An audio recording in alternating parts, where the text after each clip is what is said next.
Oh.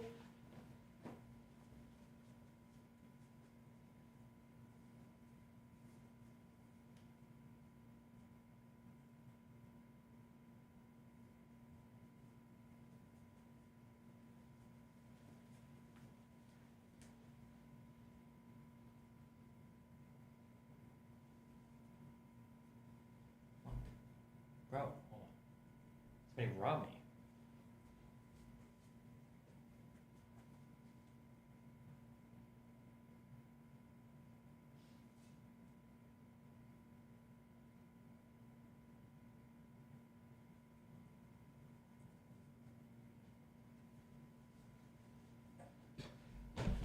Just kidding. Wow. How's life?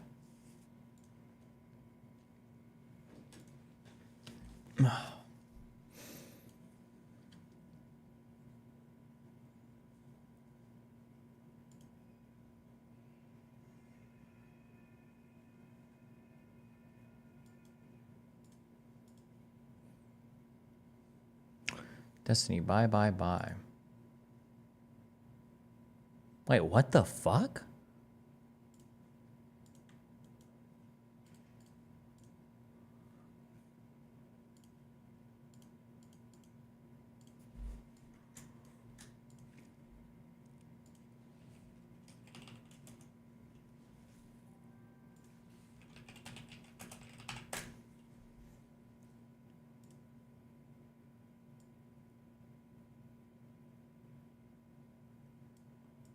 It must be low volume or something, right? Or how many... What's the float? Or it's a $4 billion market cap. Never mind. Wait, what happened on December 20th at the...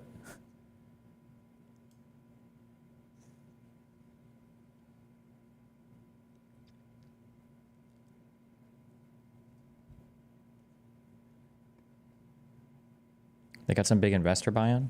Oh, damn. Nice payout.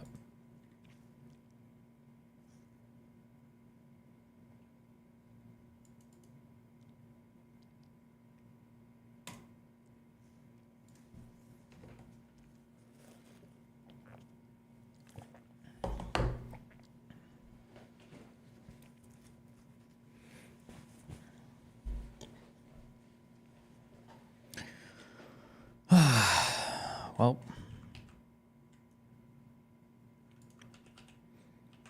I can't keep up with all this shit going on in the day. This is all my links from yesterday. What is this? Hassan giving Teddy Fresh away. I'm sure you guys have seen the clips going around of Hassan giving away clothes to people on Skid Row, a lot of which is Teddy Fresh. Why? The H3 sub is lit up over it, and I couldn't help but literally cackle.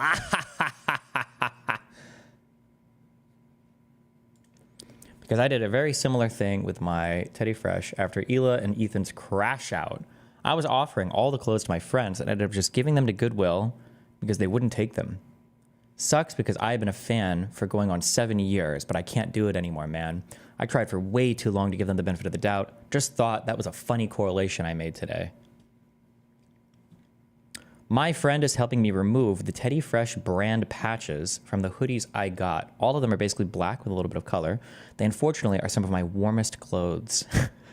I'm putting a Palestine flag over the spot where the TF patch was and adding other patches. I'm currently trying to make a decision from a bunch of patches to add more to the hoodies. H3 fans are psychotic. After that? Really?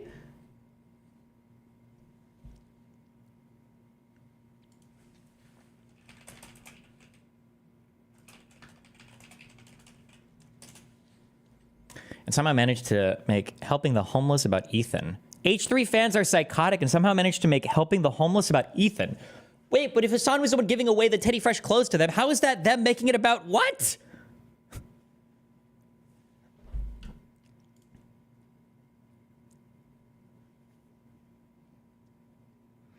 Destiny, you talk about mens rea and actus rea. Can you derive mens rea from a country's actus rea? For example, if Israel started carpet bombing every single civilian camp, mens rea derived from that?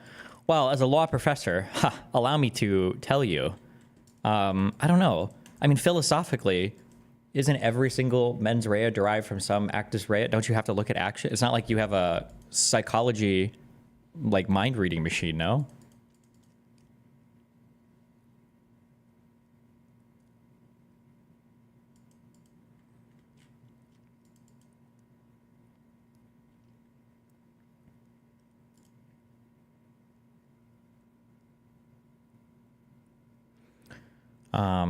Destiny, what's your opinion on this? Because I'm pissed. I got a bill today for $1,000 for blood work I had done on December 2nd. I have a low individual deductible insurance that I pay $300 a month for, but LabCorp is saying I hit my limit and I must pay. BCBS is saying I can only have 2 vitamin D tests done a year. Why are you doing multiple vitamin D tests? Why are you, what? Why are you even doing more than, why are you doing 2? Do you have like a deficiency? My doctor gives me the highest dose shot allowable every week. When I started, my vitamin D level was 7 out of 100. I feel like I pay way too much for this crap in the doctor office, or I had no clue. They only allow 2 a year, starting an appeal today, but will take up to 60 days for resolution. Deny, delay, and get fucked, I guess. LabCorp offered to discount it to $400.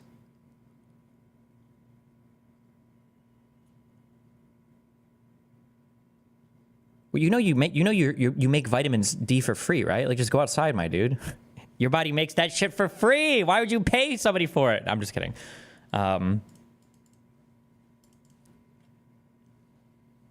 LabCorp has no idea what limits or anything you hit. Fuck LabCorp. Just deal with your insurance company. That's why you have insurance. Fuck LabCorp.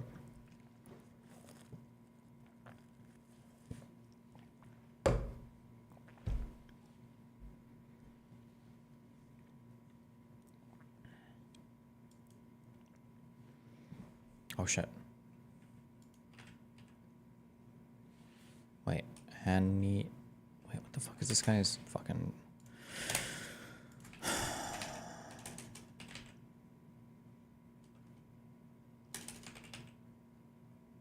Oh, this one. Okay, howdy.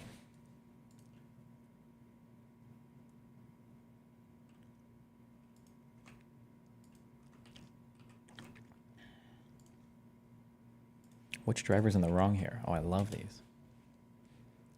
Wow, hey, what's up? I'm doing great.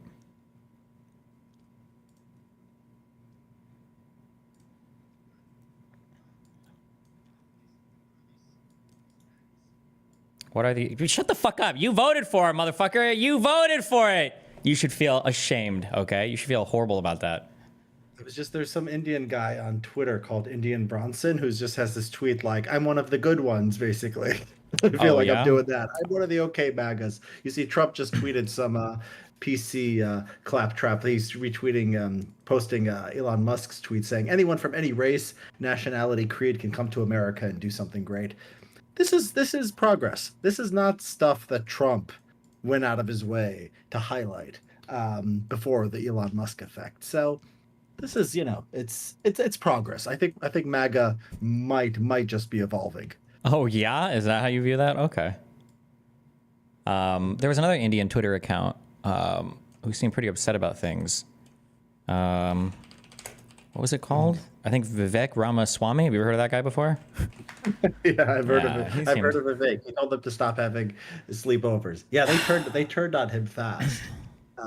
They are not happy with what's going on. And I mean, I've always told you, I've always said that there's like just this nasty hatred at the heart of this stuff. But there's also like the Silicon Valley guys are not into this. I mean, they're personally offended by this. You could see this. And no, but they get it, but they're retarded in a whole other way. There is no politically intelligent Silicon Valley. They're all fucking economically retarded dipshits who think that like crypto is going to be the new reserve currency of the United States, and who probably just want to have like, my guess is some kind of like FTC favors or whatever is in charge, or FEC favors for their crypto bullshit. Right? That's my guess. I don't know. Like, some of them, I mean, some of their ideas are sort of out there. I do think at the same time, I mean, they get most things right. They get the high skill immigration issue correct. They're in the industry. No, they don't even get it. They get it correct by way of luck.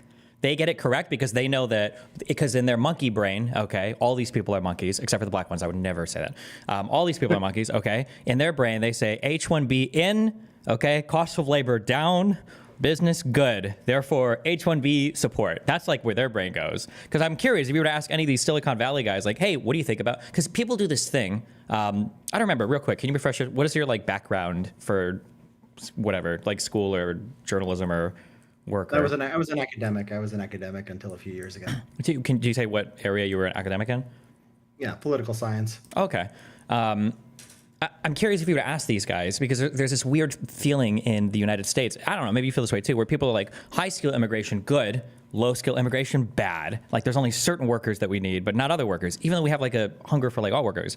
If you were to ask these Silicon Valley types, hey, I know that you're in favor of H-1B. What do you think about low skill workers coming over to work? I think they'd be like, well, that's probably not good because they're fucking stupid. Sorry.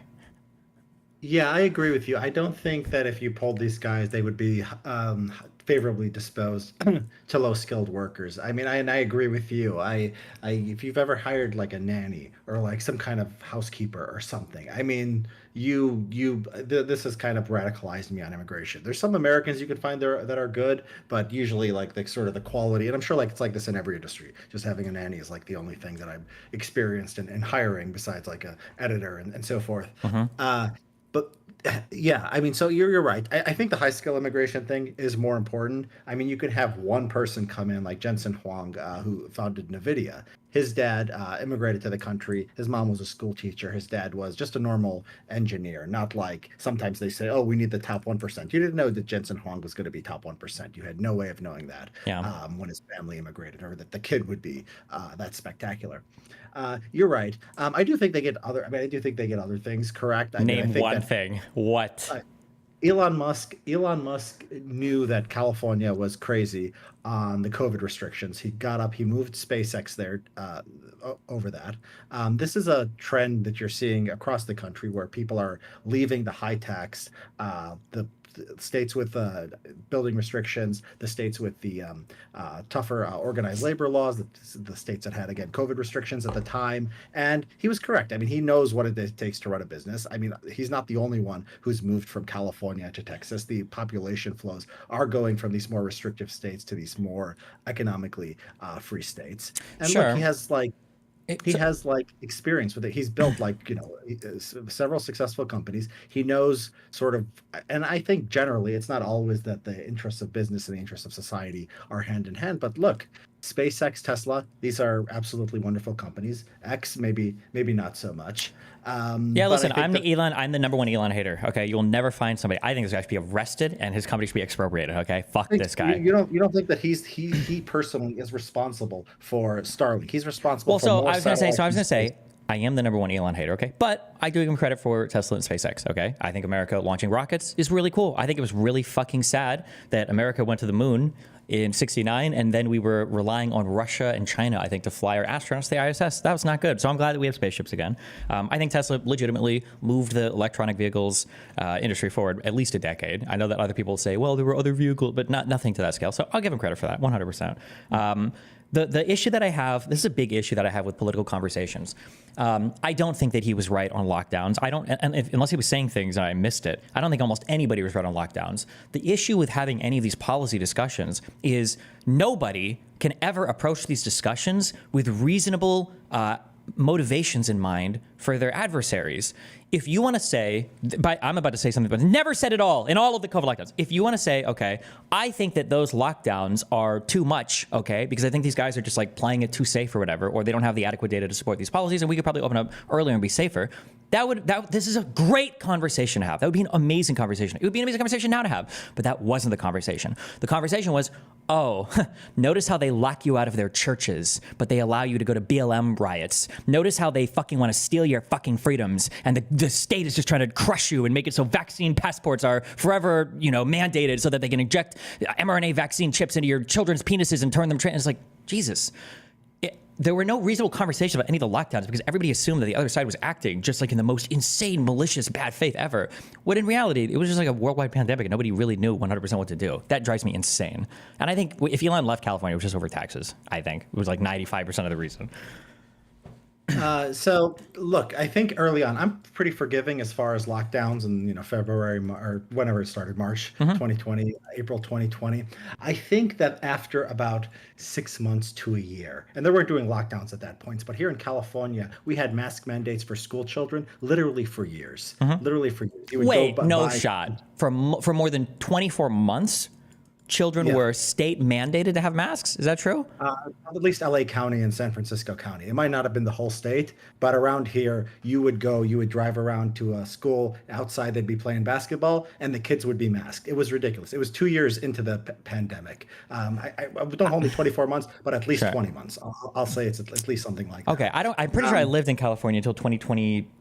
I feel like I don't remember that, but maybe. But okay, go ahead. Look it up. I live close to a middle school, so I could see the kids walking back and forth with masks on. And yeah, I have kids, and we had masks at like the children's museum, which was outside. We had it for a very long time, Sure. and so we had data.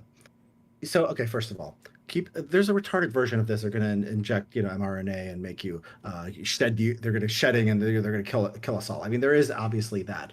There was a reasonable position which like people like Ron DeSantis took, and after like a year, we could go back and we can look and we could see that to lock people down, to make people mask all day, Hmm. there has to be, I think, overwhelming evidence for that. It's not like it might help or it might not. I think you need really strong evidence. And there was not strong evidence at the places that were harder. Sometimes you would delay and it would come and then it would go. Like places like New Zealand and South Korea and Japan, they were able to shut things down and they were able to actually keep the virus out. But there's no evidence that within America, like it mattered that like Florida opened up the schools right away. California went to, and not only masks. I mean, for years they were doing like California for at least a year and a half in LA County. They were doing remote learning like two days a week or something like that. I mean, it was really, really, really slow. I don't think people. I think people if they don't have children. Yeah, They I'm not do. going to sit here and argue. Like, I think that retroactively or retrospectively, a lot of the school lockdown stuff was probably not good. Maybe any of the school lockdown stuff was not good. Maybe that should have never been the case.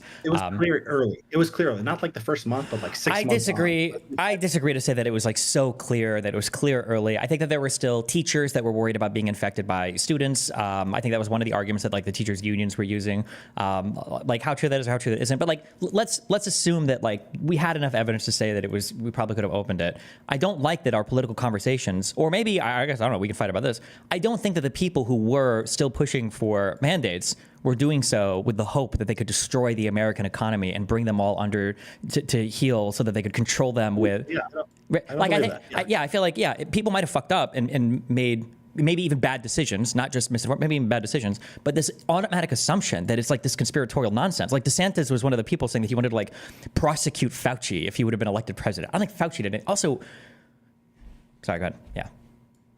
No, I mean, I agree with you. I mean, I do think there is a conspiratorial sort of tendency on the right. And that was obviously, it was proven false too, because look, eventually they didn't lead to a great reset or take away your hamburgers or whatever this was supposed to Yeah. lead to. Notice how none of the they always say this. Notice how the conspiracy theorists end up being correct about everything, but they were right about nothing. You notice that there were no mass mRNA vaccine injuries. Yeah. There were no mass fucking permanent lockdowns. There were no permanent vaccine mandates. There were no permanent vaccine passports. Like none of that happened. But somehow they still notice how we were right about everything.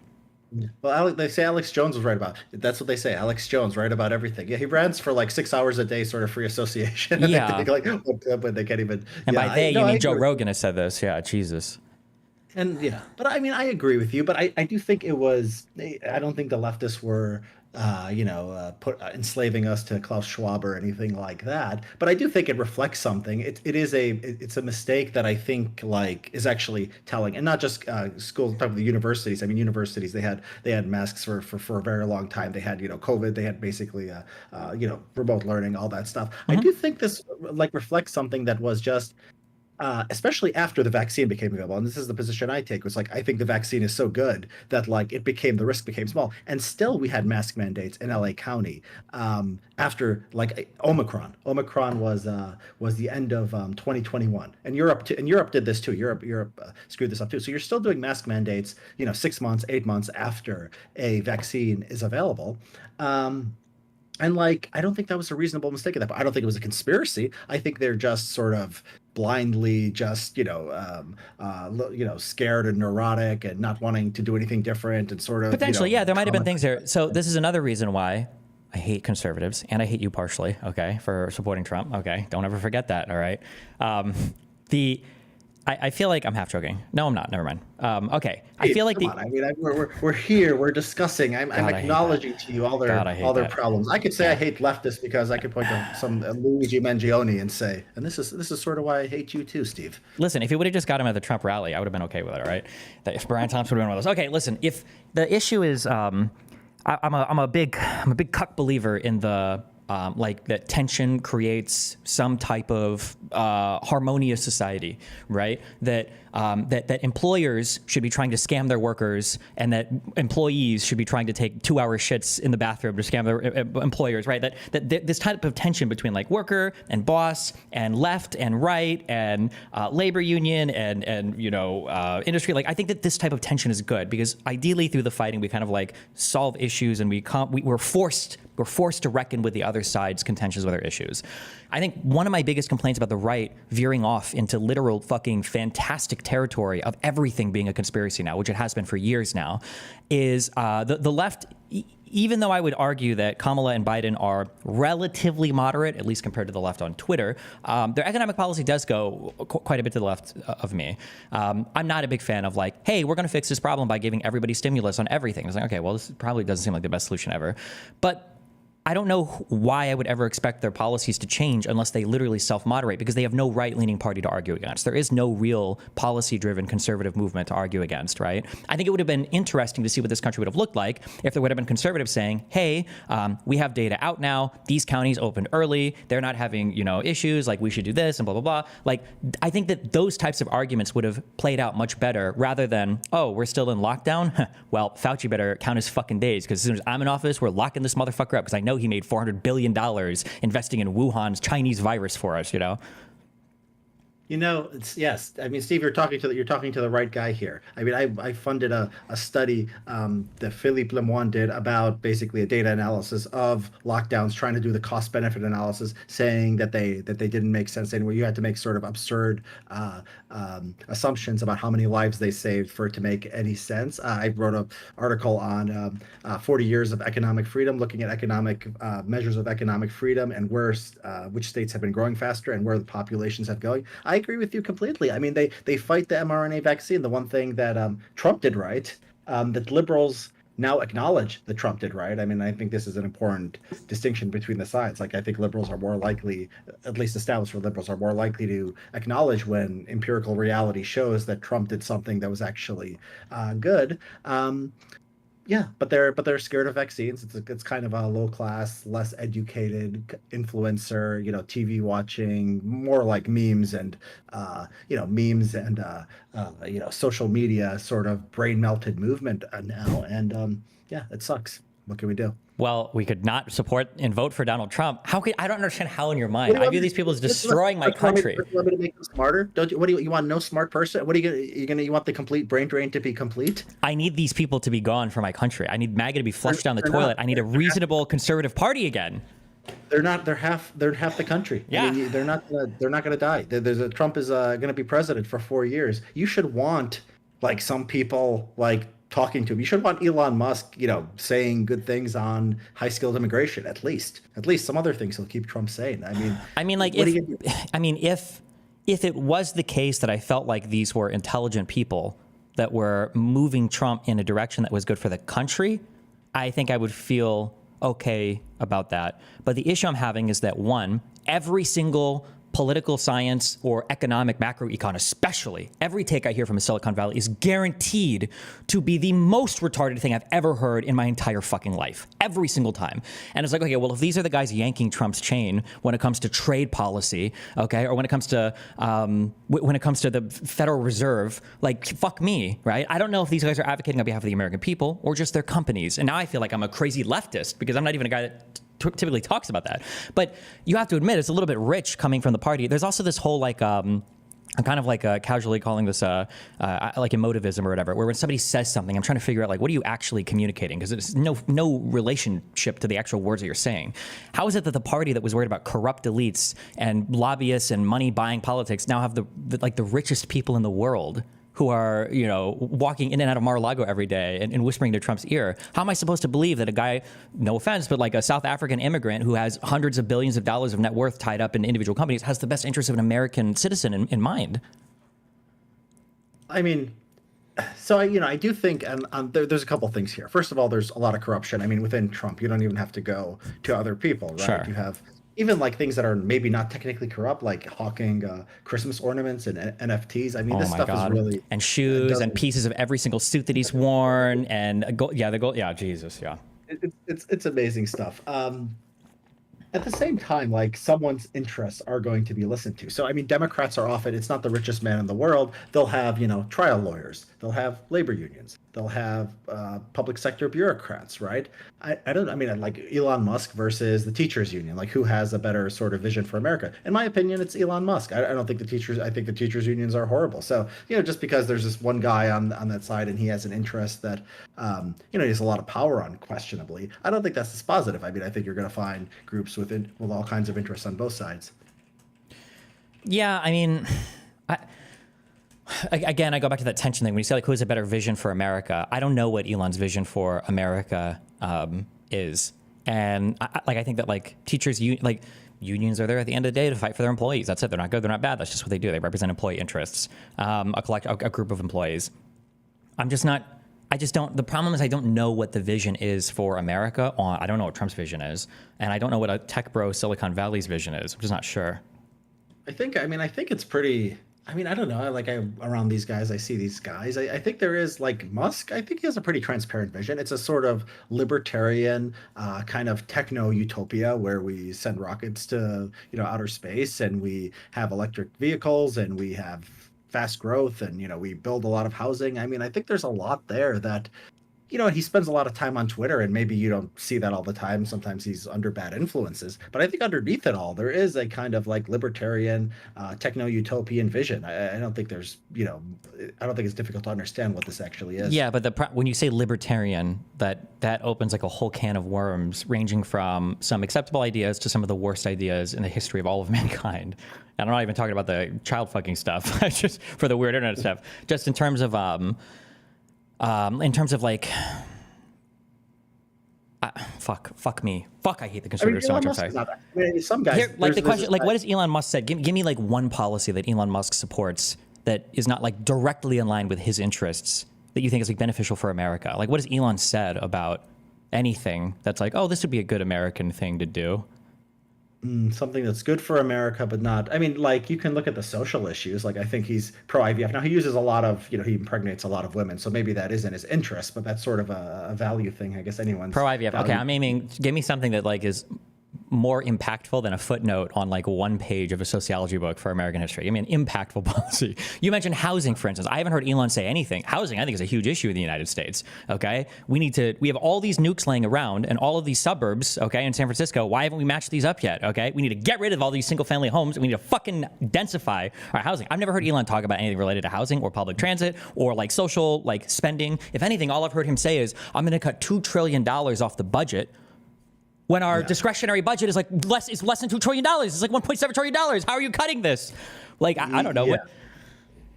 Yeah, I mean, you're right. I mean, I'm sure he's probably said something. I'm sure he's replied to some tweet where someone said something about housing and he said interesting. And when I see him do that, it's usually in the pro-freedom direction. I mean, there is a consistent kind of tilt to it.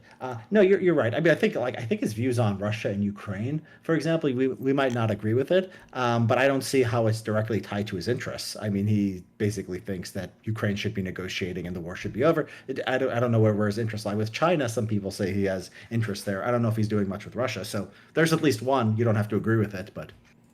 I would have to see. I haven't seen him speak too much on the Ukraine-Russia stuff, so it would be hard to say. I mean, at this point, I think that that's an okay statement to make. I think before, I think this was like Kremlin spread talking point that a bunch No, of people but got. he said that he said that stuff all the time. And Oh yeah, then fuck him. Then he should fucking off himself because it's an insanely crazy position to have. That the United States of America, okay, that was one of the like stalwarts defenders of European peace and freedom and prosperity, okay, for like the past at least since '91, is now just ceding its position and saying like, oh well, if Russia wants to invade countries, then fucking go for it. LOL. That's crazy to me, in my opinion. But there. Reasonable minds could maybe disagree on that, but I don't know if Elon is even smart enough to have a concept of what's going on in Russia or Ukraine. I'd be curious to listen to him talk at length about it. Like, can he talk about Ukraine, Russia for more than 5 minutes without mentioning Victoria Nuland, or that 2014 was a CIA-backed coup, or that Azov was all Nazis and all the Ukrainian military, or that there were Ukrainian biolabs with viruses targeting Russian soldiers? Yeah, I know these right-wing talking points, Azov and Nazis and all of that. Newland, I haven't seen him mention that. I mean, it's basically the position, which I don't think is actually crazy, especially, I mean, at this point, since we're not actually giving Ukraine all that it needs to push Russia back. It's basically a negotiated solution. He wants Ukraine to surrender territory. He's actually been saying this for years. It's not crazy. It's not conspiratorial, whatever. But what you asked for originally was something that is not directly tied to his interest. That's at least one thing. Maybe, yeah. Maybe, yeah. And the question of his interest, I mean, it's like, some people's interests are convergent with those of society and some are not. So like these longshoremen union, which Biden took the side of and Trump rhetorically has taken the side of too. Basically, their idea is that they need to save their jobs. Therefore, we have to keep having the worst ports in the world. They basically don't want automation, right? And that's good for the union. That's terrible for society.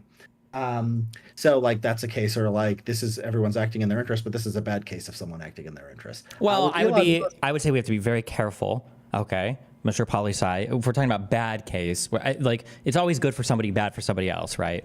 So again, for unions, right? Unions are only there to negotiate on behalf of their employees.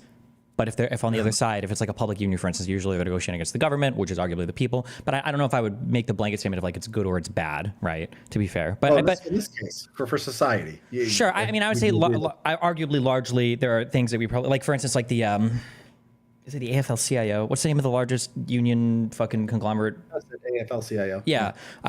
Like when I lived in California, I don't know if this is still the case, but I think it was in Southern California, there's like the largest solar energy plant ever. And like the cost of energy, it would have been like so absurdly cheap, but they couldn't turn it on for years, and they might still not be able to because the AFL-CIO was basically arguing against it because it was going to hurt a lot of the fossil fuel jobs that they represented. Yeah, which is good for those workers, but arguably bad for society. But yeah, right. And so that's that's one kind of interest group. But Trump is the king of like good for some people and bad for all of society, though, right? Like that's what tariffs are all about. Is like good for very, very few people and then literally fucking assassinating everybody else in America for it. Yeah. The tariffs thing is going to be one of those issues where how far he goes is going to determine, the contours of the policy. Now, tariffs. My friend Brian Kaplan, economist, pointed this out to me recently. It's actually a small portion of American economy is international trade. So since America is so big, it's not going to have that large of effect. Although the effect is going to be pretty bad, depending on how. I mean, if you have 100% tariffs, that's one thing. If you have 10% on whatever 5% of the trade that is international, he tells me that that's not necessarily going to be a big deal. Wait, what? How do we arrive at that point? Well, because so much of like America, most trade is not internationals, right? So a tariff, if I trade California to Chicago, that's not going to be affected by tariffs at all. So you could imagine like a tax that's going to raise 5% sales tax on everything versus something that's on 5 or 10% of the economy or whatever international trade. I think it really depends on, I guess, how granular you want to get measuring that. If I ship something from California to Arkansas, I don't have to pay a tariff on that. But if that's a product that is only made in California because they imported the materials from another place and that did have a tariff associated with it, then now I am paying a tariff essentially on it, right? It's going to be passed on to me down the line, right? Through my supply chain. Yeah, I mean, so the ultimate effects here are, I mean, but it does depend the number of like the aggregate amount of trade. It's going to be something is obviously going to be influenced, but the question is how much of that trade is subject to the tariffs. But I agree with you. I agree with you that tariffs are bad. This is a one kind of thing where Trump, it's not even like his interest. It's just like his kind of instinct that like foreigners are bad and trading with foreigners is a kind of zero sum thing. So you're right. I mean, the question is like, which party has like more of these things that either somebody believes in because of some interest group, some kind of interest, or because of some defective ideology or way of viewing the world. And yeah, you want fewer of those policies, obviously, and more of the other kind. Well, I think the issue is that I feel like the right not only has a defective ideology, because are you familiar with the term like autarky? Of course. Yeah, it feels like that's what Trump thinks America should be. Like, that's a good thing, that like we need to be digging iron out of the ground and then smelting the ore ourselves and then making the widgets ourselves and then building the circuit boards, like, and that that's a good thing, and that all international trade is bad. Like anytime, like if you're running a trade deficit, it means you're losing to the other countries or whatever. So I think that like I think the theory is bad, but then I think the empirical everything is bad too. I think the biggest issue with conservatives is they have no accountability for anything they say or do, right? Notice how earlier, why do we know who Fauci is? You know why we know who Fauci is. It's because Donald Trump was not responsible for anything that came out of the executive branch. It was always the people underneath him. It was Fauci, it was Comey, it was anybody else besides him, right? When it's Donald Trump's executive department, it's all the cabinet members and the people underneath him that get blamed. But when it's Biden, now it's Biden's DOJ. Now it's Biden's problem. Now Biden's the one doing it. How is it that the Republicans can escape accountability in every single thing? Donald Trump is complaining so much about our trade with fucking Canada and Mexico. Hello? He just renegotiated NAFTA into a new fucking agreement with Canada and Mexico. How does he escape the blame from? He's like throwing his own trade deal under the bus, and nobody even thinks to question him on it. The funniest thing of this was, by the way, you think Jeffrey Epstein killed himself, I assume? Well, no, I think that Donald Trump killed him, because Jeffrey Epstein died in a federal prison when Donald Trump was the president, and he's the one that was on TV saying he probably wouldn't release it because I'm innocent. Like, notice how nobody connects these dots, right? Yeah, I was just about to bring that up. I love that. That was my favorite thing of Trump. He kills himself while he's in prison. Trump is the president, and he tweets out something strange going on here, like... in a federal prison. It's your DOJ, it's your FBI, it's your federal bureau of prisons. Yeah, Jesus. I love it. You know, if he would have died under Biden, it would have 100% been Biden killed him. Like, Biden literally personally ordered the hit. Somebody brought up like a week before the election or so. Did you see the story? It got lost in the news where there was like a tape of. I didn't even read it because there was so much going on with the election. But basically, Epstein was saying like him and Trump were best buddies. Best friend, brought up. Imagine if Kamala or Biden, that would be the I said end all of this. campaign. Yes, I have a whole thing where if you really wanted to put together conspiracies, because I'm not a conspiracy driven person, but if you really wanted to put together conspiracies and you were a true, like, I'm a conspiratorial guy, there are so many more that fit Donald Trump so much better. Like the BLM riots to undermine the left, like all happened under Donald Trump's presidency, like the Fedsurrection on January 6th, like all of these embedded agents were happening under, not only were they happening under Donald Trump, they were happening under Chris Wray, who was Donald Trump's hand-picked FBI head who replaced Comey, right? Like there are so many more conspiracies that fit so much better, but they're just like their brain shuts off immediately. Can you imagine? They hang their hat on Biden saying publicly that we would pull the funding from Ukraine if Shokin didn't get fired because of all of these international, basically, agreement, loan guarantees and everything for them to clean up. But that's like a big conspiracy. But a 47-minute phone call with Giuliani talking to Zelensky's aide about how they need to publicly announce an investigation into Hunter Biden with absolutely no foundation whatsoever. And the whole guy that the Burisma stuff was built on just recently finally pled guilty to lying about being the instigator for all of that. Like, bro. Sorry, go ahead. How do you support? What is the equivalence on the left? Give me your worst. What is? I can't. Like, is it trans athletes? What is the thing that drives you on the left? You're like, man, these people are crazier than the right.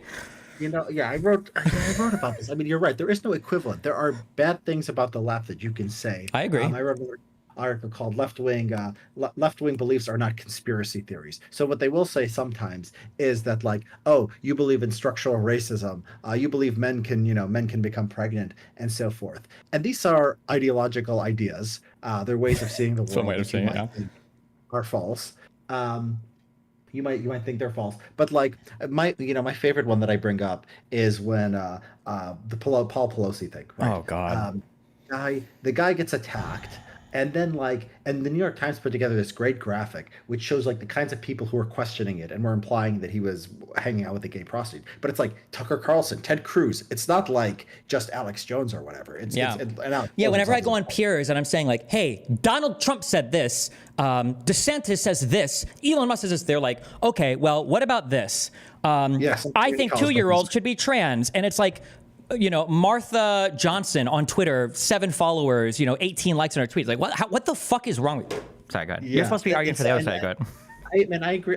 I argue with these people more than you do. I mean, but you support them. How can you think this is a better vision for the United States? How do you think these people who are totally untethered from reality, how is it the better party?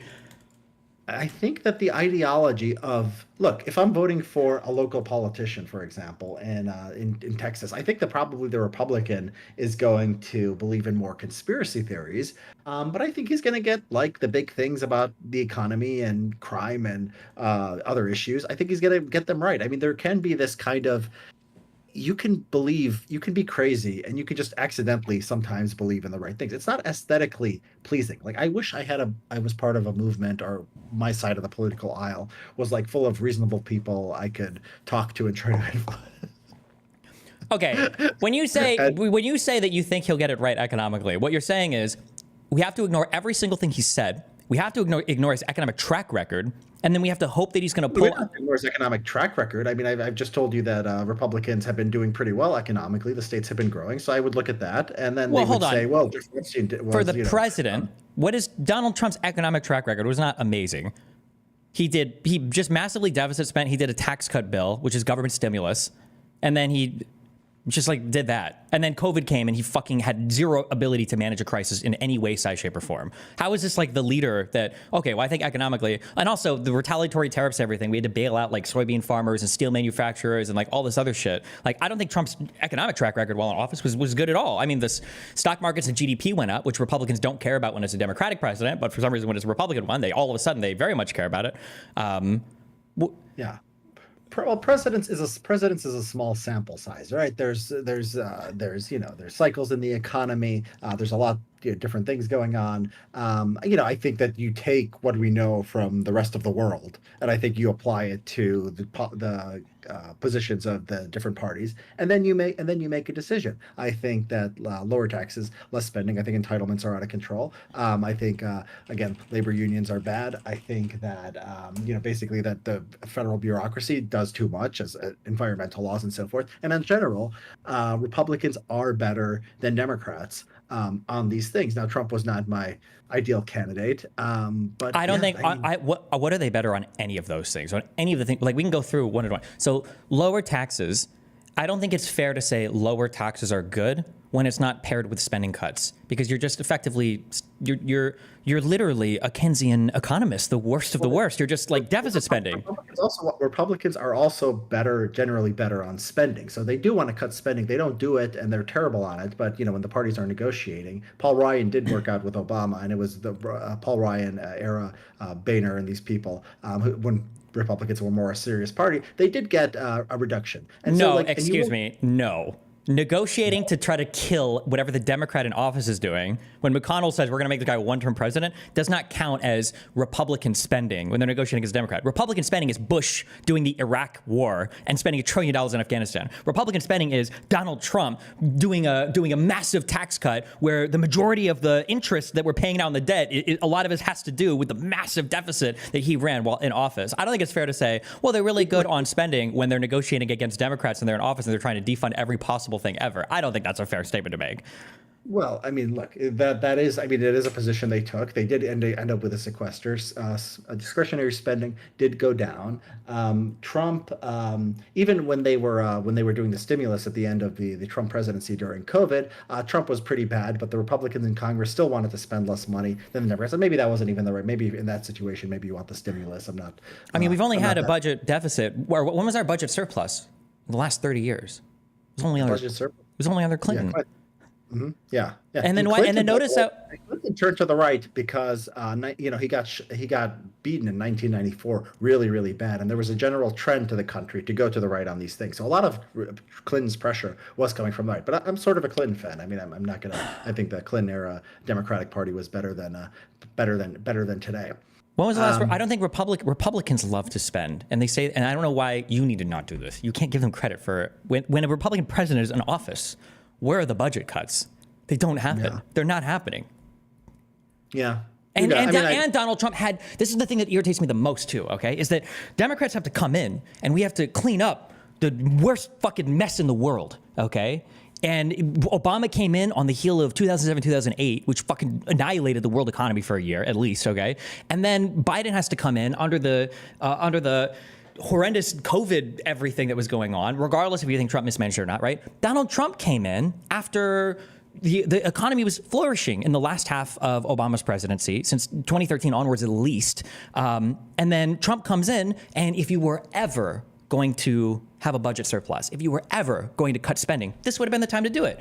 Interest rates have been low, economy was booming, the world had recovered, he comes in, unemployment is low, everything's fine, but he doesn't do it, he still deficit spends. If we wouldn't expect him to be fiscally conservative or responsible in that environment, why would we ever expect him to be responsible in this environment? Like, as much as Republicans make fun of the IRA, the Inflation Reduction Act, and it was called that, I think, just because it paired spending with budget cuts, I do think Trump will pass any deficit neutral legislation at all in the next 4 years. No, I don't think so. Look, I mean, the spending thing is difficult. There was just the thing that's most important for spending is entitlements. Social Security and Medicare are going to eat the budget. There was just a vote in Congress to raise the retirement age to 70, which I think is probably a reasonable thing to do. Three senators voted for it. They were all Republicans. They were Rand Paul and a woman from Wyoming, and I think Mike Lee. Right. So this is where we are on spending to cut spending on the big stuff, the welfare for old people. You have maybe 3 Republicans in the Senate and 0 Democrats who are willing to do it. But that's never changing because this is your strongest voter base, right? Social Security and Medicare are not going anywhere. That's just not happening, right? Look, there have been there's a Romina Bocchia who's at a Cato Institute, talks about how this has been done historically. The way they do it is, and maybe this can still happen, you basically have a commission. The commission gets together and then the Congress just basically signs off. They all agree on what the commission is. Partisanship makes that very hard because everyone's going to want to play, they're going to use it as a political football. But yeah, you have to sort of outsource it away from the political process and then just sort of pass it with everyone sort of getting their hands dirty at the same time. It's harder. It's getting harder and harder. I think Republicans are at least have some people in their coalition who are taking this seriously. Democrats do not. But hold on. You mentioned 3 people, one of which is a joke voter. Okay, Rand Paul. Listen, I was a huge Ron Paul fan. I love him. Okay, but that guy voted fucking no on everything. Okay, and Rand Paul I'm guessing he's probably similar. Okay, I was a Ron Paul guy. He voted yes on raising the retirement age, so that's a yes. Or that when I say, I mean like votes on anything having to like reduce the size of government, right? If you want to destroy Social Security, why not just raise the Social Security tax a little bit? Like raise the cap on what's taxed. That might help a bit, no? I mean, it would basically become a I mean, it would raise taxes. I don't think I think we're taxed enough. I mean, I think that government basically, I think that old people have more money than any other group. They're financially better off than any other age group. And I think I think that having an effective tax rate of 50% is not good for growth. I don't think that's just, and I think that's too high. So sure, I don't think we have an effective tax rate of 50% almost anywhere. And this is from a guy who made a lot of money in California. If you live in California, and if you raise the Social Security, if you kept Social Security beyond the whatever the cap is, 135,000, yeah, you get up to 50%. You get up to more than 50%. Also, I think that the claim that old people are the wealthiest, I mean, that's always going to be true, right? Wealth is largely a function of age, right? So older people are always going to... We don't have to have a welfare state for it. Well, sure, but I also think you run into issues of like what does it mean when you're wealthy as an old person, right? A lot of that wealth could be tied up in a home or something else that's relatively illiquid. So unless you're going to reverse mortgage your shit or there are other exotic financial products. I mean, what if you're young? I mean, you're young and they're taking out that 13% out of your paycheck. That's also a problem too. You might not be able to move into your home. So if we're on a sort of broader level of like how we organize society, I think people should have more resources in the time of their life when they're gonna form families and have kids. If you're going to think about, sort of like when we want them to be wealthy, I think that young people basically create the next generation. And if they have an affordability problem, it's a bigger deal than if old people do. Sure, I agree. What are the most important things to help to help young people, though? It's generally wealth transfers, right? In the form of subsidized student loans so that they can get an education, which, by the way, Donald Trump wants to cut the entire Department of Education, but... Well, that's complicated because it's a rat race, right? Once you basically start subsidizing education, basically people get educated, and then it's you're keeping up with other people. So you're taking people out of the labor force. You're forcing them to sort of get this credential just because everyone else has that credential. Well, hold So yeah, on. you're giving them No, money. you're forcing them to have the credential because the world is becoming increasingly sophisticated and a higher level of specialization is demanded for your labor, right? If we wanted to, we But could I obliterate don't all think of. you're getting that in college. No, I don't think you're. If you think that someone going and getting a sociology, nothing against sociology. I'm not one of those people who thinks like nobody should study anything. But like I taught political science. I mean, the idea that they were getting specialized knowledge from me that was going to help them in the labor market, I think that's clearly not true. They were there to get a credential. There's one argument that I'm favorable here to as a race realist. There's one argument that I am favorable to that says that college is worthless. It's not that one, though. The only argument that I'm slightly warm to, and I have to do way more reading to have a stronger opinion on it, is the idea that education confers financial advantages because it basically just serves as an IQ filter, meaning that people that are smart enough to get high paying jobs just end up going to college because they're smart enough to go to college and then pass it and then get a job afterwards. However, the big push against that as a big free market capitalist guy is do you do college sports at all or pro sports at all? You mean follow? Yeah, I've followed. I don't have time these days, but I think I there have are been. big debates over, or there used to be. Man, sports is not my area. The NBA can draft people right out of high school, can't they? I think they changed that rule. They made it a year. They made you have Okay, to maybe wait a there's a year. I haven't year. checked recently, but they did change it at some point. For the Yeah. NFL, I'm pretty sure you're specifically not allowed to because the college football they want that college football. They want those people. They don't want you to take them out of high school, right? But they would otherwise if they could, right? Well, what does this tell me? This tells me that it might be that a 19 or 20-year-old could play in the NFL. They might be good enough to do it, but like there are structural things that are preventing them from doing so. If it was Yeah. the case that college is just a huge fucking waste of time, why would any like I think we still live in a capitalist environment. We still live in a competitive environment where all these companies are like, hey, fuck college. We're going right to high school. We're going to recruit these fuckers right out of high school. So we know college is a waste of time. We know it's selling you debt. We're going to get the best and brightest minds at age 18, 19 instead of having them waste 4 years. Why hasn't that happened yet if college is just a waste of time? It's actually a very good question. There are like these, there are these norms and there are these kind of sort of societal, there is kind of like an equilibrium right now where everyone goes to college. If you don't go to college and you just submit your SAT score to IBM or whatever company is hiring, it does look a little weird. Now, like some people who are a little bit more startup-y in their ethic, like a lot of these Silicon Valley types and a lot of these companies, like Google. I mean, I think they used to just make you solve like puzzles and stuff. So like in coding and like some of the more dynamic aspects of the economy, they do something that's a lot more similar. Sure. But if I were Yeah, to a go lot look of at Google or anybody that does like the very technical interviews or these people that waste their time, doing leak code shit or whatever, right? If I were to go and look at these hirees, do you think on the aggregate they tend to be more college educated or less college educated than even the ordinary college educated population? Like my guess is there's probably not a whole bunch of college dropout or only high school educated, like high level Amazon or Google programmers. My guess is most of them probably went through school. Yeah, I mean it is probably a shortcoming of the market. I mean, there are like actually like I wrote an entire book on this civil rights law, which actually complicates this a little bit. If you give IQ tests, that's legally sort of suspect because groups do differently on the IQ test. So they'll come and say prove that you're not discriminating. Now, college, if you use a bachelor's degree, it's actually the same problem in theory because some groups graduate college at much higher rates. Hispanics actually graduate even less than blacks. So you could go to a disparate impact case there, but the bureaucrats don't do that. They consider it a fine as a credential. While IQ tests do bring problems, so there are like legal barriers in addition to sort of societal norms. But like, yeah, look, I I think don't that think a is. norm is going to overpower like that much financial incentive, right? Like you're talking about a huge advantage because when people are recruiting out of college, bro, it is criminal. No offense to any of my friends, okay? But it is criminal how much some of these fucking 22-year-old loser fuck people I know that are getting these ridiculous jobs at Amazon, like first year total compensation over $250,000. And I'm like, listen, you're a smart guy, but what the fuck, bro? If you could grab these kids right out of high school instead of having to compete after they graduate from their 4-year university or whatever, I think there would be a massive financial incentive to do so. And I think you see people mining the high schools for like really bright talent immediately. I don't think there'd be any cultural norm that would prevent Amazon or Google or Apple from just like, doing high school senior, career drives or whatever. Yeah. What's your explanation then? I think college it is probably important. There's probably a bunch of soft skills, and then obviously we both agree on this, right? If you're doing engineering or some like very specific work, you probably absolutely need the hard skills of whatever you're picking up in a college environment. Nobody's learning, like all of the math and everything on their own time, to get into these jobs. So I think college probably is helpful to a large extent because of like the variety of skills that you pick up, and I think there's probably some degree of like college is a decent preparer for the real world, and that it's a good balance of can you manage your time, can you manage assignments, can you report to a boss, and that like somebody that's graduated from a college environment is probably a little bit better suited for like white collar or middle class work than somebody who's not able to.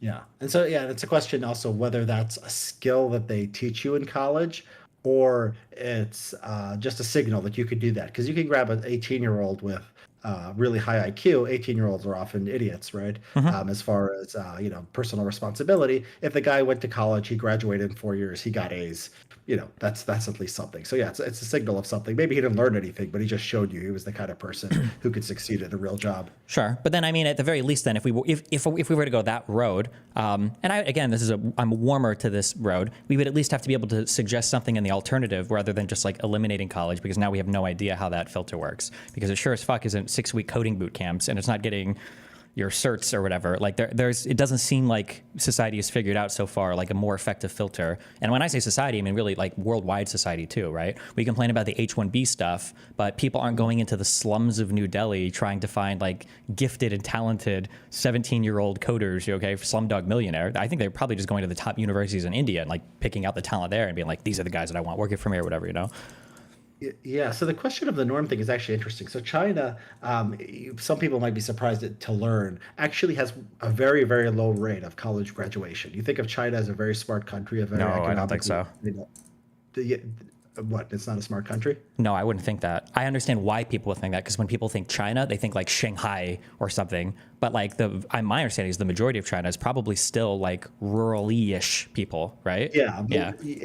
China is, it's still not that rich. I understand what you're saying, though. A lot of people think that, yeah. As far as like growth, where it came from, it was below sub-Saharan Africa only 30 or 40 years ago. And then if you look at like stuff like patents per capita, some of the people say China, you don't trust the scientific stuff, but I think most measures will say China is not like a typical country for it. It's definitely more scientifically advanced than Mexico, which is maybe equal in wealth. And China actually, while it's having all this growth, has a pretty low college graduation rate, right? Sure. And so somehow it was working. Somehow they were having all this success in science and tech without people going to college. That makes me think it's probably just like norms. I mean, it's just like you have this system where like everyone just does something, and people can be irrational. Maybe you're more, maybe you're I'm a market guy who trusts market forces, but maybe this is one case where maybe you're sort of more confident in those forces than I am. Hold on. Okay. Number one. Okay. And you're the fucking Trump guy here. Okay. So you should know this. Okay. Number one. Yes, China has been able to make a lot of scientific advancement. A lot of that comes off of just stealing U.S. patents, though. Okay. I would have to do more focused research into this, but like the things that I've heard colloquially, that like if you want to do business in China, for instance, you have to have an office in China, and if you have anything in China, they will steal your shit, and it's going to happen. There's literally fucking China, any measure. There are measures of like Nature Index, like new scientific papers that gets highly cited across the world, and like you can make like disputes. Oh, China, some of it is like BS. There's a lot of fraudulent research, but there's no measure you could use, anything that's like objective, that will not show you that China is like a technological powerhouse. No, sure. Yeah, I agree. But I'm saying that one, a lot of that is coming from stealing patents from other people. So like U.S. Okay. They may steal patents, but like as original stuff that they're actually doing. Sure. I mean, I think there's probably no IP law in a lot of third world countries. A lot of third world countries probably would steal your IP if they could and get away with it. I mean, it's just they don't. Yeah, sure. So, but that's one thing. Number two is China's a lot of people to draw from. Right, so they might be able to afford having. What is China's Is it like 5 times the U.S.? What is China's population now? They have a 1.2 or 1.4 billion. Yeah, they have a lot of people that they can draw from as well. So even if, as a percentage, they have less educated people, as an absolute value, they might have a lot more. And scientific progress is, I mean, it doesn't matter if your per capita is higher. Scientific progress is looking just for an absolute amount of research done towards a particular thing, right? And then number 3, when we say culturally, who values education? I mean, in the United States, don't we have for the first time like white people who are like, okay, hold on, guys, I am feeling excluded and racially, fucked over because these Chinese people are actually way overrepresented at our colleges. I need some fucking affirmative action. Fuck these people. They're ruining our shit. I feel like Chinese people value education quite a bit. I feel like it's evident in any like major U.S. university, though. Right. They value, I mean, like education can be a lot of things, right? Does it have to take the form of going to a college? Like some people like buy their kids all kinds of like they take their kids to math camp and they, have their like little toys that they care about education. And some people take their kids to monster truck rallies. I don't think it's, necessarily like college when you're 18 to 22 that is a factor. Like I think if you abolished like I don't know, the bottom 50% of college. Like if you undergrad education, like obviously colleges are doing important things in scientific research, even in social sciences are doing at least interesting things. I think like if like the bottom 50% of undergrads were no longer being undergrads, like we just said, if you're not in the top 50% of people go to college now, you can't go to college. Like would our workforce like become like less competent? Like I think it would become substantially less productive for sure. yeah. I don't think so actually. What I feel, where can I? Maybe How in would you? the short run, maybe because there would be some like we talked about this sort of signaling thing, this filtering thing, where like, but they would figure something out. Someone would figure something out where they would be able to test you to see if you're conscientious, or maybe high school would become more important, and like high schools would get more serious or whatever. I think in a few years people would basically figure it out. There's too much. It's just like 4 years of your life to just know like look to know like to turn your assignments in and to show up on time. Like why can't a company pay you below minimum wage like $2 an hour instead of you paying $60 an hour? They could pay you $2 an hour and you could just learn. Like they could just babysit you for 3 years if that's what you need, and then have an evaluation and say, okay, now you're ready for a big boy job. Like why can't that be the system rather than you pay 60,000 a year to a university? I mean, it might just be that being in an environment with other people that are learning, and I'm sympathetic towards the idea that something should replace education, because there's that quote, like if you pull somebody from the dark ages and throw them into modern society, the only thing they would recognize is the schooling, basically. Like I'm sympathetic towards some type of reevaluation there, but like if there was something huge to be done, did your brain just thumbs up me? I accidentally. Okay, sorry. If there was a way to iterate on this, I haven't seen anybody do it yet, and I think that's like worth kind of like looking at, like, okay, well, what are these replacements to education that some other people have figured out? Because I think that's the type of revolution that if somebody figured it out, that would spread like wild. You wouldn't even need a government policy; it would instantaneously take over.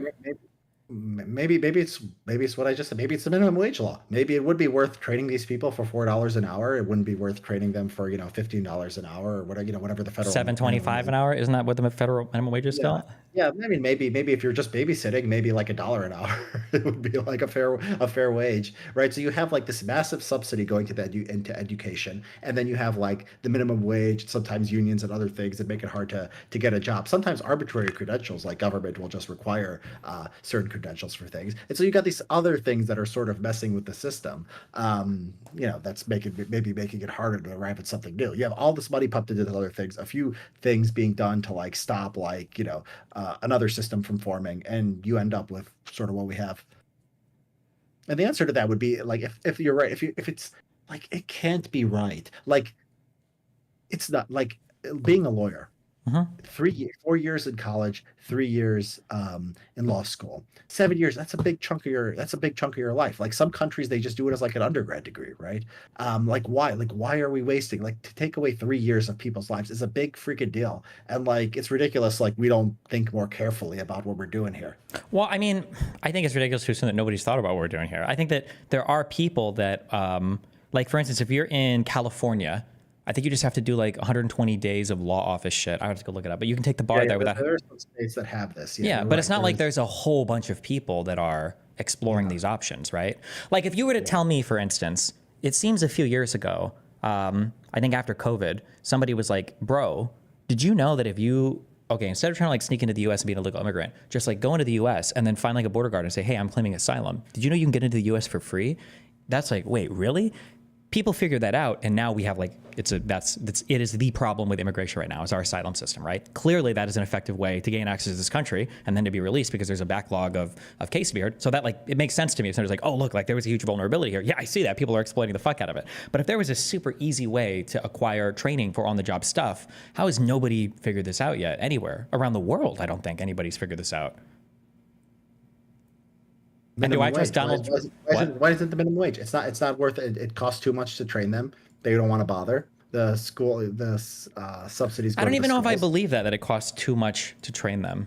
I feel like because a lot of them are not going to end up working. A lot of them they might trade and they might, and it's like, yeah, I mean, if you train them, how do you know they don't leave, right? You could have a contract that says, you can't have like indentured servitude contracts. I'm sure that like, that wouldn't be enforced by the courts. So there's probably all kinds of things like that make it maybe because half of people start college don't even finish. So if you pay them sure, anything, but now it feels like what we're doing. Now I feel like it's a libertarian argument where it feels like you're just recreating school. Like I could see a company where it's like, okay, well we're hiring people at $2 an hour, so we need like a teaching division for our company. And eventually, like there's 5 companies on the same block who are like, okay, well this is done. We all have individual teaching divisions now. We've had to hire teachers for it. What if all of us pool our resources and we make like one other company that trains people to come? And I feel like you're just going to basically recreate college at that point. Maybe, but it would be like I think it would be better. I mean, I think it would be a lot less like women's studies and a lot more practical skills, and maybe that would be what the market would settle on. I'm not against that. I don't know. For even people that have women's studies degrees are making more money than people who are just high school grads.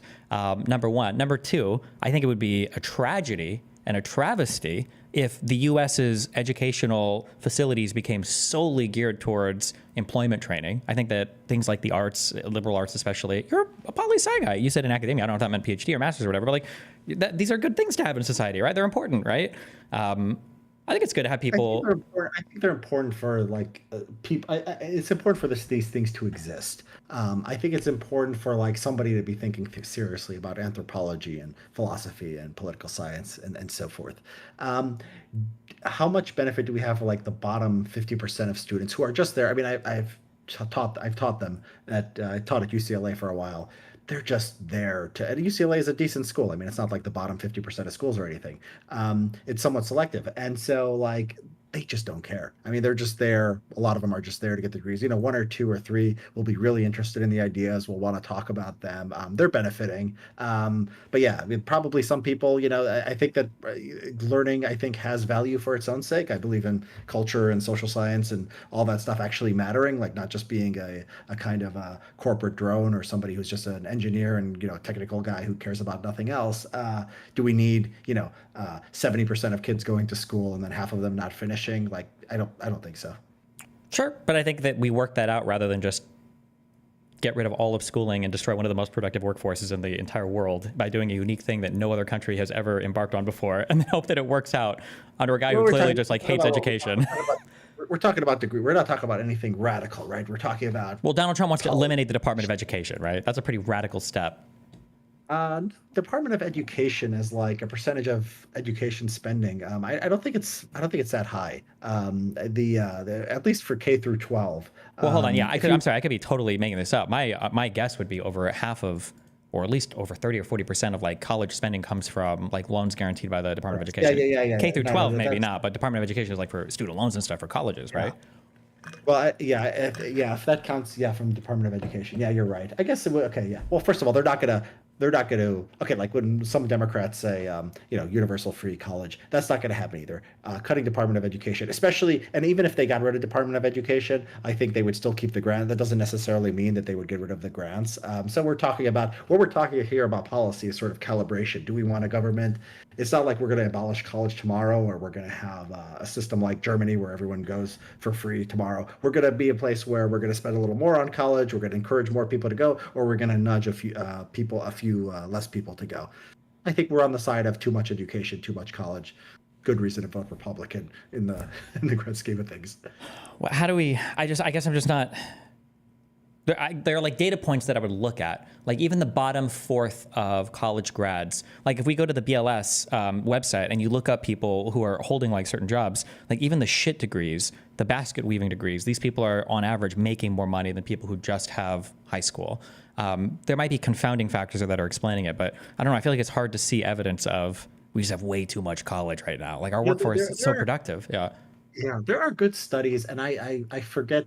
So I'd have to look them up. I don't want to be held to what they say, but Sure. they try to get at these confounding variables where they'll look at like going to a good school versus going to a bad school, and there'll be some cutoff people with like exact same credentials, but one happened to get into like Ivy League school and somebody didn't, or somebody happened to go to college or somebody didn't. I forget what they find. I don't want to say anything of that, but there are like ways to try to get at. But just comparing, a women's studies major versus someone who to go to, I think there's too much going on there to Sure, there might determine be. Yeah, anything. that might be the case. Yeah, huge confounds because the type of person who even get that type of degree is probably in a much better area, et cetera, et cetera, et cetera. To return to a point that I brought up earlier, though, the issue that I have even with the conversation we're having right now is I think there's a world where that conversation can happen about what does college and education look like.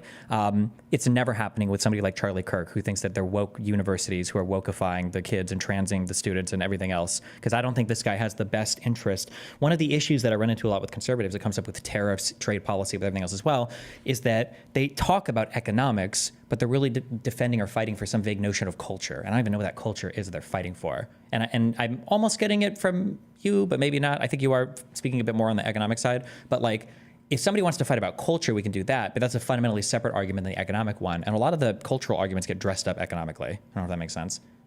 Yeah, I mean, I think immigration is, I've been pointing that out recently. Yeah, Like there are some economists who are skeptical of maybe low skill immigration. There is no serious economist that I've ever found that is skeptical of high skilled immigration into the sure. United States. Maybe some activists or something, but not like someone who happens to be an economist. Anyone who's any look at this stuff, right or left. I mean, right, there are right wing economists and left wing economists. Um, and so, yeah, they do have to sort of dress that up as a cultural argument. I saw JD Vance had an interview before the election with Ross Douthat, and they asked him like, well, what kind of economic, policies do you care about? He's like, I think that like he basically said too much trade and too much immigration. And I was just thinking like, those are just two things. Like you didn't just arrive at those like analytically. You arrived at those because those are two things that involve foreigners, Yeah, right? You and have the two motivating. things Yeah, that involve foreigners, and there's nothing like in theory that's similar between free trade and immigration. You're just grouping them in your mind because basically there's a cultural concern here, hmm, and I think that's right. I think that's right. Trying to think like the left. I think that there is like a concern with. Um, yeah, I mean, I think it is. I think it is worse on the right. I won't make a okay. false equivalent here. I do agree that Um, like in the left, if instead of Mexico, we had like a Poland to the south of us, and it was a whole bunch of like very racist white people. That's not to say that that's all of Poland. That was mean. But like if we had a country like that, the left might feel a little bit differently about immigration from the You know, south. I That's possible, actually did a, sure. I did a, sur- had a published paper on this where I changed the identity of the migrants. I did a survey. I changed the identity whether they vote Republican or whether they vote Democrat, and Hmm. whether they were white or whether they were non-white. Sure. And even when they were white and voted Republican, Democrats were still more pro-immigration. Like you could shift them, but Democrats were still more pro-immigration, even on the immigrants who are most likely to be Republican, and the whites who you think that they might not be least sympathetic towards. So yeah, I Sure. think there's something sort of there's a kind of right wing chuttery that is just like everything is different. Even if they like me, like I'm gonna be like, this is a based Hispanic guy, like he's awesome because he says MAGA, and then like here's this Hispanic who just like looks exactly like him and his cousin, and I hate that guy just because he like doesn't have citizenship. He crossed over yesterday rather than a couple years ago. There Yeah. is this kind of just unthinking chuttery. It used to be uh, distributed somewhat evenly between the parties, and now it's on the Republican side, unfortunately. Yeah. But I think a lot of that has come from the inability to like grapple honestly with the other side's arguments or anything, which I think is, yeah, it's getting annoying from the like I said this a couple of years ago, and it's unfortunately it is the case now, where I've said that like nothing will ever happen again that's not like a conspiracy. Every single event now, until MAGA is gone or until we have a civil war and half the country is fucking nukes itself or something. I don't know. Like every single world event, every single domestic event that happens is always going to be a conspiracy from now on. If Donald I, Trump's inauguration is like an hour late, like it's going to be a conspiracy. I've said this, like one of the worst things that could happen to this country is if Donald Trump, right, this fat fucking old dude who lives off McDonald's and doesn't believe in exercise, if this guy were to die of a heart attack, it would be over, bro. MAGA would 1 billion% know that like Hillary Clinton got the death note and wrote his fucking name in and had him die on stage or something. Like it would be the end of the world. yeah, I mean, Look, I think the conspiracy thing, I think it's always existed. I think that now you have social media, now you have people can build audiences you Hmm. couldn't get into the New York Times or CBS or whatever. And then the educational polarization where it's all on one side. So it's like there's not like a Republican elite checking this stuff. Like Democrats, after Trump won the election this time, there were like people online who were like, "Why aren't you demanding a recount?" And basically the Democrats, they either ignored them or they shut them down. They didn't play Yeah. footsie with them. And They didn't even like how stupid dog. was I that I tweeted out afterwards? Wow, what an unbelievably fucking stupid thing for me to tweet. I was like, well, since Trump won this election, I guess that means that there was no voter fraud, right? And they were like, actually, no. That means there's even stronger evidence that 2020 was voter fraud. I was like, oh my bad, kill me, bro. I guess, yeah. I love it. Yeah, you guys are too virtuous. I mean, that's what I love to go to conservative audiences and be like, liberals are really, really virtuous. You guys should acknowledge that. It doesn't go over well, but Yeah, because there's never I any think the acknowledgement there. election Yeah. thing is a direct comparison. I think there's no question that even that reached them. I did have a tweet that went a little semi-viral, which was basically like, if you really thought the Democrats would not accept the election, and now, they all have everyone from Kamala to Biden to every member of Congress, like rethink like what you got wrong. And some people were like, "Oh no, this just proves 2020." Exactly what you said. That was probably the majority response of the people who decided to respond to the tweet. There were more than you might think who said, "Yeah, I didn't expect this," and maybe this shifted my view a little bit. Maybe, but then the cult draws them back in because you have to have 100% ideological conformity around every other major issue, so it doesn't fucking matter. Yeah. What? There has to be something more, okay? I don't understand how you can. But would you agree that Biden's presidency? I feel like even progressives admitted, like people that are fucking super hate the Democratic establishment, like, okay, Biden did a lot better as a president than anybody thought he could have. Do you think that Biden's presidency was pretty good, or do you think it was a disaster? Or what is your overall take on that? I guess over the past 4 years. I don't think it was a disaster. I mean, I think he was about like an average president. I don't see something that he did, which he didn't deal with sort of, I think, the big issues that you could have dealt with, like housing. There actually are things you could do on federal government. He didn't do them, but he didn't do anything obviously on entitlements. Well, I don't He think. I mean, didn't like, really. how much can you touch?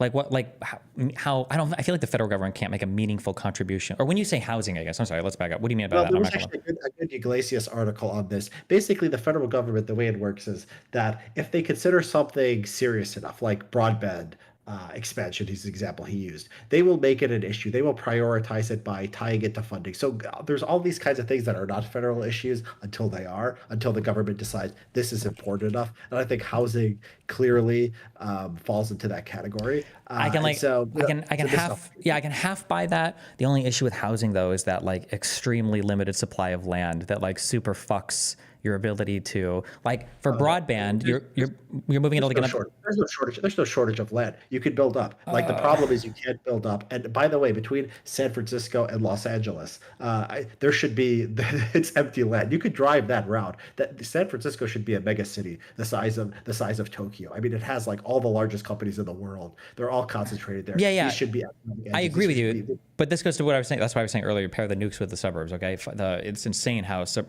I lived in Glendale, Culver City, and then Huntington Beach. I don't know if there's like a regulation in. Do you live near? You said near LA. Yeah, I Is live there right like a outside law that Pasadena. says none of the apartment buildings can be higher than 5 stories? Why is Yeah, it? and that's where you can. I'm pretty sure that's right. And that's when you can build apartment buildings, which is Yeah, a but lot of places you can't. all that to say that like broadband is basically the federal government saying we want to take this seriously. We're going to give the states a whole bunch of money or earmark money for it. Go build, broadband, right? But you're working on like another dimension. You're going underground or above ground. You don't have to like tear apart homes to do it. The zoning thing, I think zoning hits at a very strange. Like you almost have to get anti-democratic. My intuition here is I don't have data to sort this. My intuition is you almost have to get anti-democratic to fix it because if you go into a particular area. One, if you upzone in the short term, it is going to hurt all of your housing owners, right? You would agree with that, right? Property values will go down, right? And then two, in the long term, it's probably more beneficial. But then two, because the main people that are being hurt by things like bad zoning or rent control, are people that are trying to move into the city because they can't afford shit and then they get like completely zoned out of the market. But then two, the people that own the homes versus the people that come in for apartments, the people that own homes are your strongest voters, right?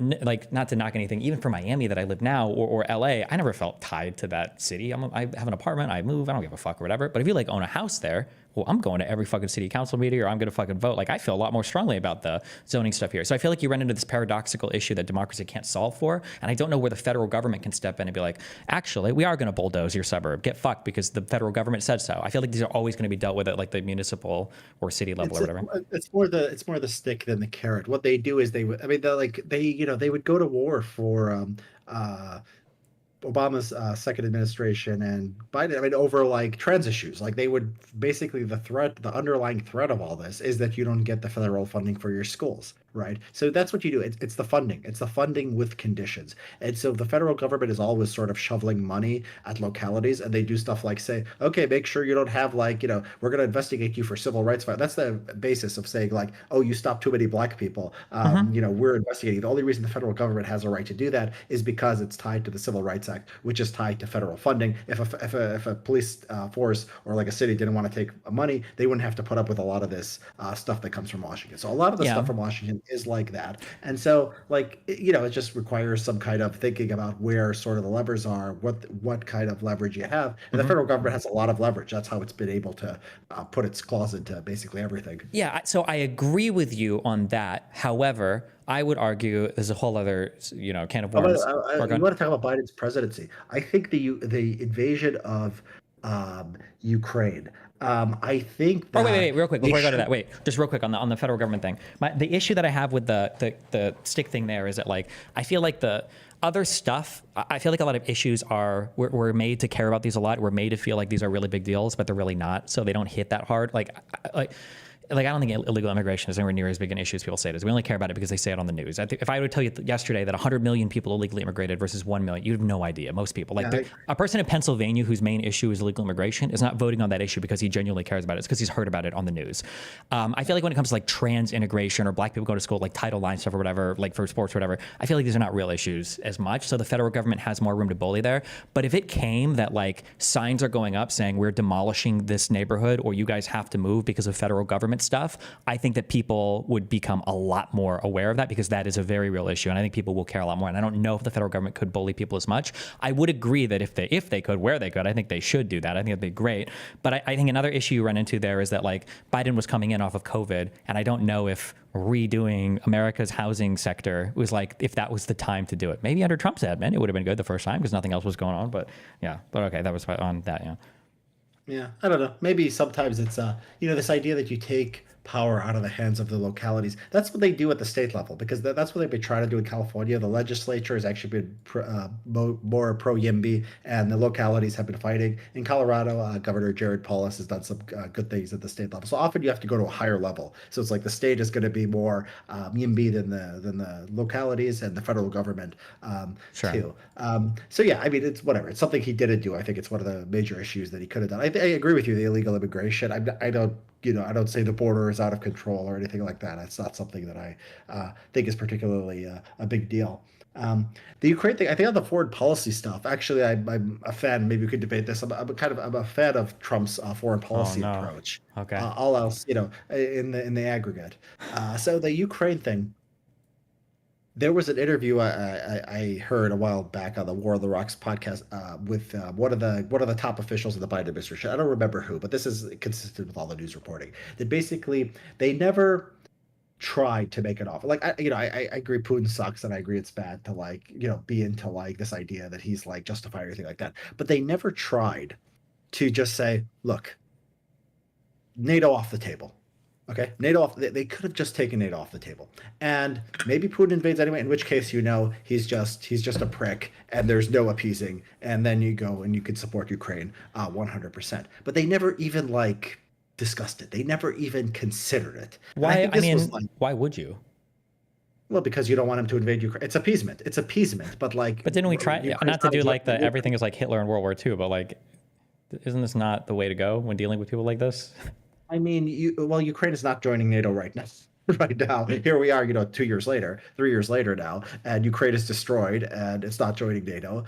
Sure, but I mean, and other like, countries did. Finland or whatever joined NATO. I think there was one other country I forgot. But we appease we appease all the time. I mean, North Korea has like at one point I think they almost Sweden. killed like the South Korean president. They sent like a hit squad. They went to the Blue House. This was decades and decades ago. But North Korea has like killed American soldiers and has like captured American ships, and we appease them because they're nuts and they have nuclear weapons, and it's like something we can just live with. Now, if you could have avoided the Ukraine war, it's not Hold like on, wait, wait, Putin wait, wait, has wait, wait, wait, wait, wait. When was the last time North Korea captured American ships?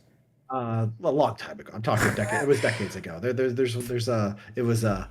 Yeah, if But the this were point to is, happen today, I think North Korea would be wiped off the map. There's no way that North Korea would get away with, and I think North Korea knows this, which is why, yeah. because they operate within a boundary where they know. Yeah. You've got to have some limit, right? You can't be completely appeasing. So yeah, if North Korea starts slaughtering American soldiers or starts taking them hostage, Or even I don't South know if, Koreans, like, right? But yeah, yeah, okay, but like letting your soldiers get killed or letting your soldiers get captured is different from saying we're not gonna include Ukraine in NATO. I think morally Ukraine has every right to want to be in NATO. I think morally Russia does not have a right to tell Ukraine what to do. But it's just a hard reality that if they were willing to go to war over it and kill all these people and destroy Ukraine, it's something we should have considered. would you say the But we same if never. they wanted to invade Poland?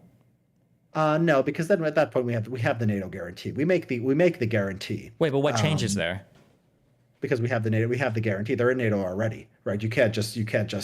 Well, but so wouldn't They there say, still be okay, the same hold on, threat you of will. like World War III or nuclear annihilation, or isn't that like the hard reality? Like, No, because you have to because Poland, there's no difference between Poland and Germany at that point. They want to take Poland, they'll take Germany. Germany is also in NATO. NATO versus not in NATO is a very big division. And so like I think it was probably like Lithuania and like Estonia are part of NATO. It's like yeah, all three those Baltics. Yeah, countries. What's that? yeah, all three: Lithuania, Estonia, Latvia. Yeah. Yeah, and like those countries are. It's not. If they weren't in NATO today, it wouldn't be like it would be a vital national interest for them to be in NATO. But the fact that they are means that like you can't let them be taken over by Well, it Russia. sounds to me like it would be a vital national interest, right? Because it sounds like because what you're telling me, it sounds like all the because like this argument feels too circular for me, too Mearsheimer-ish for me, where it's like, well, Ukraine is not in NATO, and it's like, okay, and that makes them okay to invade. Well, it sounds like they want to be in NATO. Okay, well, we're going to invade them because they might join NATO. Okay, well, but like, why would they want to join NATO? Well, because if they're not in NATO, they could be invaded. Okay, well, what if we don't join NATO? Well, then we're going to invade you. And it's like, I don't know. I don't buy that at all. And I don't even think they were invaded because of anything having to do with NATO. I think they were just invaded because Yanukovych got ousted. That's what the timelines line up to and everything. I think like I'm not sure that Russia would not have invaded if NATO was taken off the table. Like we can't know, but it's like I think it was worth trying. I think there was inflexibility there. And then when it happened, I mean, we should have gone all in and actually helped Ukraine a lot earlier with a lot more weapons. I mean, we had this sort of boiling the frog kind of escalation thing. Maybe that was, I don't know. Like I think that they went too slow. Yeah, I that think could they have been a mistake, but probably why did we go too slow? It's because the fucking Republicans are insane about like making every single thing conditional on fucking everything, right? We had Ukraine weapons packages that were initially tied to fucking immigration bills that they killed themselves. Like, Yeah, I mean that's right. I mean, I think that yeah. So like but it's still. I mean, it's still Biden's. And well, actually, it's not that simple because a lot of Republicans at the start, in the first few months, they were often a lot more hawkish than Biden. A lot of the Republicans in Congress. Eventually, it became magnified, and it became like Trump just sort of said, what are we doing here? And they sort of started following Trump. But at least in the early on, it was. I think Republicans were at least as hawkish as the Biden I think maybe early on, administration. maybe, yeah, but I'm putting together those kinds of deals where weapons are being shipped in and everything is happening would probably take more than just like a month because there are a lot of like logistics questions that have to be answered, not just logistics, but like military conduct. Like you can't train people to fly F-16s in a month, right? And even knowing what the full scale of everything is going to be. And then also, I will say one more time because I do feel very strongly about this. We don't have to get into the whole Ukraine-Russia history and all that. Russia invaded Ukraine in 2014 because Yanukovych was ousted in Euromaidan. It had nothing to do with NATO. That 100%, it was because No, I agree. Yanukovych was ousted. Yeah. And then that whole war that they started in the Southeast that had been waging on for a decade, like this is the same playbook that they ran basically in Georgia and similarly-ish in Moldova. These places weren't joining NATO. Like Russia just likes to bully their neighbors if they don't get exactly what they want. If they can't turn you into Belarus, then they're going to destroy you, right? That's what Russia does. I don't think having anything to do with NATO, those are all bullshit arguments put out by hack fucks like Mearsheimer and all the dick sucks that follow that dude. Because like you said earlier, the Baltics are bordering Russia. They're in NATO, right? Turkey fucking hates Russia. Turkey's in NATO. Like these other countries are in NATO. They're right now, Finland, right, is in NATO. Like they're next to Russia. Russia can deal with it. We can shoot missiles at Russia anyway. Ukraine being in NATO wouldn't have even been like when was the last time NATO has invaded Russia? This is a fake concern. I don't believe this. This is not real. This is not a motivating factor for them. They just want to exert control of their neighbors, I think. Look, I think you're right about Russian intentions. Now the question is why they didn't do a full scale invasion in 2016 or 2017, 2014. Why didn't they do a full scale like they did in 2022, where they tried to take Kiev, right? And I think it actually does matter. Like the details here do matter. Like I do think that the U.S. You know, the U.S. basically coming closer to Ukraine, basically, you know, a lot of training, a lot of sort of military entanglements. There was a lot of the stuff that Ukraine. I'm not justifying the invasion, but like Ukraine trying to Ukrainize the population, sort of banning Russian language and stuff like that. I do think that stuff matters. I do think that made the difference from like just being a bully and just being in Crimea versus trying to take over Ukraine. And so it's like they're going to be Absolutely bullies not. and they're going to No suck. shot. Them trying to ban propaganda stations that are broadcasting into their own territories from Russia and Well, oligarchs, I don't think so. it went beyond that. I mean, they went to the point where they were banning Russian schools, and They did never. look, They never banned the Russian language. That's not true. They never did that in Ukraine. they were banning Russian media. That's Yeah, what so, I but mean. yeah, oligarchical stations that were broadcasting propaganda into No, but Ukraine you could proper. not have media. I'll look this up because it was like a Voice of America article where you couldn't have a newspaper in Russian. Like, I'm not saying that doesn't justify invading Ukraine, obviously, but it went a lot further than just cracking down on oligarchs, which, you know, probably is legitimate.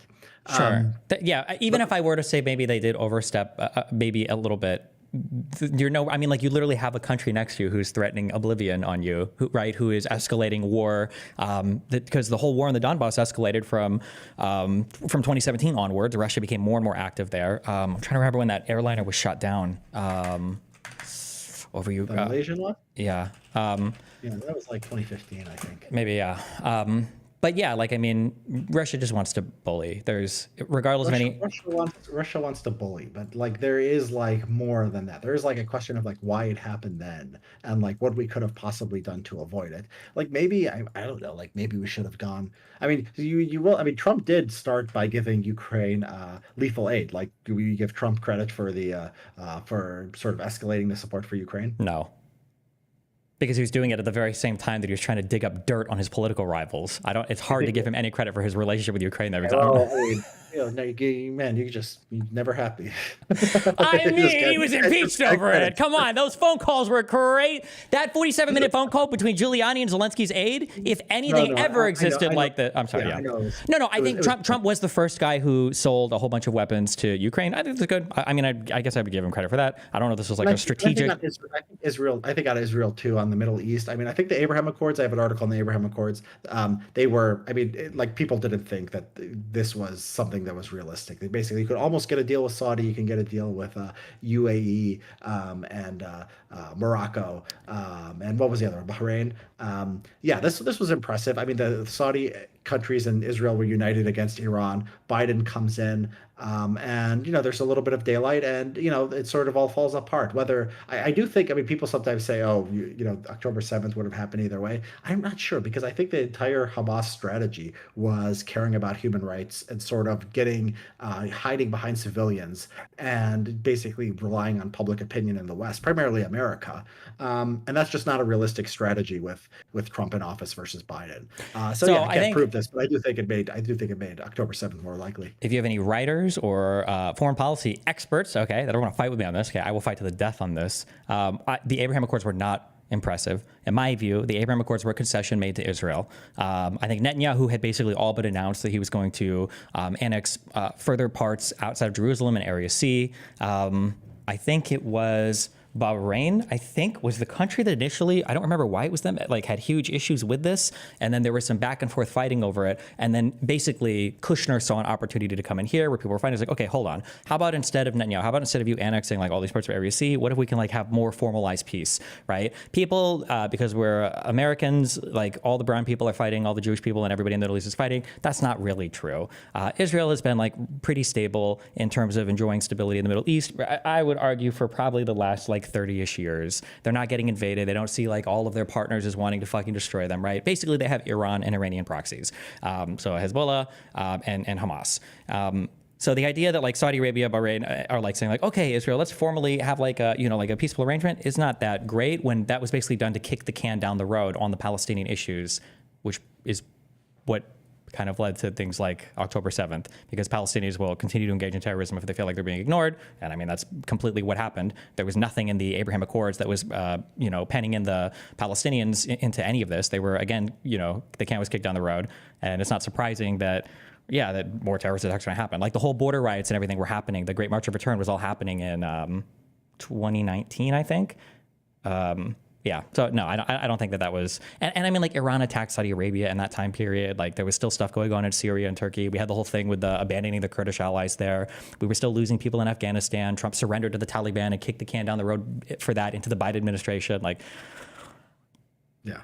I don't know. I don't think it was very impressive. Somehow he writes it as there were no wars or whatever, but like we were still bombing Yemen with Saudi Arabia. It was Biden that pulled us out of that. We still had a larger presence in Syria. That's why we were losing troops there. We were still in Afghanistan. He didn't negotiate that withdrawal under his term.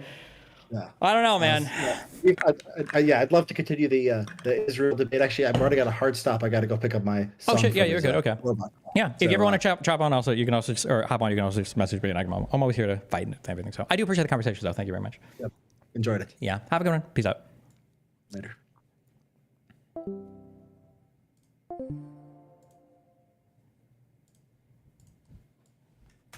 He is my new Mr. Girl. Okay. I appreciate this guy because I think that he actually has like he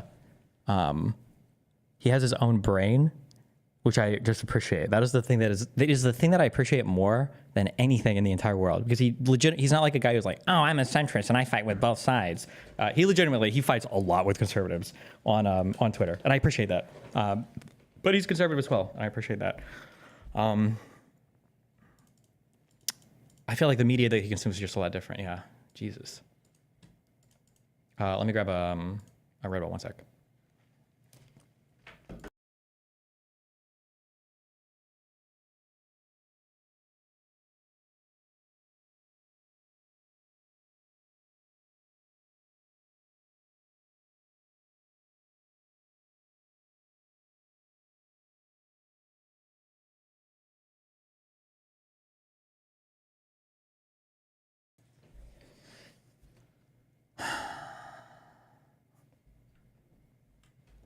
What's the phenomenon called where people seem reasonable and admit to all the bad shit the right does, but still go out and vote for Trump?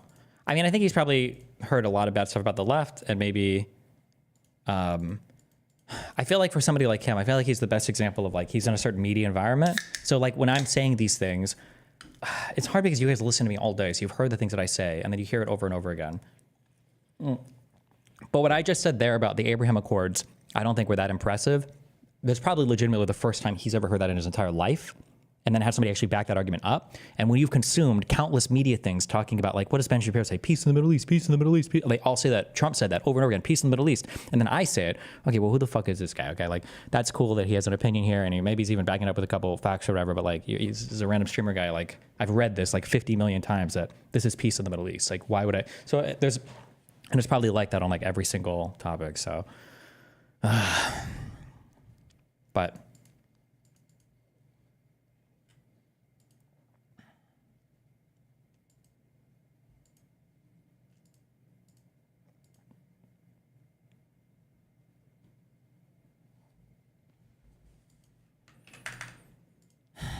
He's ideologically opposed to unions and wokeness.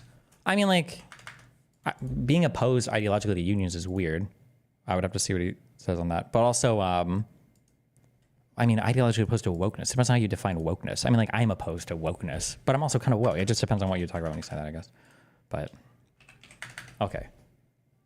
From the Bright Line Safety and Security Team, railroad safety is a community-wide effort for everyone's safety. Never drive around crossing gates when they are down.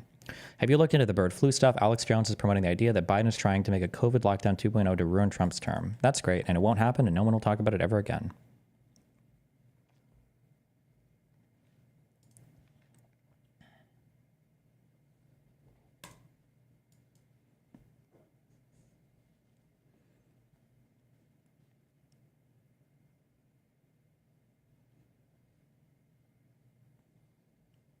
What are you...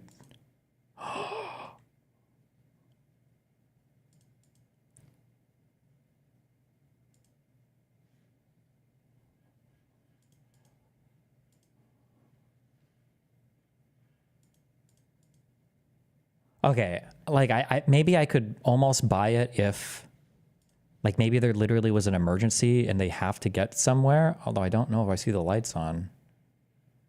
No, I think the lights are on. But why is he stopping? It looks like he's got an open... Why did he stop?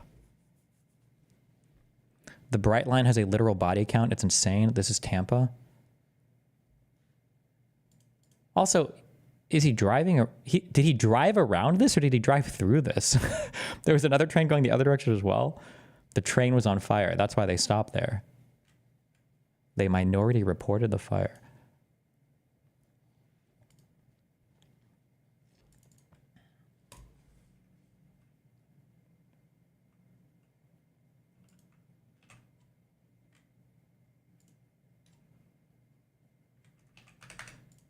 Jesus Christ.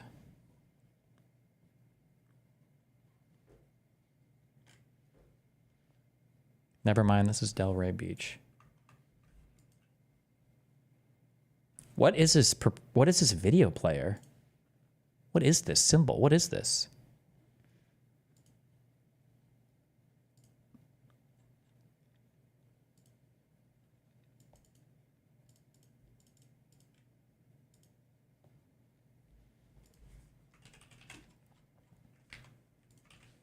This post is insane. Am I overreacting after I found out my boyfriend's online friend group I became part of 2 years ago has been just him the whole time? Oh, I saw this thread.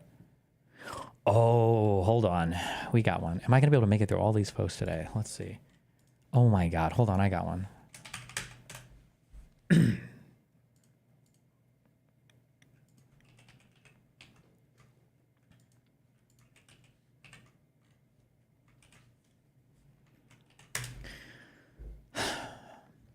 Am I the asshole? I thought we were friends. We met on Hinge about a year ago. After one date, I knew it wasn't anything serious, but we got along, and so we'd continue to hang out sporadically. This is a guy posting on Nice Girls. We never made any physical contact except to hug when getting and saying goodbye. I'd call her dude, bro, man, etc. I even went so far as to ask her one time if I could talk to her about girls, because we're friends, and she gave me the all clear. I'm not sure how my intentions weren't clear. She turned pretty quickly once I laid out that we're just friends, and I guess we're not friends anymore. Good. I was basically up all night, though. I'm dragging these nuts across your face. Ha, ha, ha, ha, ha. No, why were you up all night? I was with a girl. Exclamation mark reacts. Yikes, yikes. I don't want to know, but I hope it was fun. Haha, it was fun, but I didn't sleep. Nice. Can I ask you a question that I don't know how to ask? Yes. Was it a romantic hangout? It was, yes. We made out, LOL. Oof, okay. I know we've never made out, but this is kind of strange for me. This is strange for me. I've had kind of romantic feelings for you, I guess, but I'm the one who asked, so yikes, yikes, my bad. I'm going to exit now. Sorry if I ever read anything wrong.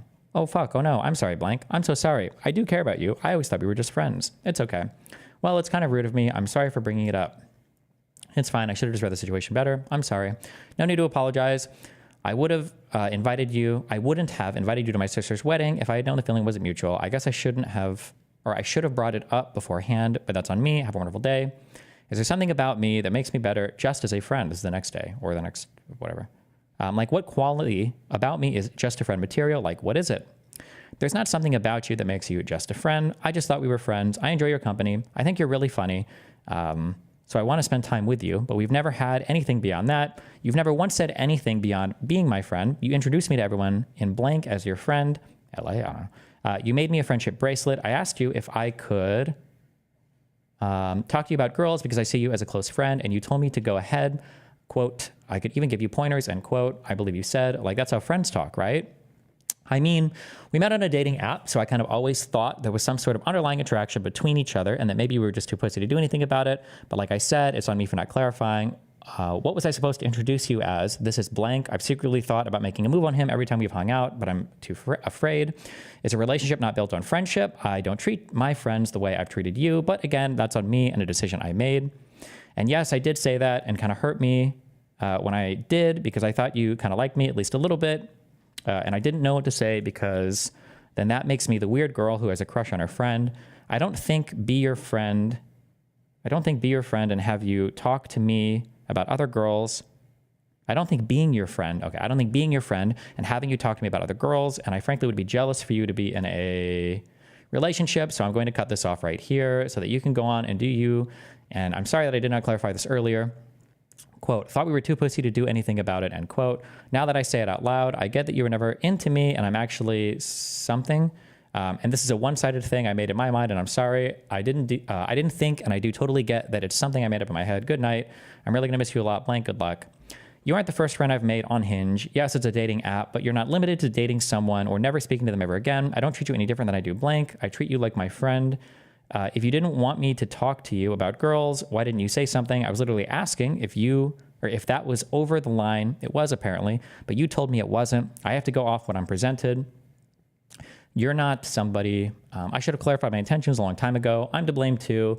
I shouldn't have assumed that we were on the same page. I just only got the sense from you that you wanted to be friends. I'm sorry for not picking up on it. I'm sorry. I really hope this isn't goodbye forever. I understand if you don't want to talk to me right now or for the foreseeable future though. I'm going to miss you.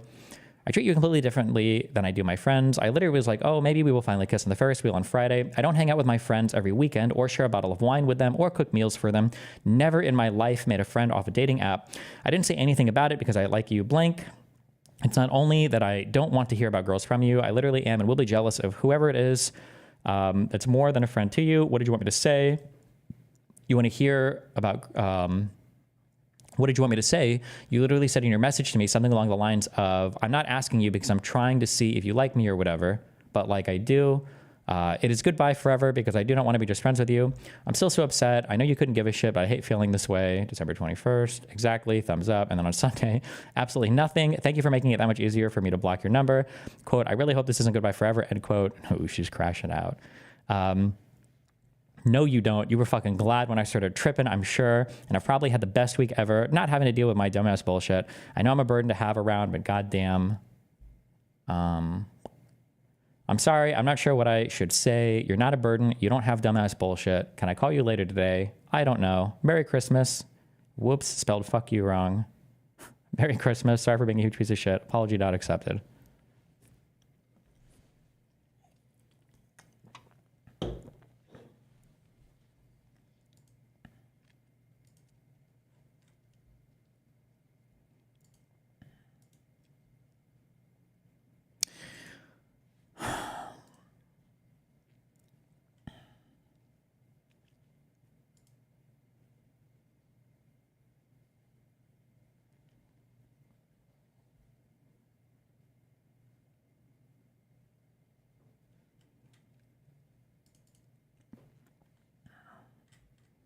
This is unironically how most guys react to the friend zone now. So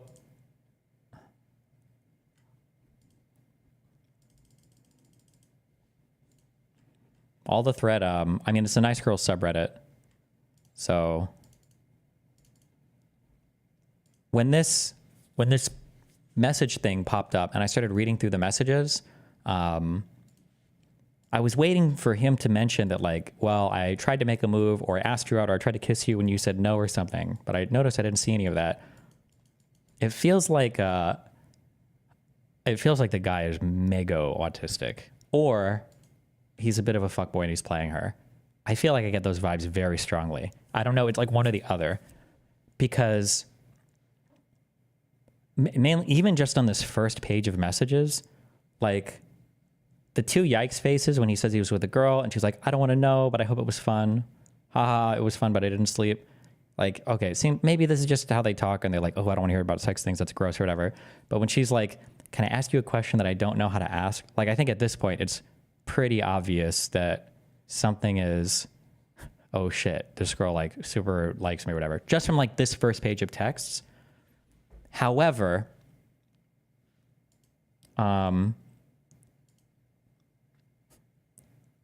if he met her on Hinge and then she invited him to a wedding as her date, and if they were like hanging out and he was like, they were cooking meals together and like sharing bottles of wine at night and like going to the fair and riding Ferris wheels and shit, I feel like she probably almost thought that they were dating. Like, Jesus. But I don't know if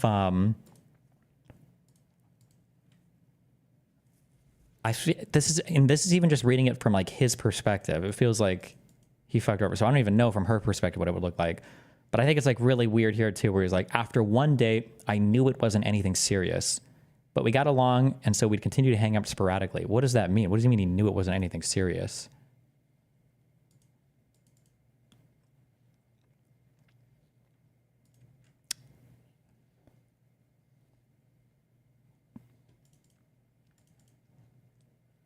The wedding thing is what gets me, especially as I enter my 30s. That's a huge gesture for someone that is rarely reserved for friends. I mean, forget like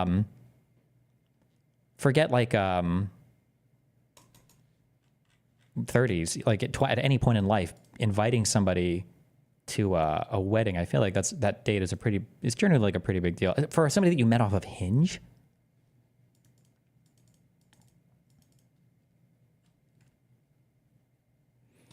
But I guess on the girl's side, I would have to see more from her side, obviously. I don't know how she can be with this guy for a year and there's like been no movement whatsoever on a relationship. So she seems like a little bit like she should have, like she got friend zoned and she needed to say something or do something.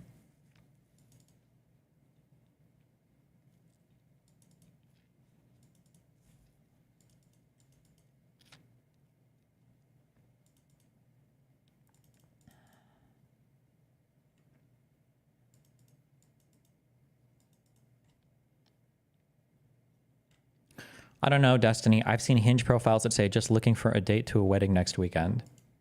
I'm pretty sure that's just like a conversation starter / thing to do. Like you start chatting, you get along, you go on a date, you have fun, and they're like, oh shit, like you can be like a wedding date. I don't think they're literally just shopping for a single person to go to a wedding with. That's a meme, right? Like otherwise they would just invite a friend.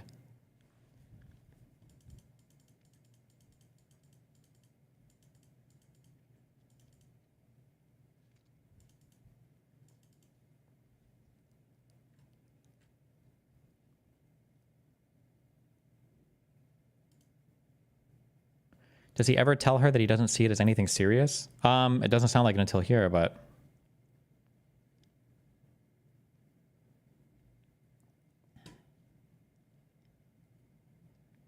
I feel like if you meet someone off of Hinge and you really like them, you should confirm if you're exclusive, unless explicitly polygamous, ASAP.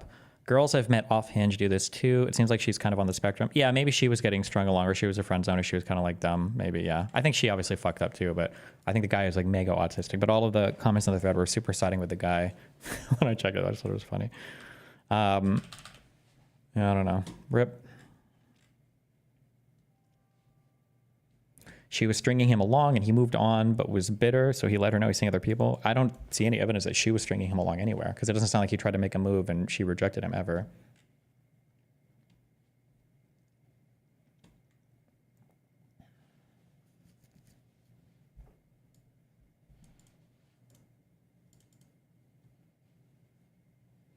You constantly talk about dudes being morons for not reading the signs, yet here you are blaming the guy LeMayo.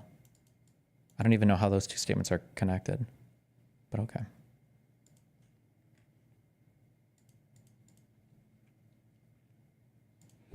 You missed some good clips. Oh my God, is this Hassan hate watching? Oh, it's XQC. Shut up! Shut up! Skylar, shut up! Please shut up! Stop. Shut up! Shut up! Shut up! Shut up! Shut up! Shut up! Okay, so I understand why people hated Skylar. Or no. I mean, like, I think it was dumb to hate Skylar, obviously. I hated Skylar, though, because I was a Walt simp. I was a Walt simp. So fuck Skylar, okay? However, what I don't understand is, how can anybody not hate Marie? This woman was fucking crazy. Every single day with these people. So it's not, don't film it maybe. Shut up, shut up, shut up, shut up. You're the woke of the day. Isn't it inherently exploitative to film? No, you dumb fucks. The entire point is humanizing these people. That's the whole point. Can you just shut the fuck up, please? Can all of you just collectively shut your stupid fucking woke mouths up? Is that okay? Can we just shut the fuck up collectively? Nice, good one.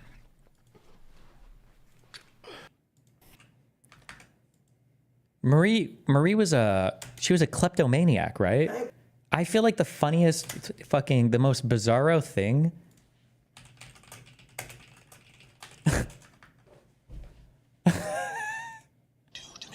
Why'd you kill yourself, Walt? Fuck you. Wait, what? I don't remember this scene. Well, maybe you should just go ahead and die then. Okay, good one. Lying to your son, to all of us, is that right? What do I have to do? Why are all of these audios so fucked?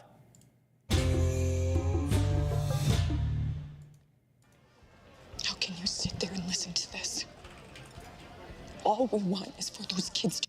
There is no drug empire. Lying to your son, to all of us, is that right? What do I have to do to make you believe me? Why'd you kill yourself, Walt?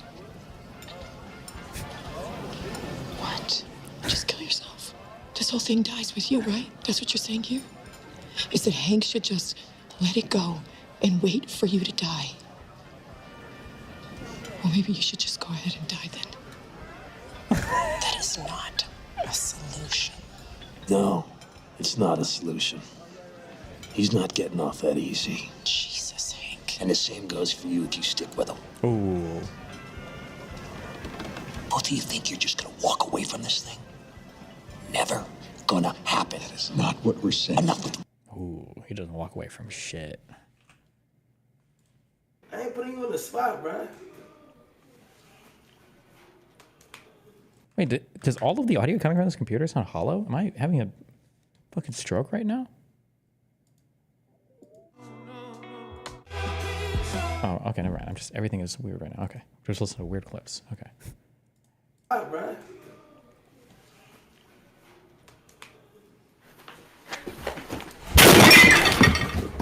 Darren! Are you okay? What are you doing? I ain't putting you on the spot. Okay.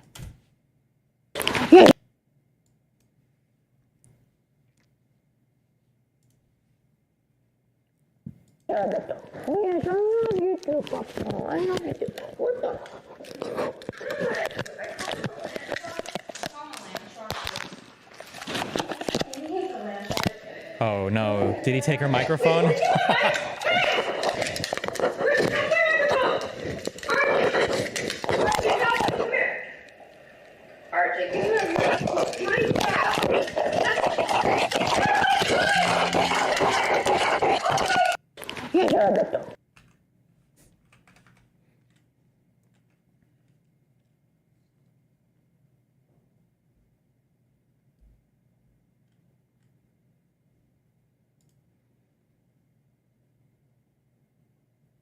Are these...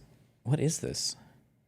These are the patches I'm trying to decide between. Hopefully the hoodie won't be recognizable as Teddy Fresh when it's done. How are these guys so... Read the other Reddit thread of the fake friend group. It just sounds like some guy was like, he had a bunch of Discord accounts in a group chat this girl was talking to, and they were all him. He was just making it up. I don't know, it's fucking weird.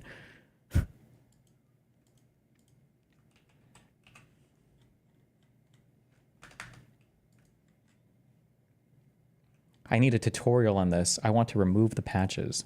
Yo, yo, yo, it's Cinderella, so what up? Today I'm going to show you how to remove a label or patch from a piece of clothing. So I'm going to use a seam ripper, and if you don't have one of these, you can just use a pair of scissors. So all you want to do is lift this up and find the thread holding the patch onto the piece of clothing, and just put your seam ripper in and pull it until that thread comes loose. You're just pulling up the label, putting your seam ripper into the thread, holding it on, and just ripping that stitch by stitch as you go.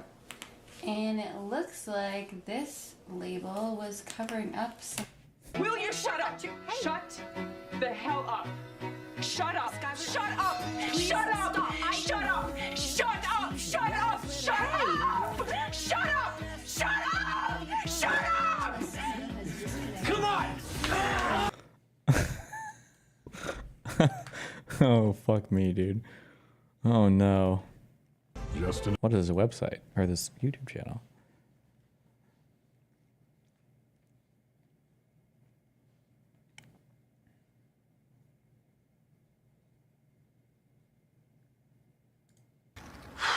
I'm relaxed. I'm relaxed.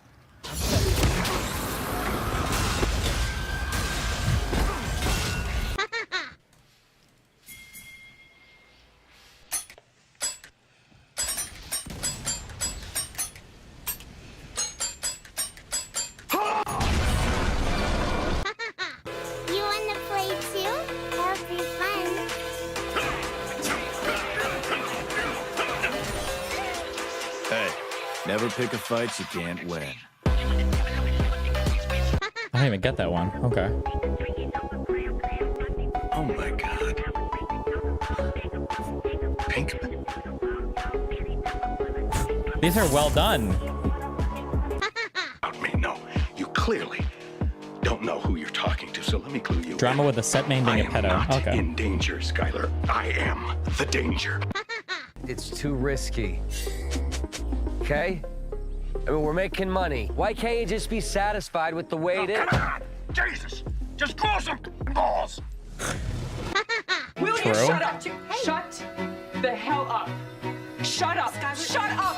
Shut up. Shut up. Shut up. Shut up. Shut up. Shut up. Shut up. Shut up. Come on. You got nothing on me, yo. All right, you can call my lawyer, Saul Goodman. Talk to my lawyer, all right?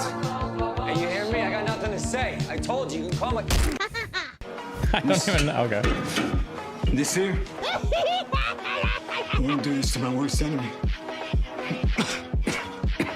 This is degrading.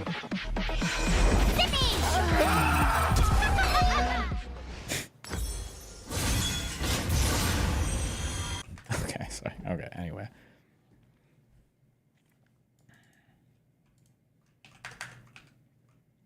Don't link me anything else. I have so many things I need to go through. We're not even going to make it through this stream, okay? Debrigading made Hassan one of the most reviewed YouTubers in the Rotten Tomatoes of YouTubers' websites.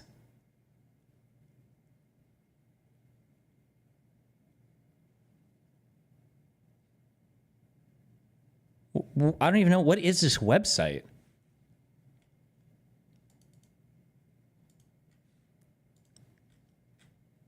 Yeah, these morons are not serious. Also crazy how it's the same talking points. I swear D fans used to be creative. Now they suck. There are some absolute gems on there. I laughed out loud more than a few times. Deeply, deeply unserious people. I also love how they're repeating the same lies over and over and over again, hoping something sticks. It's like they have a template and just copy paste it everywhere they can.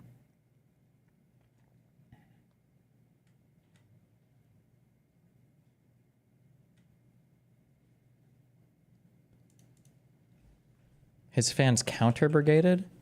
Well, I don't even know what the fuck this site is. Have we? I've never even heard of this before. Has this ever even been posted anywhere in my community ever?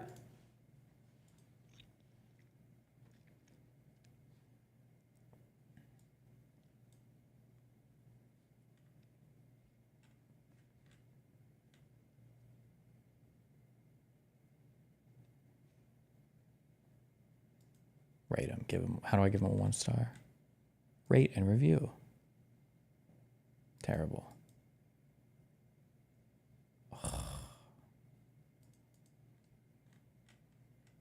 I wonder if people accuse us of brigading. I feel like we should brigade after they accuse us of brigading. I think that we should do that. And then we say, look, you said we were brigading, but we weren't. But now we did. See the difference?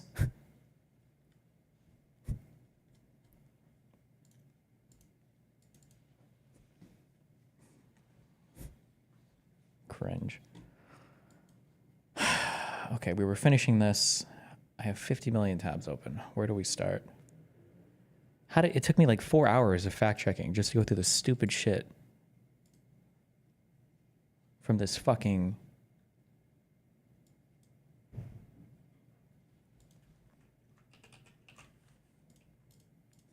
What is this? That broken piece of plate?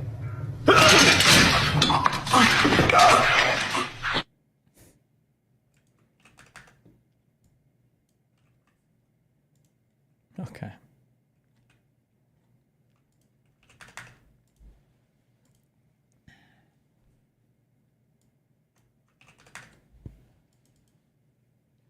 Blame Trump. Well, the implication being that Reserve, but it was under his presidency. But is the implication there that because rates have now gone up, the guys with the good rates are locked in? I mean, I don't know how you better. Wait. How much do you pay for rent in New York? $13.34. Have you like seen these videos of apartment tours online? I have. Do you have a chandelier? This is my childhood home, but everything you see has been totally redone by. Any takes on the South Korean plane? Why do you think it fell? I don't know, but oh boy, am I glad that we're going to hear about every single minor tech thing that is ever going to happen with planes for the next 2 weeks, and then everybody's going to pretend like all the planes are falling out of the sky fucking everywhere. Okay, sorry.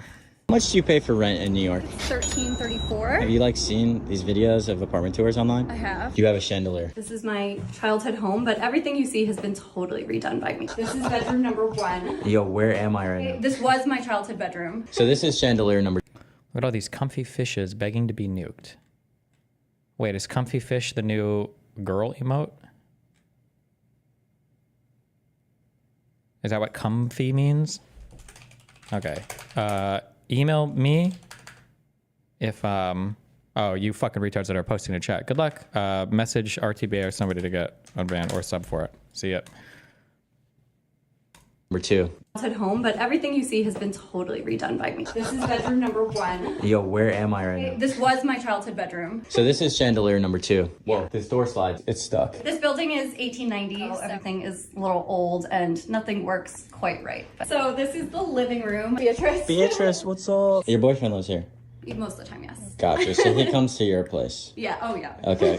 Duh. And this is number 3, chandelier. Yes. Oh, I'm counting. Chandelier number 4. The reason that the pantry and kitchen are so small is because in the 1890s, they didn't have like modern appliances. It's a small New York bathroom. That's so funny. Yeah. Let's see the hallway. So then back here, appliances. It's a small New York bathroom. That's so funny. Funny. Yeah. Let's see the hallway. So then back here is the hallway. It's 30 feet long. This room is rent stabilized. So when my dad's friend said he was moving out, he offered it to us and it was a no-brainer. Say all I can say is wow.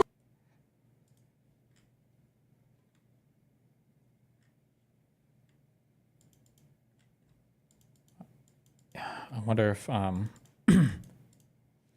I've heard of crazy rent control stories in New York City. I wonder if they exaggerated this for the video though.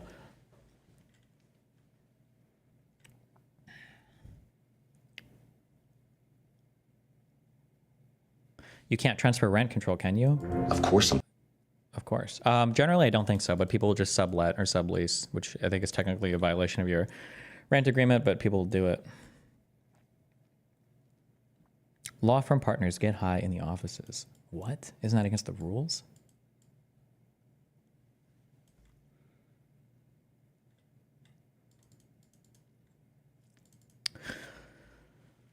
It's kind of crazy and a little disappointing. When you think of like cool legal shit, you always think of like crazy criminal cases.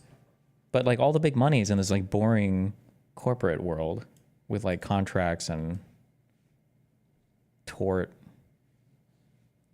Ugh, whatever. It's all good. And then eventually sell that and do that again and again. Someone argued that Trump caused housing prices to go up so much. Not directly, but during his presidency, because they lowered rates so much, people are locked into their mortgage. That they can't move because they got a 2.5% rate. If they were to move, their payment would double. I don't know if you could blame Trump. Well, the implication being that, the Federal Reserve, but it would be under his presidency. But is the implication there that because rates have now gone up, the guys with the good rates are locked in? I mean, I don't know how you can blame Trump for that, right? Well, you were saying under his presidency, you could afford a house because you got a 2.5% mortgage. But my counterclaim to that is, for those who didn't get a mortgage during that time, they're now unable to because mortgages were so low during that time. I don't know that mortgages. I don't know that I'm fully qualified to answer the question. Actually, he was presented a single question and he literally is like has fallen apart. Fuck. Okay, good one, dipshit. But like, I mean, I think basically it's because the Democrats largely screwed up the economy. I think. Nice. And now we retreat to a broad macro, not like a macroecon claim, just like a large claim that means fucking nothing. God, he's so stupid. How could he not have like gleaned anything about anything? How long has this fucking retard been working in media? For 10 years? How can he not know anything about anything? He can't, how does he not know, how has he not picked up any information at all? I don't know that I'm fully qualified to answer the question, actually. But like, I mean, I think basically it's because the Democrats largely screwed up the economy. I think it's partly COVID related, but I think it's an endless printing of money that then the banks are just like, all right, money is worth less. We're just not going to lend like we did. And, you know, we had banks that were too big to fail and then we somehow made them bigger. So there's less competition with the banks. I don't know how much money printing. They did do quite a bit for 2007, didn't they? But housing prices fell after 2007. Also, didn't they? if you were to ask this guy, I would pay so much money to have Dave Rubin explain it between like M1, M2. I know that this went up a lot for COVID. I think we actually printed a lot. No. We should use this.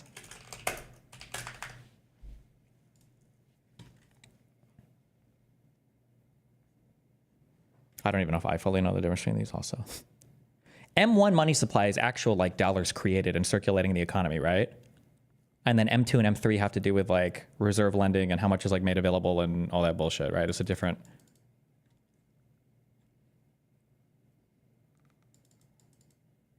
Like when people talk about like just straight money printing, isn't that usually referring to M1 money supply?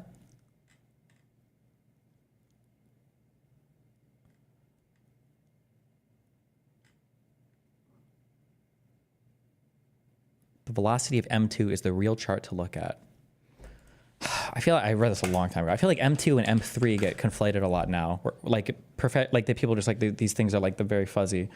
M2 is the U.S. Federal Reserve's estimate of the total money supply, including all the cash people have on hand, plus all the money deposited in checking accounts, savings accounts, and other short-term savings vehicles such as CDs, nuts, retirement account balances, and time deposits of 100K are omitted from the M2. The Federal Reserve tracks a separate money supply number, M1, that includes currency in people's pockets or their checking accounts and savings accounts. The money deposited in time deposits and money market accounts is not counted in M1. For the Fed's purposes, this is near money. That is, the funds cannot be used as a medium of exchange and are not instantly convertible to cash. Tracks a separate money. Okay.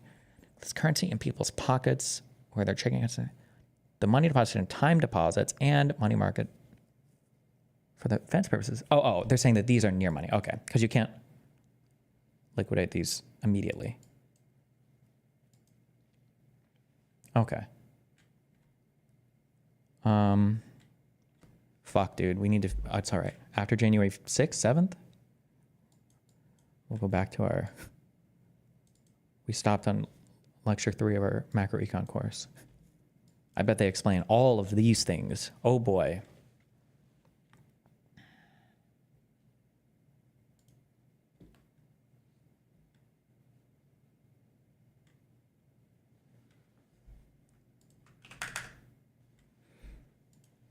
One of the Destiny Awards? I think we're doing them tomorrow on stream. And then I think we do a New Year's edition of anything else. Wait, fuck, where was I? Okay. Now, so I think there's a series of problems there. But as a general rule, because I want the government out of the economy as much as possible, banks now, so I think there's a series of problems. And, we had banks that were too big to fail, and then we somehow made them bigger, so there's less competition with the banks now. So I think there's a series of problems there. But as a general rule, because I want a series of like what problems? What are the series of problems, Dave Rubin? Tell us about some of them. Why not expand on them? Like, can I have like a person on the street tell me that there are problems and the Democrats made the economy bad? Like, you guys are specialists. Tell me what they did specifically that made it bad. Tell me like what the specific problems are and give me some solutions. What do you mean? Government out of the economy as much as possible, and out of everything as much as possible. I want there to be more banks, so there's more competition. So if some bank is offering you 5%, you might find 3 other banks, start negotiating with them, and next thing you know, you do get an interest rate, or you get a mortgage at 3% or something like that.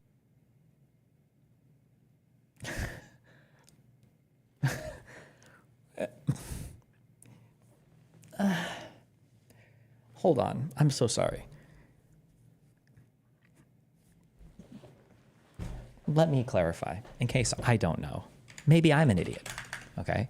My grasp of the Treasury and the Federal Reserve and all of these is like tenuous at best, okay? I don't have the best understanding of this, okay? But like, don't you have the Federal Reserve that lends money at, this is called the federal funds rate, right? And then don't they loan money at a certain interest rate to other banks, and then those banks will lend money to people for mortgages, but there's like a prime lending rate that is factoring in whatever the federal funds rate is. No one is ever lending you money under what the Federal Reserve is making money available for. That can't happen. That will never ever happen. You don't compete on these rates. In fact, I could be wrong, but I don't even know if shopping around for better mortgages, I don't even know how much of a thing that is.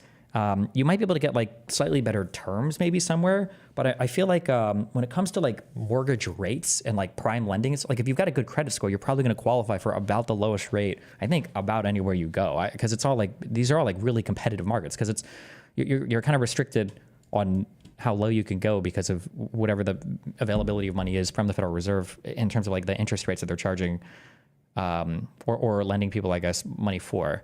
So the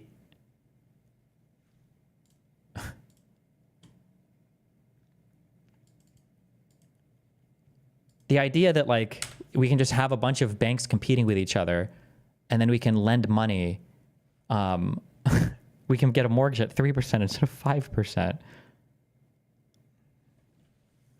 Find 3 other banks to start. I want there to be more banks so there's more competition. So if some bank is offering you 5%, you might find 3 other banks to start negotiating with them. And next thing you know, you do get an interest rate, or you get a mortgage at 3% or something. Does he think that if like the federal funds rate is like 6 or 7%, that like competition in the market is going to mean banks are going to lend you money for homes at a loss?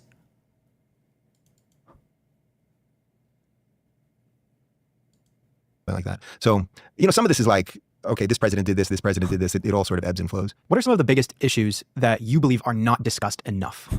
We're just not going to, dude. It's a finance podcast, by the way, but okay. It all sort of ebbs and flows. What are some of the biggest issues that you believe are not discussed enough? It's funny because online, almost everything is being discussed now, right? Like, that's the beauty of what's happening online. There are a million podcasts discussing almost everything from a mainstream. Can you explain why mortgage rates are going up, but the Fed has only been cutting? I don't think that's true, is it? Let's see. Okay, hold on, Fred. Okay, let's check. We have search mortgage 30-year fixed rate mortgage average in the United States.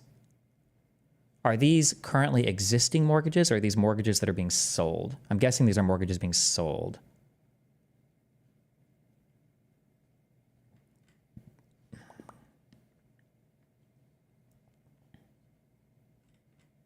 Okay. So if we were to graph this against, we're going to add a line and we're going to look for, what did people say tracks better, the 10-year treasury interest or whatever is what this follows. And this is kind of based, I think, off of like federal funds rate, kind of, I think, right, in a way.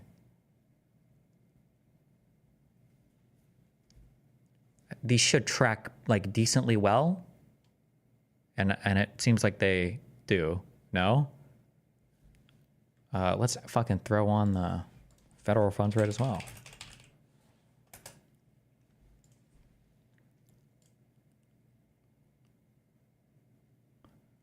This one's a little bit weirder.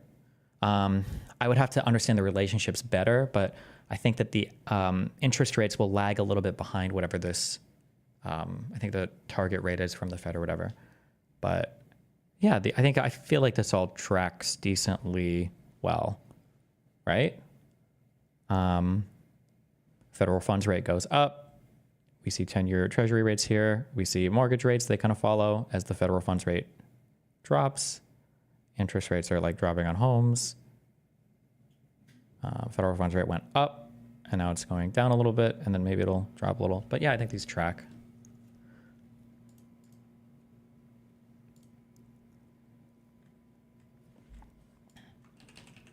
I really hate that the Ask Science subreddit got replaced with Explain Like I'm 5, but okay.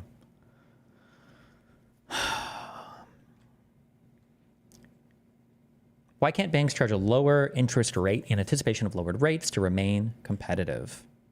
That's ignoring adjustable rate mortgages, is it not? I don't think people sell ARMs anymore, or it's very rare now. I think percentage of mortgages that are adjustable rate.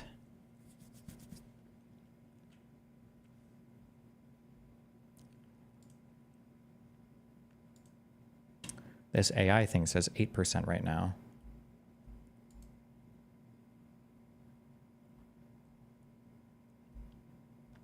%92% are fixed rate, 8% are adjustable for U.S. households. Banks can and do things like that, but it won't be as dramatic as you're suggesting. As you mentioned, current 30-year fixed rate is around 8%. This was posted December of last year. Some places might give you 7.75 or 7.5 in the hopes of undercutting competition. Why wouldn't they go down to 5%, like you said, since almost certainly the rate will be lowered, because the last time interest rates got this high, they stayed this high for 30 years. In the last 50 years, there have been average interest rates at 5% or lower for just 12 of those.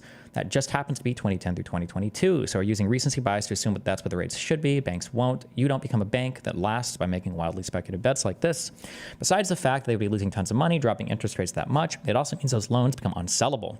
No one would buy that loan from them. They would be locked in on a horribly termed loan themselves that they can't get rid of. One final consideration, if the bank drops it that low, it's unsellable and loses a lot of money if rates go up or stay the same or go down a little. Now assume they didn't do that. They offered a loan for 7.75% interest. If rates go up, they would still lose money, but not as much, and their loan might be harder to sell, but not impossible. If rates go down, like you say they certainly will, well, it doesn't cost the bank anything either. They might lose a little if that customer refinances somewhere else, but they could also proactively offer their customer a lower rate refinance. Yeah, okay. In perspective, which is crumbling, I would say the main thing that they didn't discuss honestly was that there could be a... The federal bank determines the rate depending on how well or worse the economy is doing. Now, the Federal Reserve, I think, is supposed to only target two things. It's supposed to target inflation and unemployment. I don't think it's supposed to target the economy. Now, inflation and unemployment, I think, will be tied in another way to how the economy is doing. But the Federal Reserve, I don't believe, is supposed to be targeting like the economy, just those two things. From a mainstream perspective, which is crumbling, I would say the main thing that they didn't discuss honestly was that there could be a type of person out there who was not a pure leftist that still was a good American. And they basically treated everybody that wasn't a Democrat or wasn't a lefty or didn't just pick the thing of the day. Sorry, somebody said in YouTube chat, there are three main rates to consider that are considered related to the federal funds rate. This is interest on reserves, reversed repo rate, and discount rate. Look up an AP macro study guide online. Yeah, maybe we'll do that. Yeah, I don't understand like how the Federal Reserve does like repos and like swaps. And I don't understand that 100%. But I'm sure our econ course will cover it when we get there. Okay. The day that the lefties were into, they basically treated them like they were a Nazi or a horrible person or a garbage person, as Joe Biden. When they say loss, are they just talking about future profits and not actual loss of money? Right? Yeah, they're talking about future profits. That the lefties were into, they basically treated them like they were a Nazi or a horrible person or a garbage person, as Joe Biden said. And then I think what happened was you basically had a mainstream media that more and more people were waking up to the nonsense. You had an ascendant alt media, and that really was what this election was about. So I think it's hard to say what isn't being discussed because so much is being discussed now. But I would say the thing that I think has flourished to the top right now that desperately needed to be pushed to the top is free speech. I don't think people had any freaking clue how bad the free speech situation was. And then I think COVID started waking some people up. You know, when you suddenly started getting a couple doctors that were like, all right, maybe this thing was from the Wuhan. Shadow banning on YouTube I think the shadow was banning, a bit of a thing in terms of like saying vaccine or COVID and stuff like that. So I think it's ironic actually because they basically, the media was so terrible, they created this alt ecosystem online. And then COVID comes in, and then COVID basically put like rocket fuel on the alt thing because then there were just online people like me, and I'm obviously not the only one, but then I started talking to, say, Jay Bhattacharya, who might be the head of NIH now, who is a Stanford physician who was very skeptical of everything that was going on. So then more and more of us started talking about it. The government started censoring us more and more, and then it started feeding itself. I had a tweet in, I love how your credentials don't matter, except for when you agree with me. Oh my fucking God, then you better fucking believe. We're going to hear about how bad woke universities are. All the Ivy Leagues, they don't mean anything anymore. Ivy League education doesn't mean anything anymore. It's all garbage. Oh, by the way, this guy who agrees with me, Stanford, by the way. Ever heard of a little school? Sorry, have you ever heard of a little school called Harvard University? Have you ever heard of a place called Stanford? It's prestigious, by the way. Oh, he's pro-trans? Yeah, well, prestigious doesn't mean anything because Ivy Leagues suck shit, by the way. Also, Ivy Leagues are dying. They're failing. Failed education. Nobody cares. Go to trade school. Anti-vax, actually, from Harvard Medical University. I don't know if Harvard is medical. Johns Hopkins House. It was July of 21 that it was right after Biden said that if you get the vaccine, you will not get nor transmit COVID. And I said, not only was that... Oh, cool. More lies. Oh, lies. All these quotes we've looked up before. Good one. It was right after Biden said that if you get the vaccine, you will not get nor transmit COVID. And I said, not only was that not true, but I said the boosters don't work and they are prepping us for mandates. By the fall, mandates were coming. Anyway, my tweet got taken down, and then Jim Jordan, congressman from Ohio, said that I was one of the people that they know when they went in and looked at what happened with Twitter and the government, they know that the government had Twitter take down that tweet. So, and you get nothing, by the way. The government fully can step on your First Amendment free speech rights, and you get nothing. You don't get a letter. You don't get an apology. I was at the Capitol with him. I was like, is there anyone here that I could go to? And they might say, sorry. He's like, no, there's literally nothing. You can't sue him. There's nothing you can do. So you accurately predicted consequences of, COVID. Yep. And then some government official. No, but okay. Agency, who knows, was putting pressure on Twitter for you to delete that tweet. Not for me to delete. They deleted the tweet. For Twitter to then remove which they did. Tweet. Yeah. Yeah. And then the beauty of that actually is that, so that happened. It got deleted maybe 2 hours after I put it up, something like that. I said, the vax is not working as promised. You guys can probably find the tweet. The vax is not working as promised and mandates are coming. They want a federal vaccine mandate for vaccines, which are clearly not working as promised just weeks ago. People are getting and transmitted COVID despite the vax. Plus now they're prepping us for booster shots. A sane society would take a pause. We do not live in a sane society. This is a stupid tweet, but probably shouldn't have been. What do they do? Temp banned and remove the tweet. But the social media companies acknowledge that they did go too far on a lot of this stuff. I think YouTube and Twitter both acknowledge that, like, yeah, and then they scaled these back and they just switched to like community note type systems instead, which YouTube did as well. Now, conservatives will never admit mistakes ever. Don't forget that. They will never, ever admit a mistake ever. They'll just blame it on somebody else. And it was taken down. What I did was, fortunately, because I have an audience, first off, I called a couple of the higher profile people that I know, and I was like, guys, can you I have a screenshot of it. Can you get this out there? And fortunately, to whatever extent Twitter was still free at the time, enough people started doing that. I had also started my own tech company called Locals, where we were able to allow people to speak freely. So I was able to get people to follow me there, and I could still communicate with people, and I could still directly chat with people and everything else. So there's always a better mousetrap. I mean, that more than anything else, I think that's my attitude about the world right now. As long as we are free, to whatever degree we're free, the human ingenuity will always solve all of the problems. So that's not necessarily true for a number of reasons. That's a silly thing to assume that just because something has been moving in a certain direction means it'll continue to always move in a certain direction. Human ingenuity has brought good things, but also bad things as well. Fuck. One thing I'm glad is we'll get back to it in the new year, okay? Just for the few papers I've read, the Federalist bullshit, we really are, the gift that America gave to the world or to itself, the reason for America's success really was the structure of our government. It wasn't the First Amendment or freedom of speech or human ingenuity. It was more like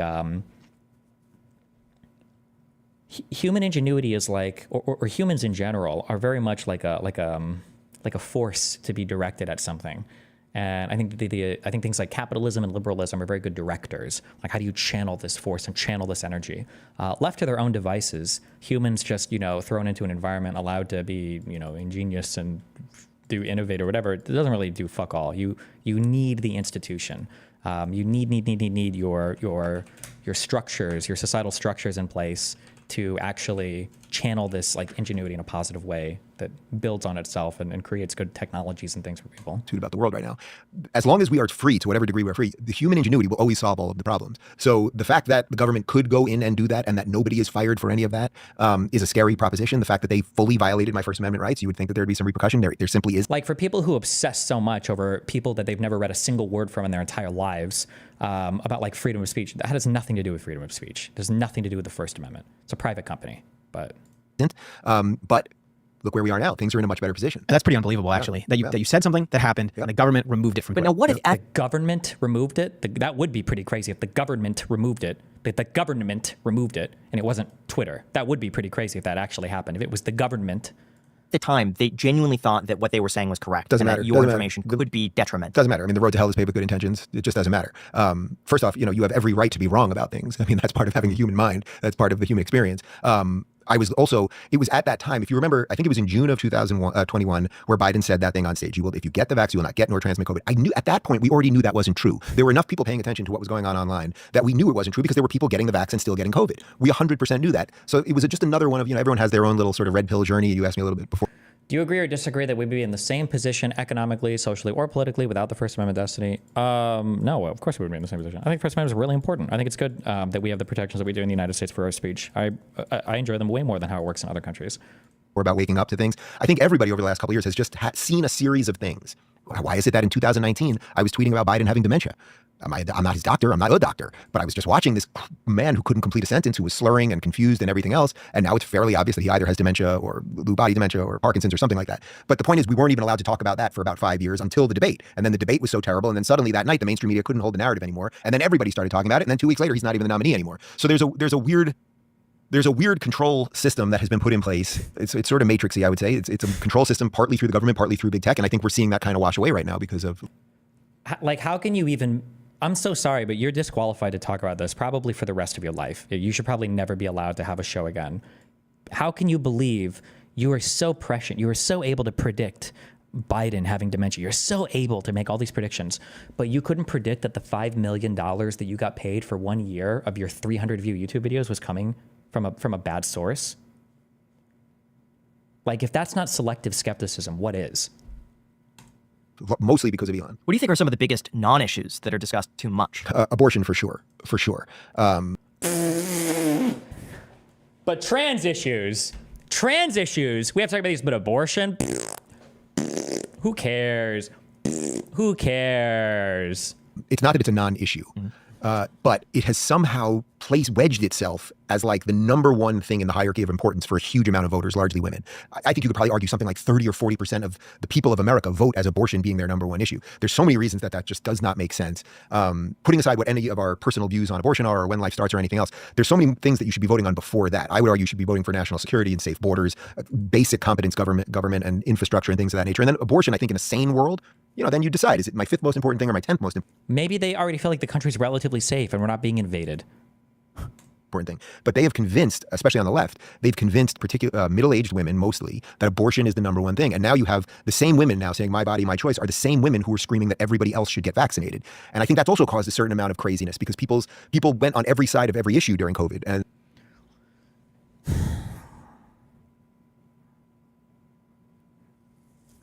the reason why people would argue that vaccine mandates are necessary aren't because they want you to be healthy. The idea is supposed to be some level of societal protection. That's why vaccine mandates are a thing, but exercise mandates aren't, right? The abortion, you can't infect other people with your fetus. That's not how that works. Like, these aren't two sides of the same position. And I think now we've been left with a bunch of people that really don't know what they think about a whole bunch of things. But abortion is by far the big one. When we were supposed to have the red wave in November of 22 and it didn't materialize, it's because for 2 weeks before that, the entire media was screaming about the Republicans are coming for abortion and Roe v. Wade is going to kill, the reversal of Roe v. Wade is going to kill people. All the reversal of Roe v. Wade did was kick it back to the states, which I do think was the right decision, even though I am begrudgingly pro-choice. Every state should be able to make up their mind on that. For example, Florida is 6 weeks. It's heartbeat bill. That's too strict, I would say, for me personally. But then I have to decide as a Floridian, is this the thing that I put at the top of the high? And why do you say people were worried that it would ban abortion, but all it did was kick it back to the states? Yeah, to ban abortion. What are you talking about? What do you think that means? Like, oh, people are worried that when we abolish the Second Amendment, that would get rid of guns, but all it did was kick guns back to the states. What a fucking just kicked it back to the states to do what? To allow you to throw abortion birthday parties? Or what are we even saying here? Yeah, no shit.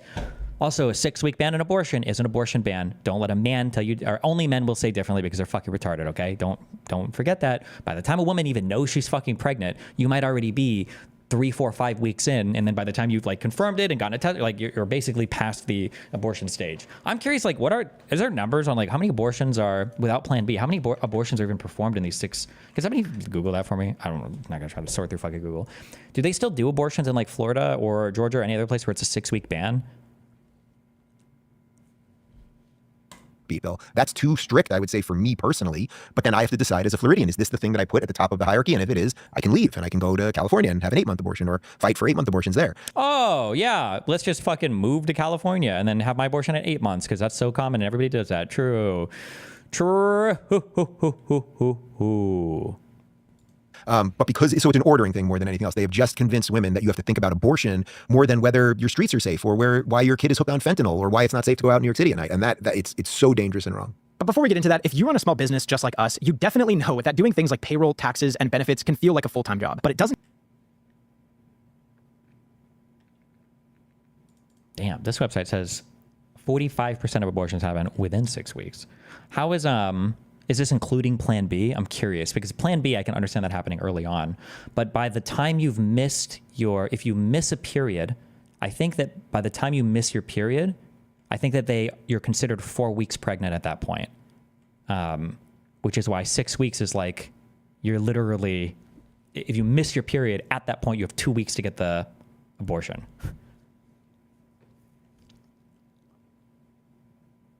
I'm curious if this site includes Plan B or not.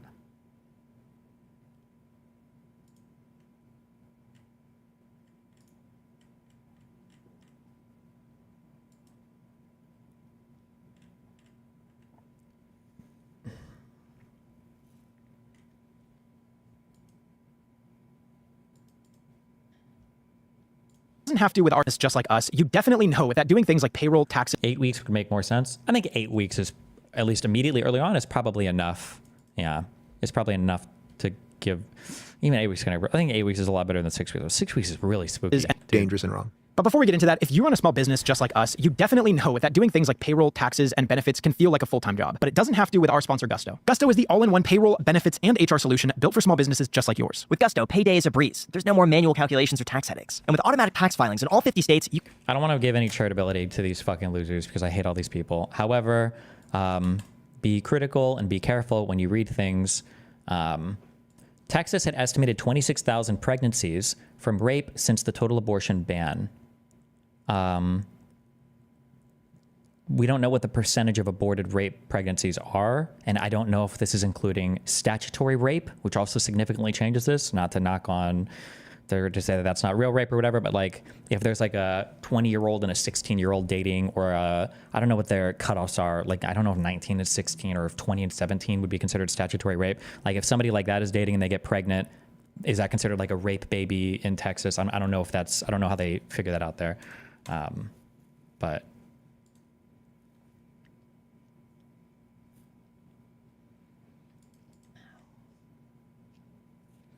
according to the site, Wisconsin bans abortion after 21 weeks. Would you say that your ideal abortion law matches Wisconsin's current policy?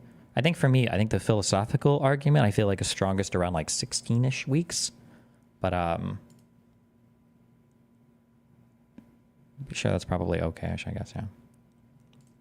You could save hours a month. Plus, Gusto offers 401k plans, health insurance, time tracking, and even access to certified HR experts all in one place. That way you could focus on what you love, which is growing your business. So join over 300,000 other small businesses that use Gusto and see why it's rated G2's #1 payroll product. And here's the best part. You can try it for free for 3 months. And guys, this is a full circle moment for me because when I established my first ever S Corp, I needed to do payroll. And guess what service I used? I used Gusto. I have literally been using Gusto for 4 years now. I've never had a problem. I seriously recommend the product. When I signed up, I didn't get 3 months for free. You guys can get 3 months for free with the link down below in the description. All you got to do is go to gusto.com/ice to get started today. That is gusto.com/ice, or click the link down below in the description. Thank you so much to Gusto for sponsoring this episode, and back to the podcast. Why do you think Statutory rape should be included in the stat. Aborting rape babies is okay because rape victims can't consent to sex and therefore the resultant pregnancy.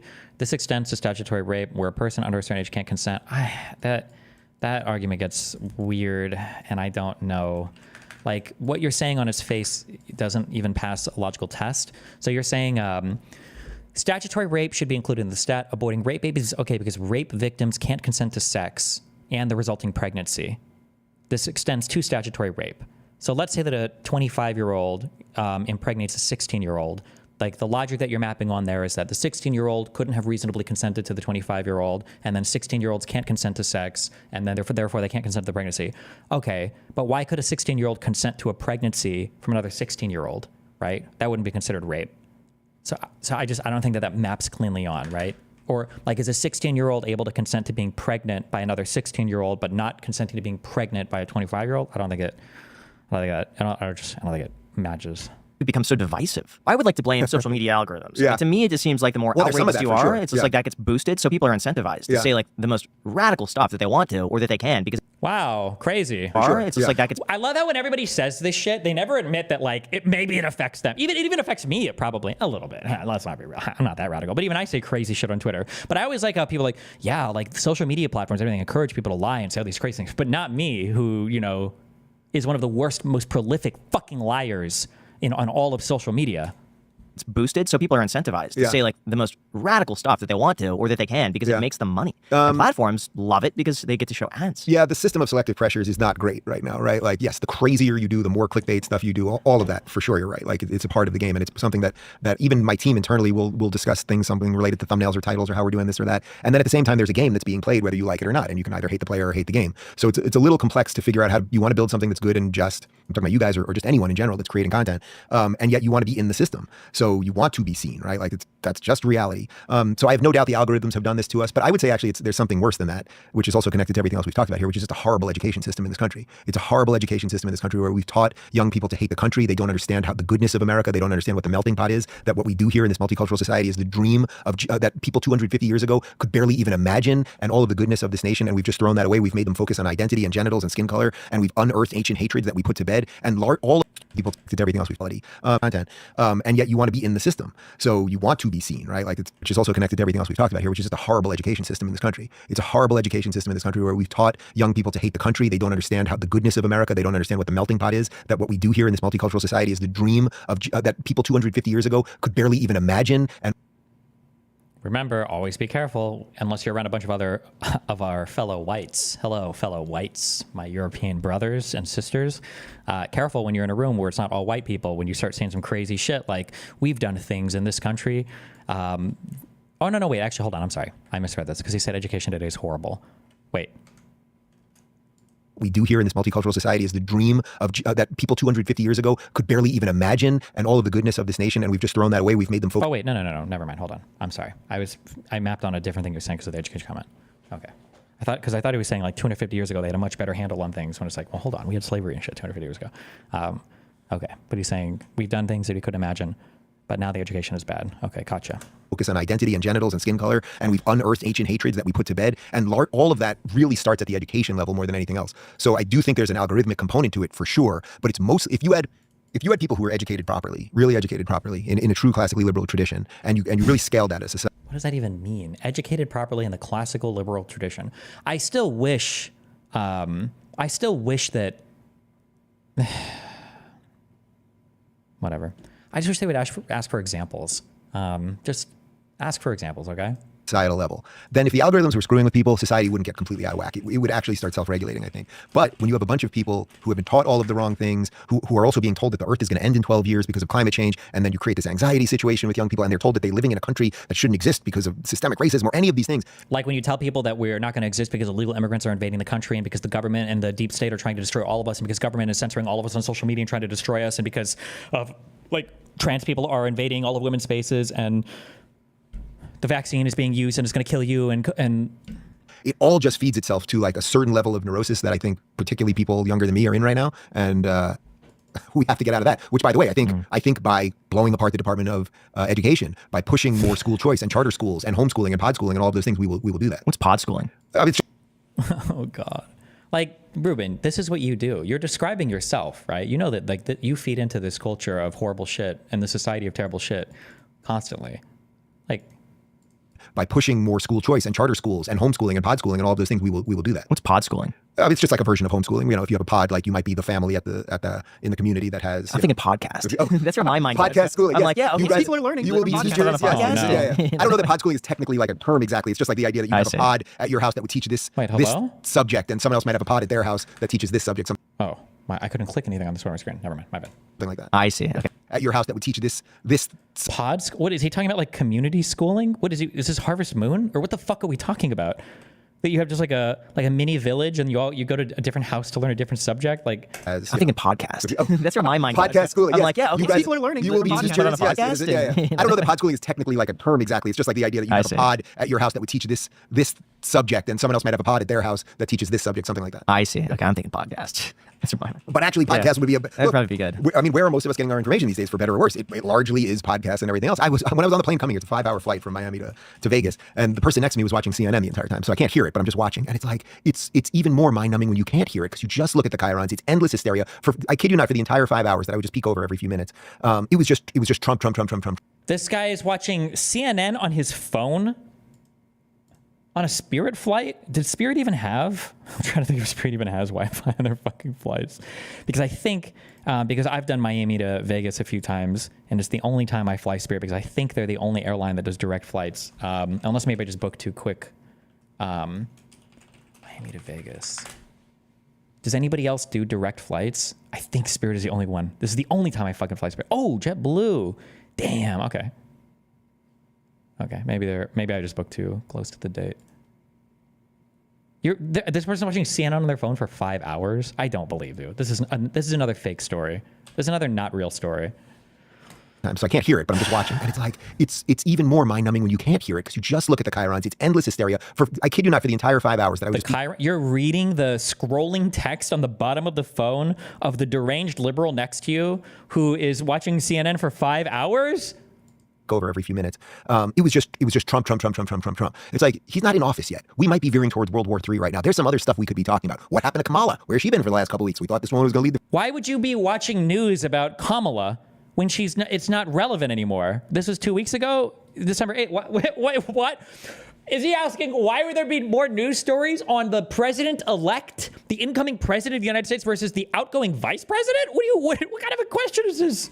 The free world. But they've just dumbed down we're basically an idiocracy. But it just seems like they do that just to sell ad space. I mean, that's really what it is that the more they throw at you, I think they can do it as long as they can do it. You know that, so I saw today that Rachel Maddow, you know how much she gets paid? How much do you think Rachel Maddow gets paid?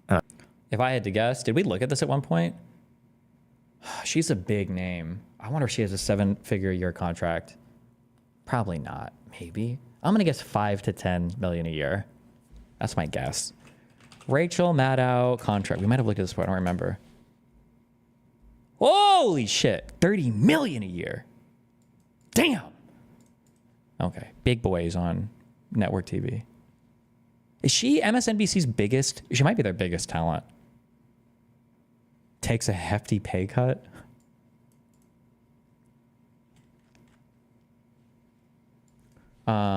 Largest shows MSNBC. 2023, one of MSNBC's most watched shows, The Beat with Ari Melber, averaged 1.8 million viewers. The top 5 highest rated shows were The Rachel Maddow Show, The Last Word with Lawrence O'Donnell,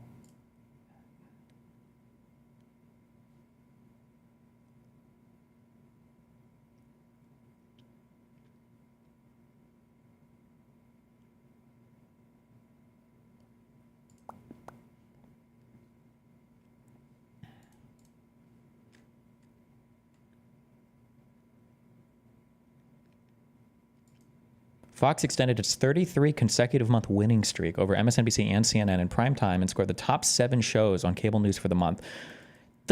All top 7? What the fuck?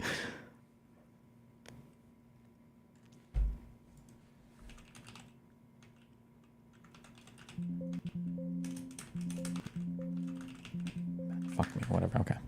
I think Maddow might be their biggest talent. 10 million a year, probably? Yeah, millions, probably 5 mil. 30 million a year. Wow. MSNBC is now cutting her pay to 25 million a year. I am very How is she successful. gonna I have survive? way more views on a daily basis on my live stream than she has. How can you just let him lie like this? Lil Gup, you're like literally fading into irrelevancy. What are you talking about? Like he has like YouTube shorts is like all he does. I don't know. Does he even have a mainstream media show anymore? Like Ruben was way more popular like 8-ish years ago. Like his channel's not horrible. No, he's been doing a little bit better lately, actually. But more popular than Rachel Maddow? Excuse me? That's delusional. That's delusional.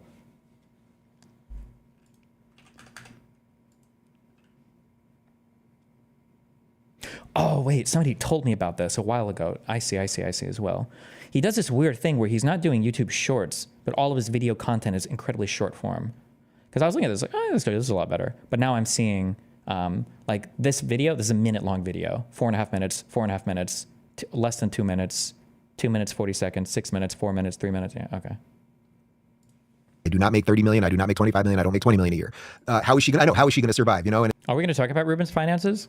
It's like she has to give an awful lot of that for taxes too, because I'm pretty sure she lives. So are you saying they make that much money? Because if they pay her, how is she going to survive? You know, and it's like she has to give an awful lot of that for taxes too, because I'm pretty sure she lives. So are you saying they make that much money? Because if they pay her that, they have to at least be making that to justify. Where's the money? If we were to take away the pharmaceutical ad money, that might be a bit different proposition. How much money does MSNBC make from pharmaceutical advertising as opposed to any other kind of advertising? What? Okay. Right? I mean, during COVID, you would literally have Fauci on for an hour on Meet the Press, and then it would go to commercial, and it would say, brought to you by Pfizer. And it's like, wait, what? The company... Thank you for that cut in here. Thank you. So important. Thank you. That this guy was just shilling for is sponsoring the news right now. So one of the reasons that this hasn't fully shifted yet, like you guys are obviously in a similar business that I'm in here. What kind of ads does Fox News run? Hello? What kind of ads do you run, Lil Gup? Who's your sponsors besides the Kremlin? is that industries don't just die overnight, right? Like the dinosaurs, they're sinking in the La Brea tar pits, but they don't just sink immediately. It takes some time for them to sink. So there's an entire world that exists around ad sales and corporate structure of the dying mainstream media that hasn't fully moved over. If I was being paid per view in any way of parity that she's getting paid per view, I'd be making a shit ton more than her. Like, come on.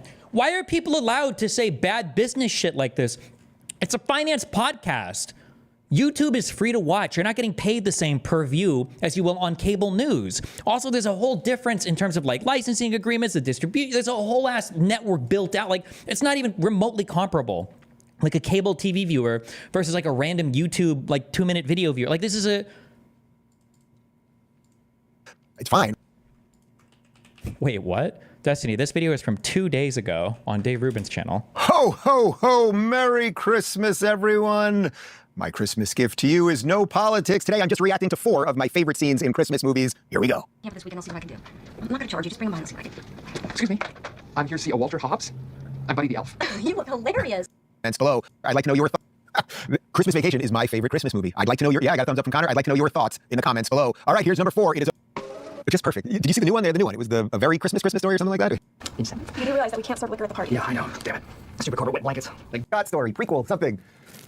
Merry Christmas, everybody. The deep state strikes back with a clear message to create nuclear war as Trump transitions into office. It's confirmed NATO fires missiles into Russian territory, forcing Putin to the brink of nuclear war. We haven't been this close to World War III since the Cuban Missile Crisis, and folks, Putin does not mess around. If global disaster strikes, are you prepared? 90% of medications come from overseas. You need to cover the basis for your family's medical needs and prepare for any type of medical catastrophe. And the wellness company's emergency kits are your best defense against the unexpected. Packed with life-saving medications like ivermectin, Z-Pak, amoxicillin, and more. These kits combat bacterial infections, staph, bite wounds, UTIs, strep throat, and respiratory illnesses. Each kit includes their medical board-approved guidebook that walks you through how to treat different emergency scenarios. Ordering your prescription emergency kit is easy and fully digital. Answer a couple questions after checkout, and your kit is delivered to your front door. Don't wait until disaster strikes. Act now by heading over to twc.health/Rubin and use code Rubin to save up to $60 off plus free shipping.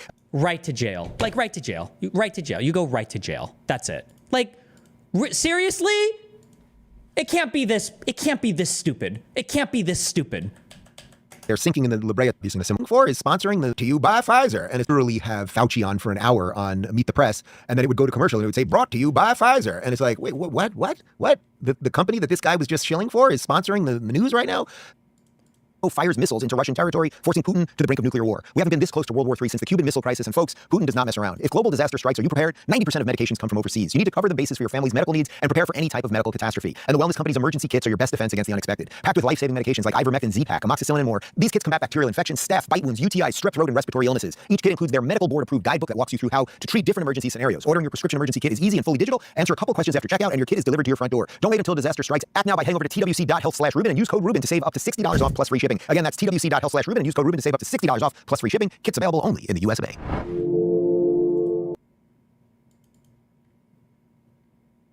Like, how shameless. What is ivermectin? Fucking, oh God. What do you call, is iridium a real thing, or is this in Stardew Valley, a fake material? Oh no, is it iodine? What do you take for radiation?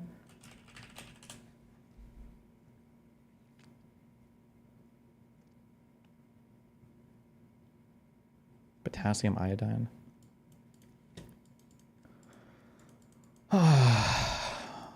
Bro. We're only an hour and we're... How can one interview... This is like a Tim Pool thing. I feel like you could spend days... You could spend days going through all of these types of shows. Like, this is an impressive amount of lies packed into a single thing. Like, an impressive amount of lies. Like... Almost every single statement is a lie. It's insane. So one of the reasons that this hasn't fully shifted yet, like you guys are obviously in a similar business that I'm in here, is that industries don't just die overnight, right? Like the dinosaurs, they're sinking in the La Brea tar pits, but they don't just sink immediately. It takes some time for them to sink. So there's an entire world that exists around ad sales and corporate structure of the dying mainstream media that hasn't fully moved over. If I was being paid per view in any way of parity that she's getting paid per view, I'd be making a shit ton more than her. It's fine. I'm not complaining about it, but it just kind of is what it is. But I would also say this. When you realize that woman has been getting $30 million a year, and then you were to go through the laundry list of things that she got wrong, did you ever see that 5-minute thing? Taking iodine before a nuke helps prevent thyroid issues due to the thyroid taking up the non-radioactive iodine instead of the radioactive shit from the nuke. Oh, makes sense. Okay.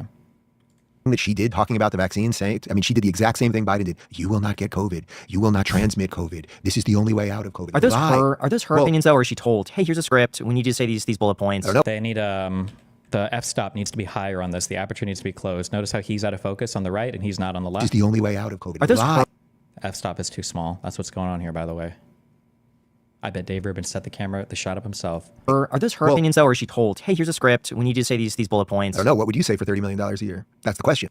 Oh my God. What would you do? Would you promote ivermectin and Z-Pack? And it doesn't even make sense. Also, that sponsor doesn't even fucking make sense. Wait, hold on. Oh!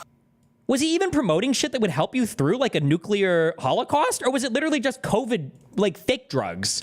Needs and prepare for any type of medical catastrophe. And the wellness company's emergency kits are your best defense against the unexpected. Packed with life-saving medications like ivermectin, Z-Pack, amoxicillin, and more. These kits combat bacterial infections, staph, bite wounds, UTIs, strep throat, and respiratory illnesses. Each kit includes their medical board-approved guidebook that walks you. Wait, are you allowed to buy this shit without a prescription? I don't think you can just buy Z-Pack and amoxicillin without a prescription. No, I thought that antibiotics were controlled substances. Do you need prescription for amoxicillin?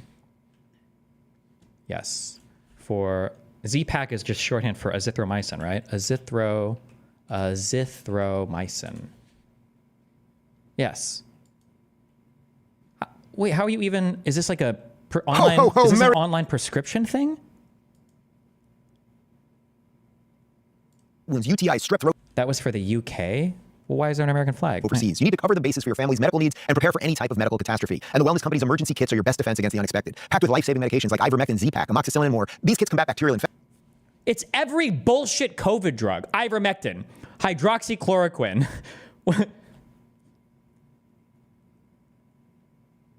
Azithromycin, generic Z-Pack. These are all the big the contagion kit. Oh my God.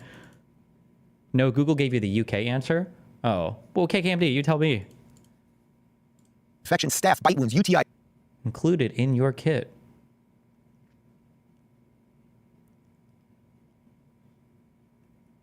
I feel like I heard them talk about doxycycline as well. I don't remember why, though.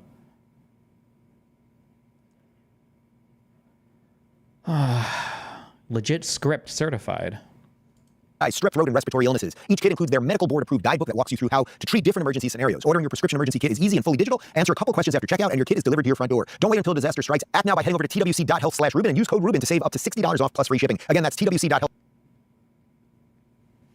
Healthcare without the propaganda. This is evil shit, guys.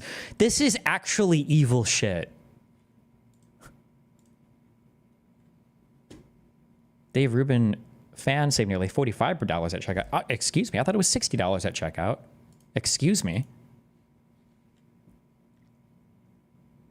Okay, let's say that I want the with proven treatments. That means nothing. Okay, thanks. All right, add to cart.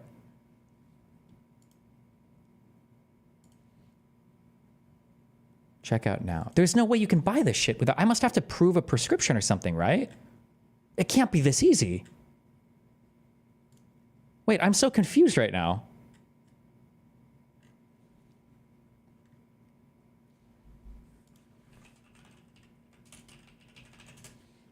Buy it? Aren't all of these over the counter? I don't think generally you can buy over the counter antibiotics because we've had an issue in the US with overprescribing, or you might be able to buy like, I don't know, like penicillin or something. I don't even know what the fuck.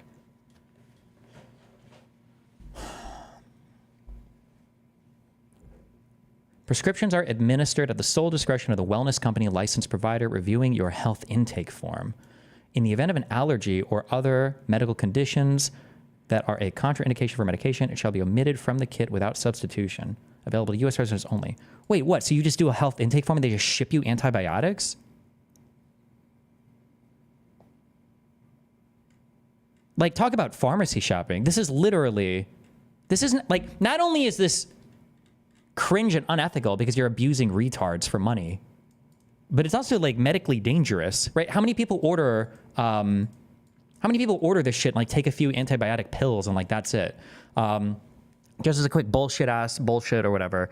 The problem with antibiotics is that if you take them, if you're prescribed like a full regimen of antibiotics, if you only take a few of them until symptoms abate and then you feel better, the issue is that because of the way that random mutation works and evolution and all that cringe bullshit. The bacteria that are left after taking just a few antibiotics are likelier to survive with some resistance to those antibiotics, and they breed more and more and more, and then they make super ultra fucking brain rape bacteria in the future. So when you're talking about like bacterial resistance to antibiotics, it's because of a lot of overprescription of antibiotics, and it's because of people that don't finish their full course of antibiotics, right? Like what doesn't kill you only makes you stronger, except times 1,000 when talking about bacteria.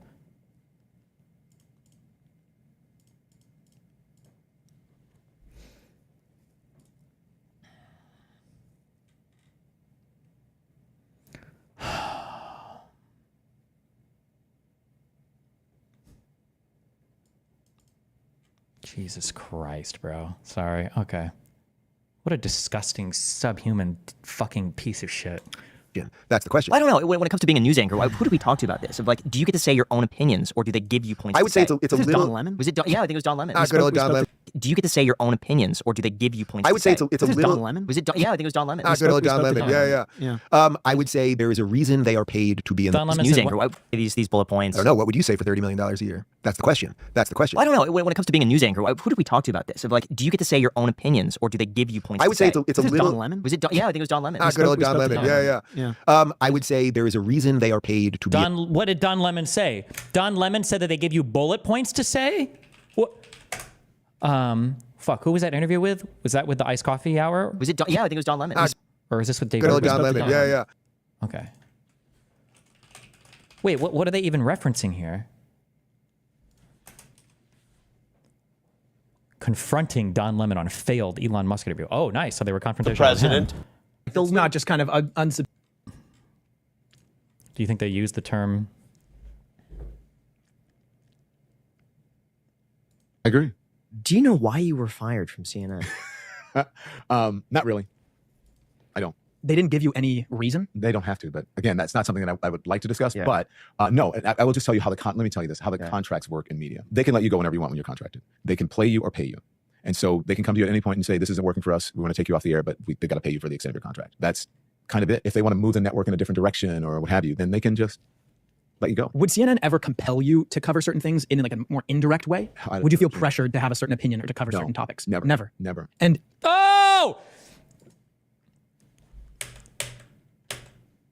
Wait, maybe he'll say something more. Hold on. Also, Tucker Carlson happened to be fired on the exact same day, which is pretty crazy. That was coincidence? There's theories online. It's weird. You know, there's 365 days, which is opinion or to cover. CNN ever kind of it. If they want to move the network in a different direction or what have you, then they can just let you go. Would CNN ever compel you to cover certain things in like a more indirect way? Would you feel pressured to have a certain opinion or to cover certain topics? Never. And also,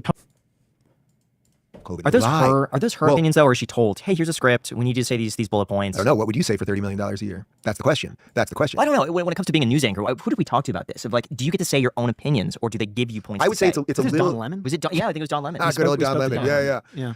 I would say there is a reason they are paid to be in those chairs, and that is the reason. I could never be as bad at my job doing a news show every day as Joe Scarborough is at his show every day. I could never be that. I couldn't live with myself, number one. But you have an interesting dynamic set up here because you've talked to somebody who works in mainstream media, Don Lemon, who gave you a contradictory answer to Dave Rubin, who doesn't work in mainstream media, who's more so why not give Lemon's perspective here and offer for Rubin to counter it? Why not why not actually bring up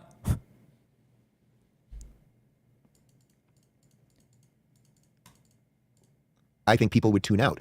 And by the way, that's what's happening now. Why is it that 2 weeks after the election, suddenly Comcast is like, we're going to sell MSNBC? If the election had gone the other way and the propaganda worked, they wouldn't be selling MSNBC.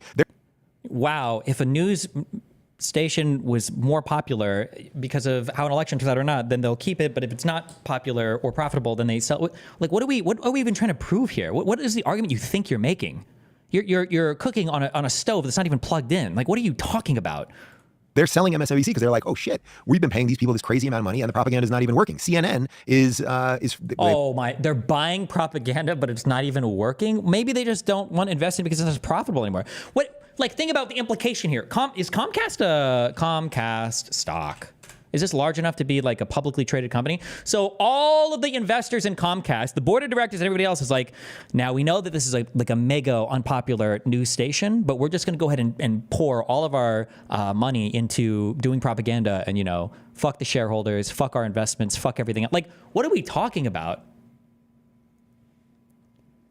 Like, oh shit, we've been paying these people this crazy amount of money and the propaganda is not even working. CNN is they've just announced that they're going to fire a bunch of their on-air talent. It's like, why would you fire these people just after an election? Oh, they're not really good at whatever it is you've put them out there to do. So I'm quite enthused that this is happening. But if you really think about it, you're basically asking, are there... Also, remember, whenever Republicans say mainstream media, or whenever conservatives, no Republicans, when they say mainstream media, that's code word for liberal media. Always. It's always. Because every single time they bring up mainstream media, they are only criticizing CNN, MSNBC.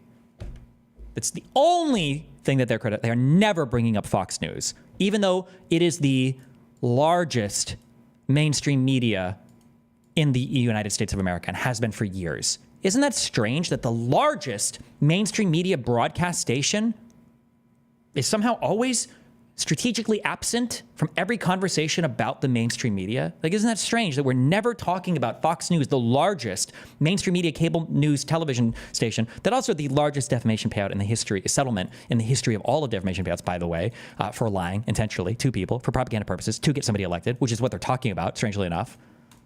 Her intentions good? Did they not really, like, did Rachel Maddow really know what she was saying? Was she paid to say it? Did she write the script? I don't know what the exact answer, like, I don't know what's in her heart. I don't know exactly what's in the mind of the producer, but I do know that she works at a giant corporation and she put out information that was exactly the same as all the corporations wanted. And that was completely different than what was happening online. And that thing is the thing that's now flipped. And poor Rachel will only get $25 million to do that job. So when you're watching media like that, how do you know what's truthful and what's not? Like, how do you really get down to the... Oh my God. Oh, like, who's listening to this slop? Who's listening to this? Who's watching this? And it's like, oh, thank God. Yes, Ruben, who couldn't even tell that he was getting paid $5 million from Russia for 1 year. Like, I'm gonna take this guy's word for how to figure out what's true and what's not true.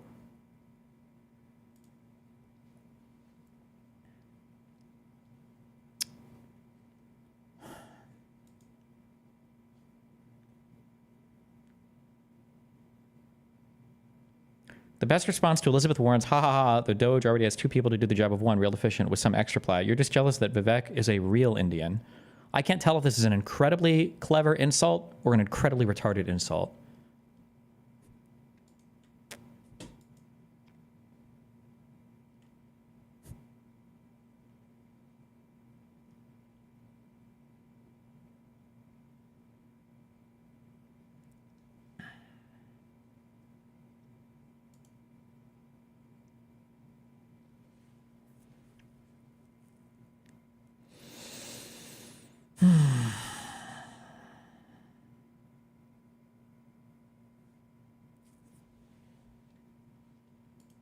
Facts. It seems like you watch Fox and they're like, this is right. You watch MSNBC and they say, this is right. Well, I would largely... Like, oh, wait. Fox News. So when you're watching media like that, how do you know what's truthful and what's not? Like, how do you really get down to the facts? It seems like you watch Fox and they're like, this is right. You watch MSNBC and they say, this is right. Well, I would largely... like, this is right. Yeah. Does he have to quickly qualify that he agrees with most of what Fox says? Because the interesting follow-up here that neither of these guys will ask, the interesting follow-up, I'm just curious, you disagree a lot. You brought up CNN, you brought up MSNBC, you say you disagree with mainstream media. What do you disagree about from Fox News? What has Fox said that you disagree with? Just curious. It's almost impossible, but I would say if you have just like a little bit of skepticism with most things, you won't fall for most of it. So I'm very, very proud of my track record on... What a boring answer. This is how you can tell also that somebody's never critically thought about media analysis before, right? Anytime somebody's like, how do you protect yourself from misinformation? Like, just be skeptical. That's not a real answer, dog.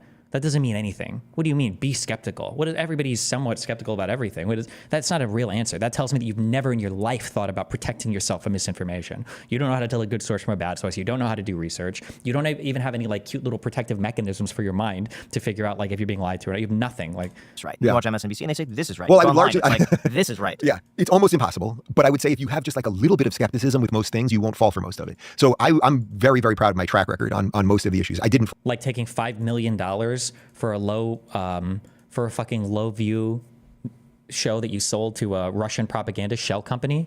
That's what you're proud of? fall for the Russia hoax. I didn't fall for the very fine people hoax. I didn't fall for the COVID Notice how every single thing is about Trump on his side, and every single thing he would side with Fox News on.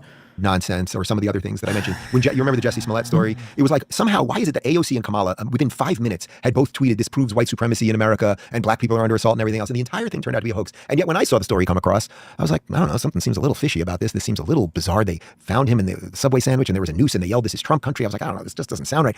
So I think just going in with a little... Do you think that he had that same skepticism when that video, I'm curious, I don't know his Twitter account.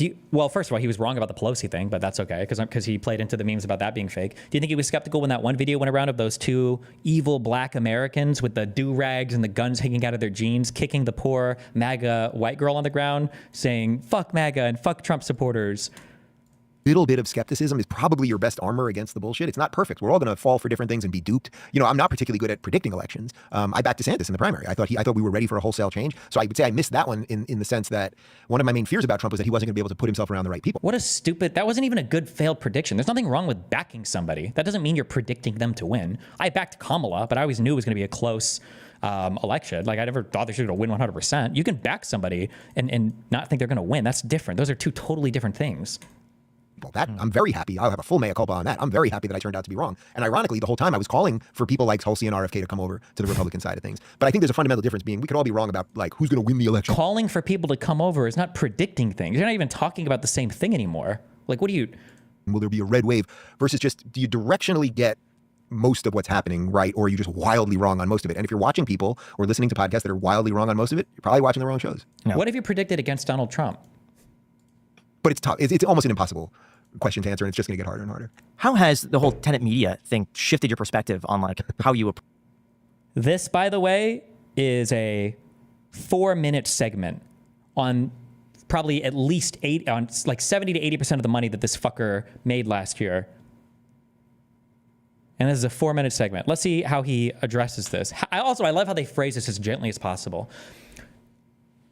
For Don Lemon, it was, do they give you talking points that you have to adhere to? And for Dave Rubin, it's, how did the Tenet Media thing kind of like change your, like, how did it kind of like change your views on things a little bit? Like, did it like make you think, did it make you look at like the Tenet Media's? Like, to answer, and it's just going to get harder and harder. How has the whole Tenet Media thing shifted your perspective on like how you approach just information or what you're told or coming to your own conclusions on things? You know, I did a 10-minute or 15-minute interview with Megyn Kelly about it, and I basically said that was the last time I'm going to talk about it. Okay. But I would give you like 30 seconds of Lauren Chen, who was running Tenet. I've known her for a decade. I talked to Tim Pool about it and Benny Johnson and some of the other guys, and I asked for more information about who the backers are. I spoke to someone on Zoom who it's unclear who I spoke to, but that was through Lauren. And I would say you just need to be as skeptical. It's actually the exact same answer I just gave you. You should be as skeptical even when you know someone for a decade, and you ask for information and you ask for resumes and you speak to someone that you might be told is a benefactor or anything else. You should just be as skeptical as possible. But I will also say in no way did that affect my content at all, period, zero, nor was I asked to, which was the bizarre part of it. But like you didn't need, so your skepticism completely and utterly failed you there. So then it sounds like that's not a good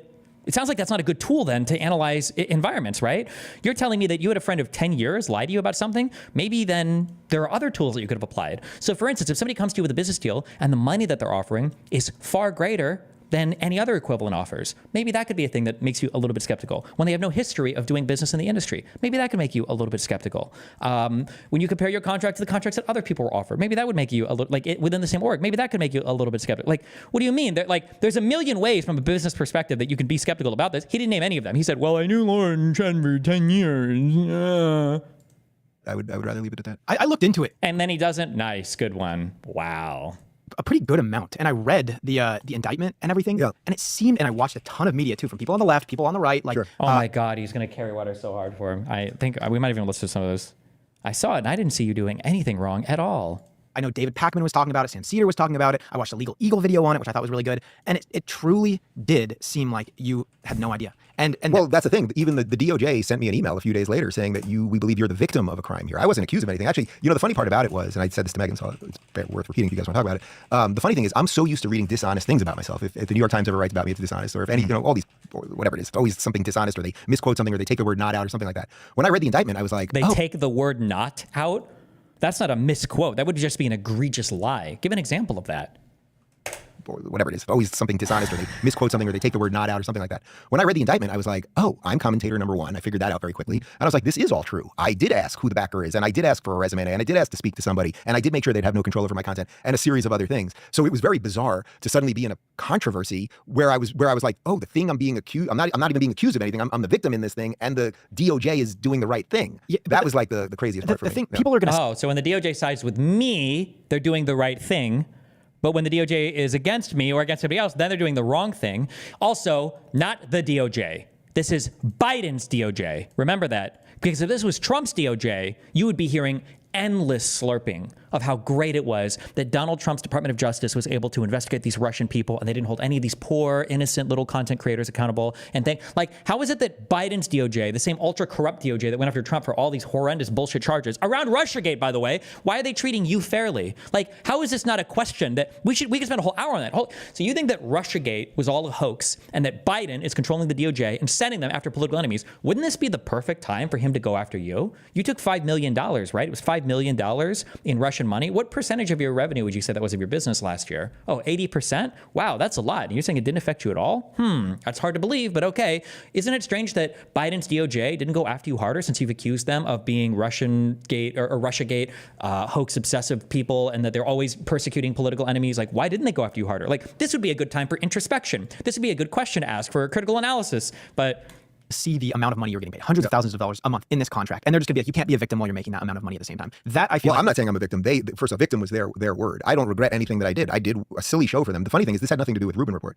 Do you even know the show that I did for them? I'm guessing you don't. Yeah, was it right? reacting to things or something? Yeah, it was called People of the Internet. And what we did in the morning was my guys would literally select nonsensical viral videos, and I wouldn't see them in advance. I didn't even know what they were, and then I would just watch them live. And it was like, oh, fat girl goes into Wendy's and gets hit with hamburger, and then I'd be like, oh, that was something. Like, the show was so stupid and so ridiculous, and yeah, So I was confused what they got from that. Like, even Grant is his name, right? Or is it Stephen Grant? Even, is it Stephen? But it's like with a PH, right? Even he's asking a question here that a skeptical person might ask, like, isn't it a lot? Oh, Graham, not Grant, Graham. Even he's asking a question that an ordinary business, like, isn't that a lot of money for a bullshit ass show that was getting no fucking viewership? That's what I was. I guess you'd have to ask them, or you'd have to ask Laura and Jen, I suppose. Yeah. How about we ask you, because you got paid the money, you fucking moron? What do you mean, ask them? Didn't you get the money? Shouldn't you have some fucking idea? What they got from that. That's what I was. I guess you'd have to ask them, or you'd have to ask Laura and Jen, I suppose. Yeah. It reminds me somewhat similar to like Sam Bankman-Fried. Yeah, I mean, the only other thing I would say is it's a weird thing to think that you could know someone for almost a decade that exists in your space, and that they would try to dupe you and other people that you know and everything else. But again, crazy that somebody you know, also that you know for a decade. Excuse me, know how? Like, you did some content together? Have you guys lived with each other? Known how? Come on. Like, they're just people that exist in the same space as you. What are you talking about? Were you guys like personal friends? Are there wedding photos with these guys together? Maybe there is. I don't know. The funny thing is, we've been talking for an hour here. You guys haven't asked me anything about Russia, Ukraine. I think I mentioned something about Ukraine, or one or two things about the general money state of affairs. It's just not even on my top 10 things. It's been ramped up now because it feels like the war might go hot at any moment. But like, the biggest Dave Rubin fan in the world is not watching me because of my hot take on Russia, Ukraine. I do free speech stuff. I do tech stuff. If I'm going to do foreign policy, I'm much better versed to talk about the Middle East. So the whole thing was extremely bizarre. I have no idea. Like, I have literally no idea. Did Lauren know? I have no idea. Yeah. Now, I got a question for you. What do you think is a valid criticism for yourself, objectively?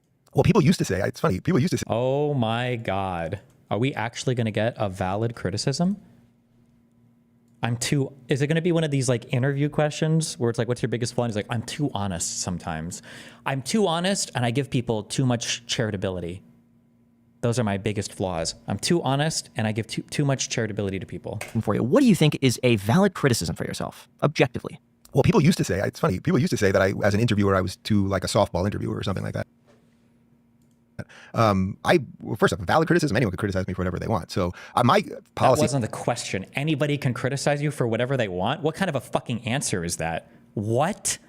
On interviewing, which has shifted actually a little bit over the years, but my general policy on interviewing was, my hero was Larry King, and growing up, and I became very good friends with Larry King over the years, and he was a mentor and a friend and sort of like a bonus. He was like half dad, half grandfather for me. But I remember growing up watching CNN, and this guy on any given night, he'd have the cast of Seinfeld on one night, he'd have the Pope on the next night, he'd have Magic Johnson on the next night, he'd have the Animal Guy on the next night, and then he'd have Earth, Wind, and Fire on the next night. And I was like, he treats everybody the same. He asks them interesting questions. You get to find out a little bit more about them, and it's pretty great.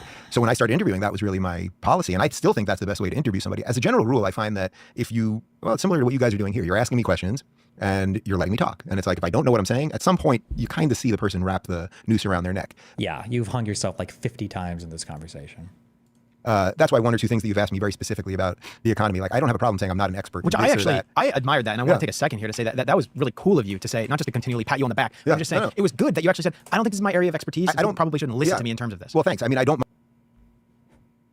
Because you asked him a direct, wait, when they asked about the mortgage thing, that's because you pushed him to give a single specific, but he already gave all of his answers around that. He just said that I can't answer this when you pushed specifically. And wrap the noose around their neck. That's why one or two things that you've asked me very specifically about the economy, like I don't have a problem saying I'm not an expert. Which I actually, I admired that. And I want to take a second here to say that was really cool of you to say, not just to continually pat you on the back. I'm just saying, it was good that you actually said, I don't think this is my area of expertise. I don't probably shouldn't listen to me in terms of this. Well, thanks. I mean, I don't mind doing that because I'm not the sum of all things. And like, also, I'm an interviewer. I tell people what I think, on your program yesterday too, you made a correction, which I saw. And when I saw that, I was like taken aback because I never, and I'm saying like never see anybody from like legacy mainstream or even like the daily shows, like daily podcasts. What are you talking about? Legacy media post corrections to article. Have you even read a single anything in your entire life? People literally, heads rolled. People got fired over COVID and Trump bad reporting shit. Heads rolled for stuff like this that they got wrong. And there are editorial notes at the tops of articles all the fucking time when they make changes and things. What are you talking about? The things I listen to, like people rarely ever say like, hey, I made a mistake. I said something that was inaccurate and here's me correcting this. I said it yesterday. I found out very quickly that it was wrong and here I am like correcting it on my main thing. Well, thank you. On your main program. That's actually like websites literally have whole pages dedicated to corrections that they do on stuff that they've reported on. Oh, I'm curious what the correction even was that Dave Rubin made. Like yesterday on my show, guys, I said that when Donald Trump got an erection, it was 10 inches long. I've actually corrected that. It's actually 14 inches long. It wasn't fully hard when I saw him last. Like, what was the correction even about? Oh my God. Really, probably the nicest thing you could say to me because it's not a big deal to me. It isn't. It's weird. So Phoenix, my producer, who's here. He knows like if I get something wrong, it doesn't happen that often, but you might get a number wrong or I'll slightly misremember. What was it? Like the Elon thing? I don't know. Was I there in September of 21 or was it a few months after? Like some little thing. When I get the proper information, I think it's nice to fill in those blanks. And also, I don't think you have to be everyone wants everyone to be an expert in everything. So I would much rather, like if I was sitting down for 5 hours, someone was going to interview me for 5 hours and we were just like listing out the things that I'd love to talk about, like the free speech stuff, the media stuff, that's what I love talking about. And I've been right in the center. You haven't even given any like hard factual, even the things you said conceptually are stupid at best. Of it, and I think it's my core competency and that I've been able to communicate that really well and my life has been deeply connected to it and I started companies because of it and everything else. So like that would be my like favorite place to be. Like the economic stuff that we did here, I like doing it from like a more like light sort of philosophic presence. Like I'm not an expert in the economy. Light philosophic presence, meaning can I say things with little to no substance that are not even wrong because I'm not even making a strong claim and then we can all just kind of like vibe out and I can get paid way too much money to do that. But I know the precepts of liberalism or classical liberalism or libertarianism and I have the general notion of how I want the government to work. So we can do it in that sense. But when you asked me something very specific there, I was like, it's fine to like, all right, I don't know everything. That's just fine. It's part of the problem that everyone now wants to know everything about everything. And it's like when anything happens, it's like, man, these people. I like how he still didn't even get a criticism of himself. This was just a thing that people used to say about me. So did you fix that? So now you're beyond reproach. There's no criticism of you whatsoever now that you would have of yourself, or can't tie their shoe. Want to tell you exactly what is going to happen if we reverse the Iran nuclear deal. And it's like, no. You said a valid criticism of yourself. Has he talked about the Iran nuclear deal?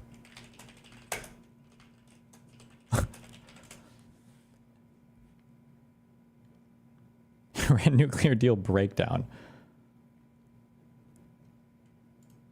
Decertifying the Iran nuke deal. Come on in. The former mayor of Shiloh in Israel, David Rubin, a frequent guest on this program. Our window into Israeli politics. Can I call you that? I'm happy to be there. Okay, well then you are. That's who you are. The influence of Iran and its power and position seems to be great.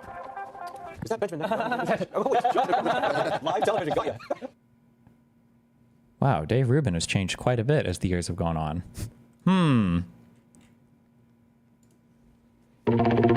I ran to get here, but we're between a rock and a hard place. It's really a mess. Officials had set a deadline of March 31st for a framework agreement to control Iran's nuclear ambitions. However, after intense negotiations, obstacles remain on uranium enrichment, where stockpiles of enriched uranium should be stored, limits on Iran's nuclear research and development, and the timing and scope of sanction relief, among other issues, according to the Associated Press. All right, so basically it sounds like we're shelving this thing till June, because I know we all really want to hear more about the Iran deal and the secret negotiations. Sounds like it's going to be a framework agreement, not a final agreement. It's all about words and trickery. I read a lot. I'm on Twitter and all that stuff. I don't know who to trust with this thing at all. So first off, June, do you think that makes any difference, really, pushing this thing? They've been talking about this for years. Do you think adding 3 months is going to help us get there? I guess the real question is, what is the intelligence that we have that says that they are closer than ever to actually producing a nuclear weapon? Because it sounds like the Obama administration thinks that the restrictions that are going to be in place, that kicking this thing down the line is actually going to extend the amount of time that it would take for Iran to produce something. Right. But as you said, we've been talking about this for years. Why is it all of a sudden Iran's like, oh, we should make nukes? Yeah, It's a great idea. So isn't this all about who you trust? Like everyone keeps saying, does the U.S. trust Iran? Does Iran? But it's like, I don't even trust our media to report it about them. So how are we, as like normal people, how are we supposed to decide who do you trust when it comes to listening to this stuff? I mean,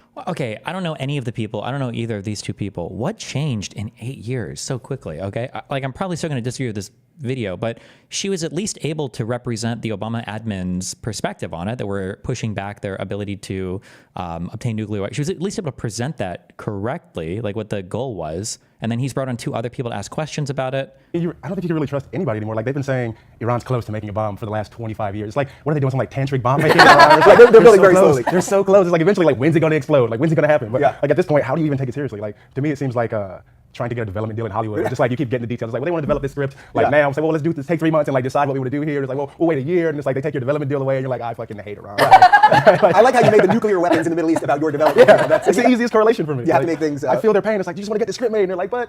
Yeah. So as part of it, that they've literally everyone's been talking about this for so long. Like that's why this seems so ridiculous to me, because literally people were talking about this in Congress in the 80s, and we're still talking about it. I don't know that it's any scarier now. Maybe it is scarier. I think for me, part of the real situation here is that, like, who are we to tell another nation? And granted, I don't want Iran to have nuclear weapons. I don't think that's a good idea. So there's a philosophical part and like a real part, But right? yes, who is America to tell other nations that they are not allowed to enrich uranium, that they are not allowed to stockpile these weapons, when we are the world leader in nuclear weapons, and we're not willing to even cringe. meet anybody. Oh wait, was he a lefty back here 9 years ago in 2015? Way. I mean, I remember watching Countdown to Zero, that amazing documentary about disarmament, like 5 years ago, and just crying because I was just so depressed by the fact that we are not setting a good example here. And the truth of the matter is, it's easy when we live in America and we sit on this cushy couch to go, He left the Young Turks in 2015, so probably. Oh, okay. Would be that you did softball interviews that you maybe didn't interview as hard as you should have in certain things. What do you think is? Well, I'm saying that's what people said about me. Well, from a personal internal perspective, what do you think is a valid criticism of yourself? You know, it's interesting. I don't have many regrets, because I think if you line things up properly in your life and then things start working, which they largely are working for me right now. I'm in a good relationship. I have 2 kids that are thriving. I have businesses that are thriving. I'm surrounded by people that are thriving. My 2 best friends on this earth are my 2 best friends from childhood. I think that says a lot about me. But I would say one thing for sure, this earth, if you from a personal internal perspective, what do you think is a valid criticism of yourself? You know, it's interesting. I don't have many regrets, because I think if you line things up properly in your life and then things start working, which they largely are working for me right now. I'm in a good relationship. I have 2 kids that are thriving. I have businesses that are thriving. I'm surrounded by people that are thriving. My 2 best friends on this earth are my 2 best friends from childhood. I think that says a lot about me. But I would say one thing for sure is I was best friend. Yeah, wait, you just said that you couldn't trust long-term friends, right? Didn't that happen with Lauren Chen? But closeted way too long in my life about my sexuality, and that it's very hard to live one life as a human being, like one honest, authentic life. It's really hard to live 2 or 3 or 4 or 5. And I think that did damage to me and delayed me in certain senses and whatever. And I've largely gotten over that. But, you know, even the things that you get over in life, you have the... He can't give a criticism of himself. What, is he a narcissist? Or is he just can't do it in front of an audience because they all have to be gods? They all have to be perfect? Like, why can't you give a single criticism of yourself at all? Like, seriously? They must push him on this, no? Ghosts of that kind of sit with you. So I sort of wish I would have dealt with that a little bit. What was it like to come out? Did you find that people were not accepting? No, it was way harder to come out not as a lefty. It was way harder to be like, I'm not a progressive, than it was to come out as gay, I suppose. But also, I'm from a different generation. Like, nobody really cared back then. I mean, that's sort of why I see this 80s, 90s revival coming. Nobody really cares who you sleep with or like what you're doing.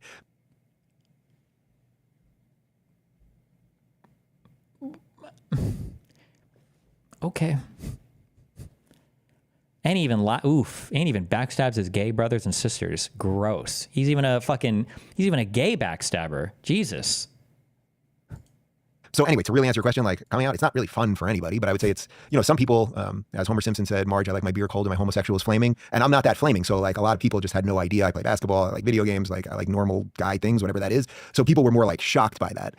But by the way, there's plenty of people like me, you know what I mean? And there's probably more people like me than the other way. But if you're over I actually, when I was first coming out, I kind of liked people that were more over the top gay in general, because I was like, oh, you just are who you are. And there's no weirdness, where I was like, there must be something wrong with me because I act this way. So, you know, but you live and learn, I suppose. Yeah. Was there any negative consequence of coming out?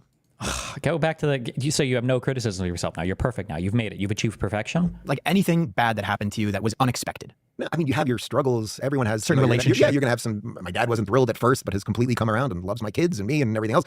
Other family members sort of shocked, something like that. But again, it's very hard to live one life, one like good, authentic life as a human being. Try to live 2. Try to live 2 for 1 week and see how that goes. Like have a completely alternate life. What's that like? Like it's unbelievably stressful and it's actually, you know, it's funny. It's not funny actually. It's sort of depressing. But I have trouble remembering a good portion of my my early 20s because of that, because I was living two lives. So like I'd be with, I was doing stand up and I'd have my straight friends that I was playing basketball with. And then I'd have like a couple gay friends that I was going to bars with that night, but those two worlds never met. And it's very weird. You end up lying all the time, even if you're not directly lying. Like I wasn't really directly lying to anyone, but it was like, it was constant lying of omission. People would be like, where were you? And I was downtown. Well, okay. Then they would kind of leave it there. They didn't know what I was doing downtown, or just you just end up lying all the time. And, obviously Jordan Peterson is very important to me personally and professionally. And, one of his main things is you shouldn't be lying because it's you're going to end up with the worst of all conclusions one way or another. And I think the more that all of us escape that, the more we can get out of this mess that we're in. This might be too. Okay. Are we going to do the criticism thing? I'm just curious because it's not often. We made it this far. Let's see what happens. Yeah. Did you ever have like a girlfriend? Mm-hmm. And I've probably banged more girls than the two of you combined. Actually, probably. I mean, probably. Yeah. Definitely. Like, how? How did you do that? Wait, and when you're a certain age, like it just works. Like it just works. It just works. It just works. Interesting that you were with girls. And was there ever a time where you thought you liked it? There are a lot of. Also, guys, I'm straight. I know these questions. He's a virgin. I don't even think Dave Rubin has fucked his husband. Dave Rubin is a virgin, 100%. This is the most virgin answer I've ever heard in my entire life. Make it sound like I'm like crossing the line. Now we're starting hearing into. I'm just curious because it's a little thou doth protest too much now. It's interesting because I was talking to Graham before this because obviously the topic came up. But I was like, it's so rare that you get to talk to somebody who has a complete different experience of life. And I'm not saying that like just because you're gay it means that you're completely different than me. But like generally, I wake up in the morning, I have coffee. Generally speaking, I'm guessing that the thoughts in your mind are different than the thoughts in my mind, like a pretty predominant thought for a good amount of your life. So it's like you have a different experience, different lens that you're experiencing life through. So it's interesting to ask these questions. To I have actually no problem with this. Again, it's not like it's always funny because I'll have people that literally will be watching me for 2 years, and then I'll see a comment like, David, never mind, I'm getting trolled. Didn't know you were gay, and then you just offhandedly mentioned something about your husband or something. And I kind of like that because I'm like, well, I'm doing a news show for the most part, so I don't need to bludgeon people with my sexuality like any more than Wolf Blitzer would bludgeon anyone with his sexuality. And nobody wants to think about that. So it's like, gay? No, but that's not that I know of, but yeah, no, you never really know. was. Yeah, Wolf, who knows? I wouldn't judge him either way. But you get the point. Nobody wants to think about Wolf Blitzer. Everyone's pitching Wolf Blitzer naked. Oh, right, God. Okay. But I would say it's just like this is what the most twisted part that they've done in the last decade or so with identity politics is made you think that these things that are immutable about you, whether it's your skin color or it's your genitals or your sexual attraction or whatever it might be, that these are the most important things about you. And they're just not. They're just not.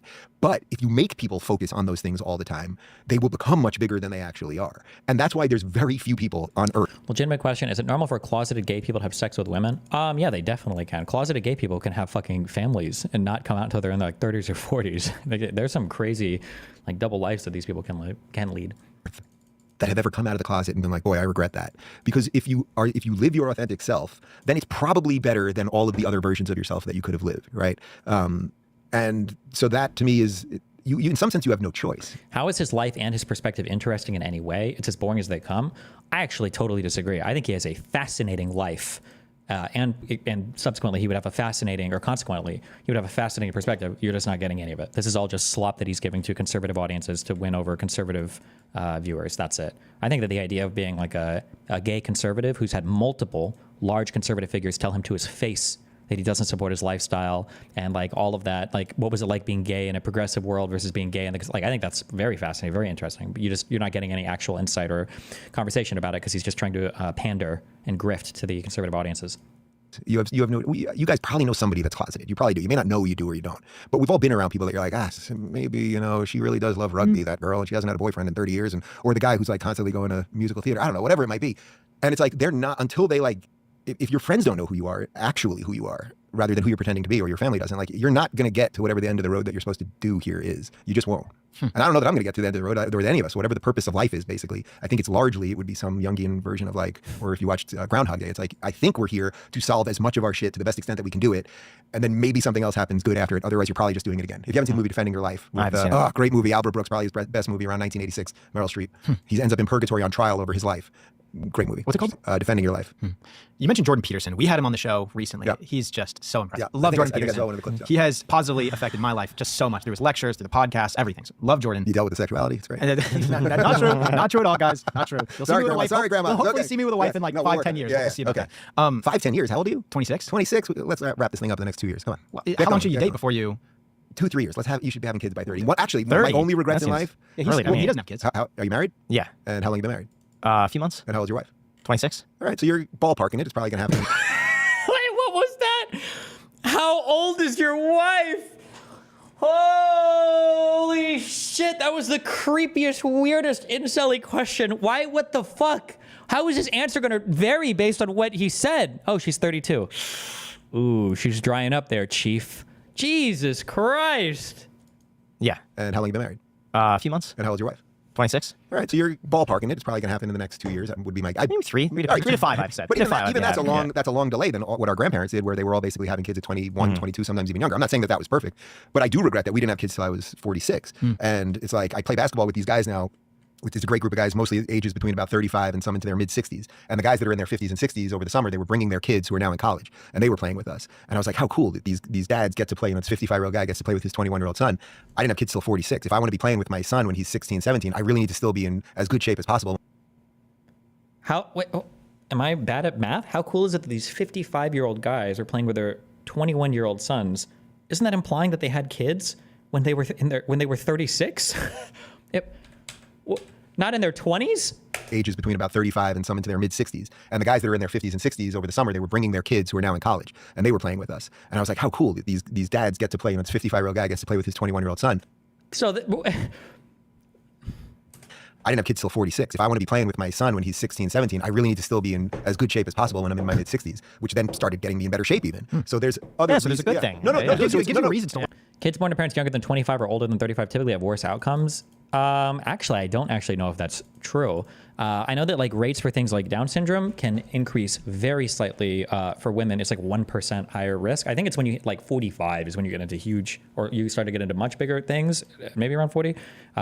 I think that like biologically speaking, you might be suited more to carry a child when you're like 24 or 25. But I think when you're older or more financially stable, I think the outcomes are better when you wait a little bit longer. Yeah. But I would have to go and look up numbers on this.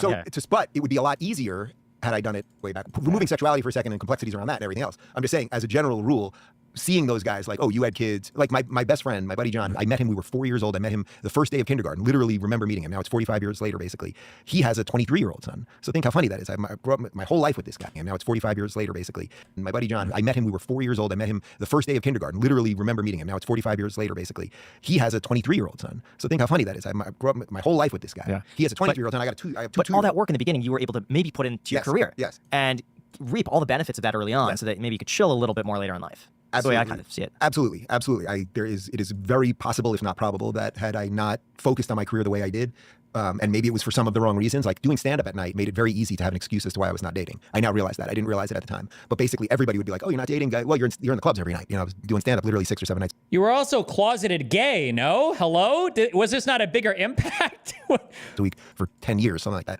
So again, it was sort of like a lie. When did he come out again? How old was he? Like, wouldn't that be an argument against what you're saying? Like, imagine if you had kids when you were 21 before you'd come out. How old did he say when he came out? Imagine if you had kids first and then came out as gay. Wouldn't that have like destroyed your entire fucking life and your children's lives? But maybe all of the energy and everything that I put towards that, it clearly led to some skill set that led me to be able to be a talk show host and everything else that I do. So it's a regret, but I would say, yeah, there's probably a little asterisk there because it did lead to obviously other things that were good. Yeah. So on Jordan, I know one of the things that he like really popularized him was the Bill C-16, which is like basically mandating that, well, they tried to mandate use of preferred pronouns with like actual, I don't know if it was criminal or some sort of like penalty if you didn't obey that law. I'm curious because he's a proponent of free speech. You're a proponent of free speech. What do you think the media's role in terms of like, should they have like some sort of obligation to tell you the truth? Is there some sort of law that they should then be obeying, or would that then go against free speech if they just want to say whatever they want to say? Because they have a lot of power. They can influence elections. They can do so much. Should there ever be laws that force the media, hold their feet to the fire a little bit? Or do you think that's an infringement of free speech? Yeah, the one-word answer is no. I mean, there's no law that you could put in place that will force them to tell the truth. And you can always whittle. I mean, this is what lawyers do at trials, like getting people to whittle away and say things in certain ways so you're never really saying the truth or anything else. Like, we don't need more laws right now. Actually, what we need is exactly what happened. The media lied about so much. We've already illustrated it several times here. That what happened? An entire new media ecosystem developed. Jordan Peterson, who I believe to the extent that someone might actually be a prophet on earth, I believe he could be. Like if you view the world, if there are prophets, if there are angels, if there are people that have some gift that is beyond us, I think Jordan has done more good for this world than certainly anyone that I've ever known or been in contact with or anything else.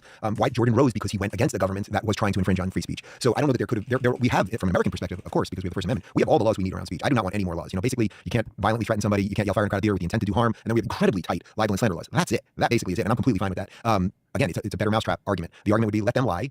And as long as we have a free internet to whatever extent that it's free, then the better ideas will bubble up and you're going to get your Jordan Petersons and you guys are going to be able to do whatever you want. I'm going to be able to do whatever I want, and then the chips will fall where they may. You speak very positively of Jordan, and you actually did, like, I think you've done like over 200 tours. Not tours, but like stops, different tours with Jordan, opening for him, or like talking on stage with him, et cetera, et cetera. In fact, I think you might have been the first person to interview him after the Bill C-16 video too, which is just crazy. Like, it was 8 years ago this week. It was November 18th, 2016. Yeah. 8 years ago this week, man. He remembers it.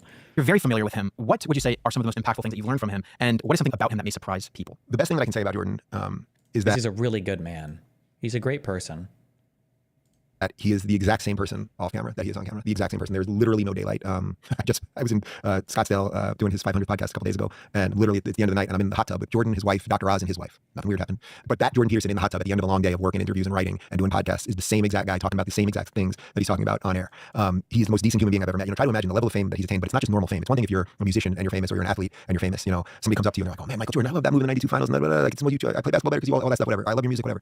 Jordan literally has taken hundreds of thousands, if not millions, of people and made them stand up straight with their shoulders back. Right? He's gotten people to clean their room first before they started cleaning the world. And I think some of the ordering that we're seeing in the world right now is because of Jordan Peterson directly. And sort of where we started was, if I've had a little something to do with elevating Jordan, then man, I did enough probably here on this planet. I really believe that. The amount of people that he got off drugs, the amount of people who mended relationships with their parents or brothers or sisters, people that got better jobs. Like, I could tell you so many stories of crazy things that happened. Like when we were in Sweden and the plane was about to take off and they were literally moving the bridge from the plane, and a guy in an orange vest, because he was one of the luggage guys from downstairs, saw Jordan and he ran onto the plane as the thing was moving to tell Jordan the craziest, "Oh my God, you changed my life. I got this job because of you. I was on drugs on the plane." They're like, "Sure, you got to get off the plane." But the guy probably got fired after. This is fake. You can't disconnect the jet bridge until the fucking door is closed. They're well, you're not supposed to. This story didn't happen. This is just a lie. He's just lying. This is just a lie. What, did he see him through the window and he ran? Like, what are you even talking about? Moving the bridge from the plane, and a guy in an orange vest, because he was one of the luggage guys from downstairs, saw Jordan and he ran onto the plane as the thing was moving to tell Jordan the craziest, "Oh my God, you changed my life. I got this job because of you. I was on drugs on the plane." They're like, "Sure, you got to get off the plane." But the guy probably got fired after that. Who knows what happened? But like that's just one of a million things that I saw. To be on stage with this guy, I was there at half. I thought it was incredible because I had the best seat in the house every night, because we'd be in front of 5 or 8 or 10,000 people, but I would be right behind him on stage, so I could see everybody. I could see him doing his walk back and forth. I was the orange vest, going back and forth like this, and I could see everybody, and almost without exclusion, for however many hundreds of thousands of people we performed for, you'd never see anyone break eye contact, stare at him the entire time. But you'd see people crying, you'd see people with the most open look that they could possibly ever have, because they were having realizations about their lives. It was absolutely incredible. So the best thing I can say about him is that he is authentically the person that you know him to be. Where do you draw the line between free speech and hate speech? I would say exactly where the Supreme Court did, which is that there's no such thing as hate speech. You can say mean things about people. I can open up my Twitter right now and show you some horrible things and memes and images and all sorts of evil, god-awful things that people say about me. You can block them, ignore them, not pay attention to it. If you're walking down the street and someone tells you, "Hey, you're a fucking motherfucking blah, blah, blah," you can just keep walking.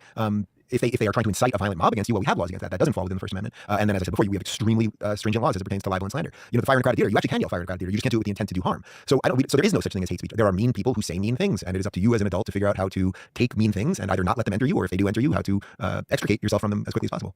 And what are your thoughts on platforming certain people, and where do you draw the line on that? I know with us, we have quite a few people who want to come on. He doesn't platform anybody that challenges him on his views. You always have to balance, like, giving them a platform versus just being genuinely curious and wanting to hear a different perspective. It's extremely tricky, I would say, until it's not tricky anymore. And for me, especially when I started the show, and remember, it's a very different internet than it is now. It was very Wild West. There weren't a lot of interview shows. I was really, me and Rogan were the first sort of 2 long-form interview shows. When I started doing the long-form interview, obviously I didn't invent the long-form interview, but they weren't doing it online, really, and they certainly weren't doing it in, I built sets that looked like television sets. So I was doing something that appeared very professional, the way people had always seen before. So if I gave anyone a platform, immediately a certain portion of the internet was like, "Holy shit, this doesn't look like it's in someone's basement, or it doesn't even look like it's in Rogan's thing where he's smoking weed with them with a curtain in the background. It looks like it should be on television." So I think I was held to a higher standard as it came to that. My general philosophy was something close to what we discussed before, which was I'll try to bring on as wide a variance of people as possible, and I'll talk to them, and then my audience can decide. That was my general philosophy. What interestingly happened as I did that was more and more people on the right were willing to talk to me, and the more I talked to people on the right, the less people on the left were willing to talk to me. And that, I think, probably, I'm going to guess that you guys probably have some version of that now happening to you too. I see this happening across the board now, and this is, unfortunately, it's become a cancer of the left, that they've abandoned all of their really, what I would say are their true liberal principles in the name for this sort of hegemony. So I understand this more. Now I get this more. The right wants to create, or they have created, I'm sorry, they were successful at this. The right has created its own ecosystem. They perpetuate this lie that people on the left won't talk to them, so that they can continue to only host themselves. And then they draft these other kind of center-leaning people into their ecosystems as well, right? Because I'm curious, if I were to look through their videos, are their right-wing videos the ones that all perform the best, if I were to go and look historically? Hegemonic, very controlling attitude, and it's a shame because you're constantly... Because I bet that they're getting drafted now, or maybe they've already been fully drafted into their little right-wing ecosystem.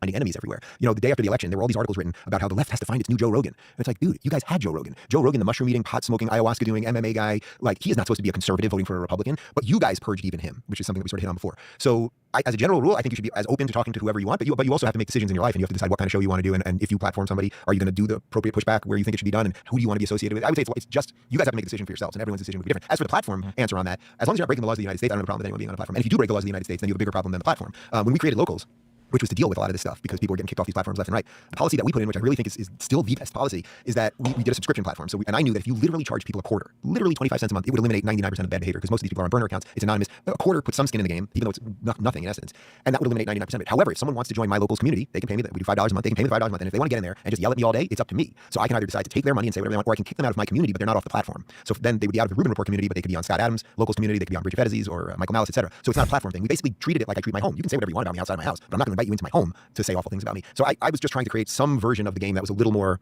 elegant, let's say, and I think we accomplished that. What you mentioned about certain people not wanting to come on the show, that has been our experience. We have fortunately had some people that were on the left that were willing to come on our show, such as Hassan, we've had Destiny, David Pacman. Don Lemon claims he's independent. He came on our show. So there have been people that have been willing, and we are Anna Like, we're so appreciative. Jesus, that's like 5, me included, that's 5 like pretty big left-leaning figures, no? You got a few of the largest like online political left bros. You've got, between me, Hassan, David Pacman, you got Anna Kasparian, and you got a mainstream media guy, Don Lemon. That feels like a pretty good selection of people for saying, yeah, we've had a huge issue getting left-leaning people on our show. What the fuck? Of those people that were willing to come on the show. But we do kind of run into that same issue where a lot of people, they see that we've talked to some other people on the right, or people that they disagree with, and I think that they're unwilling to come on the show. Well, give names. Why not name drop on this? Name drop. One of the problems there is also that the ideas of the left have really run thin. And they use the false cries of racism and bigotry and misogyny and all of this. It's a distraction. Even some of those people that you mentioned, they've said unbelievably horrible things about me, and you cannot find me saying unbelievably horrible things about them.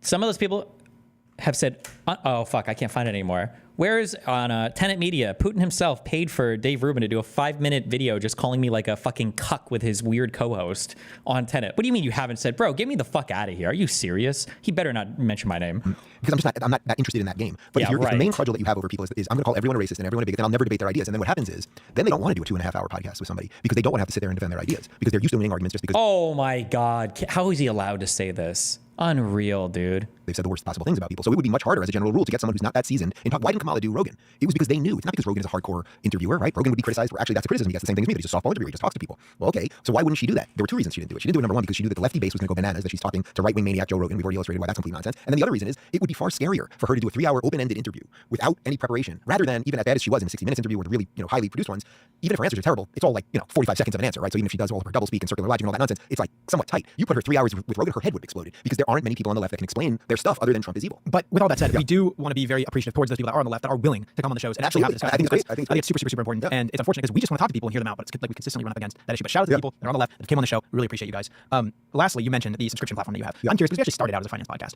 I'm sure you wouldn't want to disclose numbers, but in terms of percentages, what is the revenue like in terms of where's it all coming from for your media business? You mean for my media business or for locals? Because I don't own locals anymore. We merged with Rumble and then Rumble went public, and so I don't own that anymore. So you mean for my own personal? Yeah, wherever your revenue is coming from, like subscriptions, you have sponsors. Right now, like I can ballpark you the answer on that. Subscription is probably about 20%, something like that. Probably about 20%. 20%, and then sponsors is like sponsors, YouTube pre-rolls. How else do we make money? So Rumble sells our ads. Those are the ads that go everywhere. So they're on Spotify, they're on YouTube, et cetera. Pre-roll, subscription. Obviously, we have merch. We must have some other stuff, but that's the bulk of it. Yeah, we wanted to get into.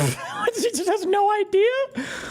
Who runs your shit? What kind of an answer was that? Finance podcast, by the way. Subscriptions, maybe. We were always considering it. I think we should, Jack. I'm saying text you can get back to me on that. Well, I still know the people at Locals, and my brother-in-law was my co-creator, and it's a fantastic product, and it's your community. You do whatever you want. You set the rules. Our live video on there is as good as Instagram in terms of interactions and everything else. We live stream my show on there every day. You'll set your rules as you see fit. You decide how much you want to charge, and all of the other principles that I think we talked about here related to free speech and everything else. We just built you a house. What you do in that house is completely up to you. Is there anything else you want to mention? Well, we have a couple minutes.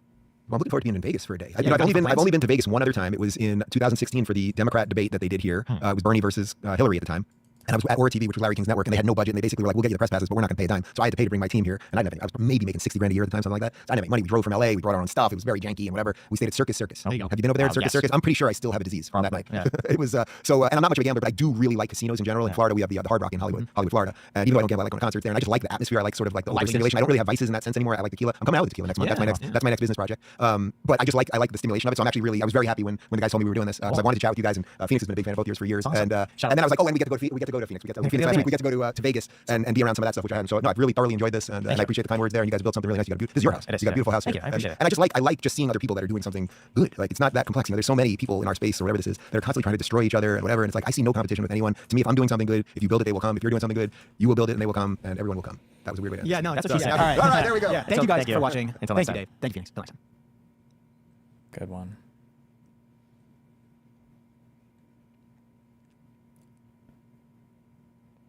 The government is lying. This is why you're broke. I don't know what this is about. We are screwed. This is Dave Rubin Secret getting anything you want. That was 425,000. These are low reviews. This is so easy. The #1 way to get rich in 2025. That's got a lot of views, 420K. We've got Patrick Bet David, 1.3 million. An unfiltered conversation with Ben Shapiro, 1.1 million. Jesus.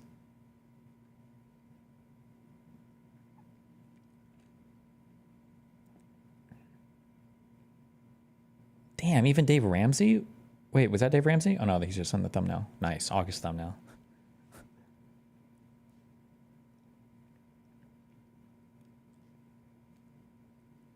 $888K from Jordan Peterson? Holy fuck. Okay, yeah.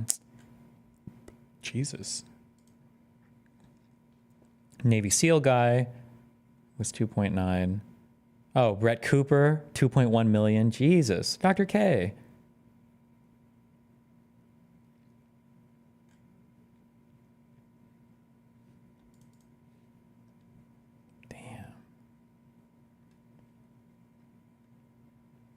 Oh, Auntie Ben Shapiro. Oh, name not in the title. That's another August one. Motherfucker.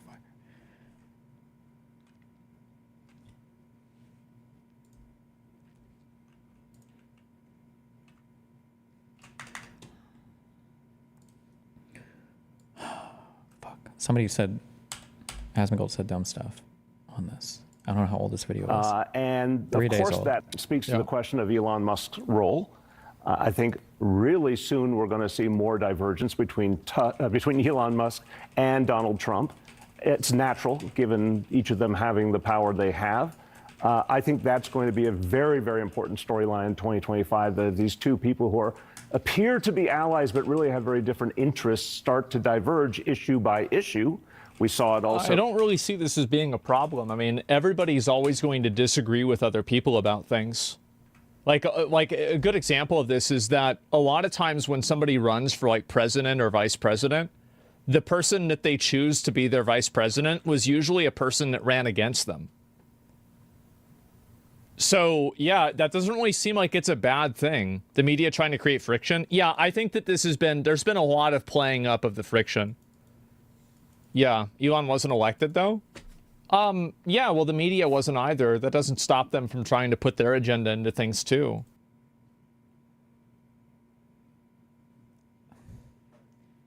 What am I even supposed to say?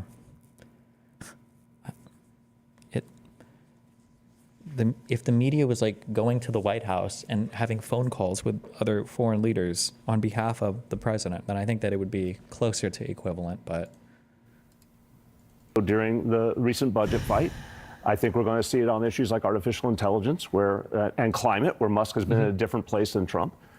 That's going to have ramifications for how successful Trump can be in general. And then finally, I mean, look, for the MAGA world to be turning on their own this quickly. This is also an interesting question. They almost look like Democrats here. It's like, so I say this lovingly as a Democrat, like we have an ability to eat our own very quickly sometimes. Well, this is fascinating. Here are these heroes just a few minutes ago, and they say one thing that a lot of the MAGA world disagrees with, and suddenly they're being villainized. That's not good for that coalition. Yeah, I think that that's not good, period. And I think that he brings up a really good point about how this happens with both parties and it's really bad. Yeah, I think that's a huge issue. That like you can be aligned on like 9 out of 10 things, but the one thing that you're not aligned on, somehow that's the reason why you go to war. And I think that's the issue, right? It's that people can't find common ground and they constantly purity test each other until they can find a reason to go to war. True. Right now we're talking about a conflict between Elon Musk, the wealthiest man in the world, who bought one of the largest news social media platforms in the world and used it to promote Donald Trump, and conflict between those two people. And we're about to compare it to conflict between people on Twitter on the left. Here we go. Or will he even bring up the example? We just know that's what he's talking about. Very, very annoying to see. That's interesting in terms of what the West Wing will look like too. I mean, it happens on the internet too. Like how many times is there somebody like J.K. Rowling, great example of this, right? You know, she said one thing that's, you know, like, oh, well, trans women don't have the same experience real women do. Okay, now she's a right-wing extremist. Like, come on, what are we doing here? Some of the radicalization that people have is not even an American person. So it's Twitter stuff. Number two, J.K. Rowling has made this her life's fucking mission. I feel like J.K. Rowling is obsessed with trans people. She did that to herself. Like, it's just completely fucking overblown. Massively overblown. But in an official capacity, but he's also dramatically underplaying what she said. But he's in the room, he's always at Mar-a-Lago. Trump jokes about how he's always often there. He has dinner with him regularly. She's a radical feminist. It is not a radical calling somebody a radical feminist does not mean that they are a radical feminist. No, they call themselves rad femmes. They're literally rad femmes. They're British rad femmes. What do you know? It is not a radical position to say that a person who transitions from being a male to a female is going to have a different lived experience than a person who was born a female. That's not the only thing she says. This is not a radical position to have. This is a position that 90% of logical people have. Actually, that's not true. Probably 99% of logical people have. You're just using vocabulary to make it seem like it's wrong.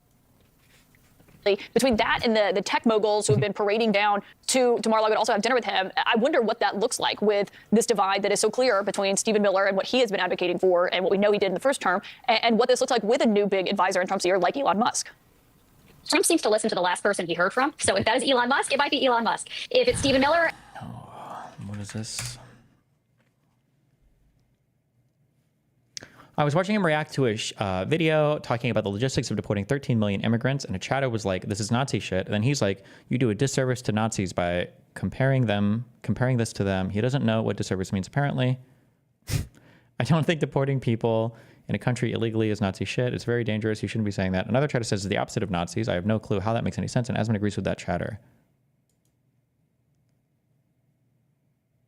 Starts around 7:30. Trump is going to deport 13 million people. That's an ass shit at this point. I think maybe if you looked at this issue in 2020 or like 2016, people probably did care more, or at least they pretended to care. I think now they don't. Yeah, get them out. Yeah, get them out. That's it. Literal Nazis. I don't think deporting people for being in a country illegally is being a Nazi. I think that you do a disservice to actual Nazis by comparing the two things. You're making them seem like this is like just a difference of opinion. It's opposite Nazi. Yeah, it's very, very dangerous. You shouldn't be saying that. They already do. Having that referral system, having state and locals help ICE officers do their job. Somebody says, what are they going to do? Who are they going to blame their problems on when brown people are gone? Ask Kanye West. Better to have it than not, but not definitive in whether they do the work or not. Then there's detention, the most expensive. Wait, that was a joke, right? Wait. What are they going to do? Who are they going to blame their problems on when brown people are gone? Ask Kanye West. Better to have it than not, but not definitive in whether they do the work or not.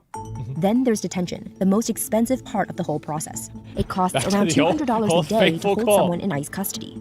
Congress has provided enough funding for at least 41,500 detention beds in fiscal year 2025. But that's not nearly enough to detain 1 million people a year. You say such childlike thinking? You realize like Jews have been scapegoated by like, 109 countries have like expelled Jews? Like you can say it's childlike thinking, but like, yeah, no, that's what's going to happen. After they get rid of the illegals, they're going to blame everything on the Jews. They're already doing it. That's what's going to happen. Oh, okay, never mind. He's not agreeing with Kanye. He's just saying, okay. It's not that bad. Not that far According to the American Immigration Council, ICE would need to construct 216 soft-sided facilities every year for 11 years. That's a lot. Soft-sided facilities are temporary tent-like structures that have typically been used near the border. Yep. Anyone not physically detained would be placed on electronic surveillance, which costs approximately $4 per person per day. Private contractors involved in every stage of the detention process could drive up prices even more. Contractors drive people in between ICE detention centers or drive the vans after somebody's arrested. Detaining children would also make this process more expensive. I don't want to be breaking up families, so the only way you don't break up the family is you keep them together and you have to send them all back. Family. Oh, man.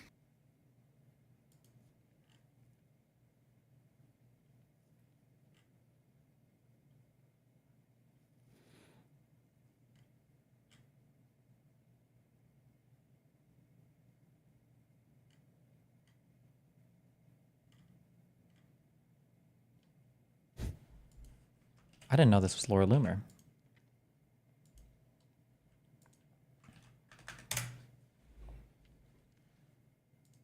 Woman posts pics of her slash tire on Twitter, but someone quickly proves she's lying and it's hilarious. Did I know this? Maybe I... Someone just slashed my tire. I'm honestly speechless. 1 week after someone doxed me. The mark there is where the wheel hit a curb / pothole. There is 0 puncture. That's an impact blowout. The tire is old. Given the green valve cap, you purchase the tire at Costco. Given the wheel, you also drive an older model Jeep Grand Cherokee. That is the date the tire was made. It looks like the 7th week of 2011. This was posted in 2017. Multiple marks in that pattern, and that particular pattern is caused by driving on the wheel with 0 air in it. The shiny part of the rim indicates that the vehicle was in motion when the impact happened. Metal gets a rash in motion. My final thought is this tire was slashed by something in the road at about 15 to 25 miles an hour. Michelin even stepped in to back it all up. It's hard to say what could have happened here. It looks like the tire is severely cracked. We'd recommend a tire inspection. Laura Loomer, if you won't stand with me, then I won't stand with you. I'm not going to defend people I disagree with when they won't defend me and my tire. Don't listen to him, Laura. Same thing happened to me, and someone planted a tree in my car. Yesterday she was mint, just had her serviced.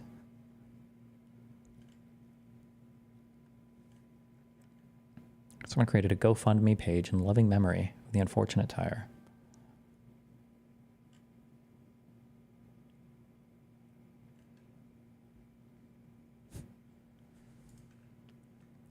Trying to salvage the last of her pride, Laura posted documents that supposedly confirmed her ordeal. Documentation of the slashed tire, cuts in right front tire from being slashed, 4 to 5 cuts in sidewall of tire. Just had my tire replaced. But even that fell apart as it appears to be her handwriting on both reports.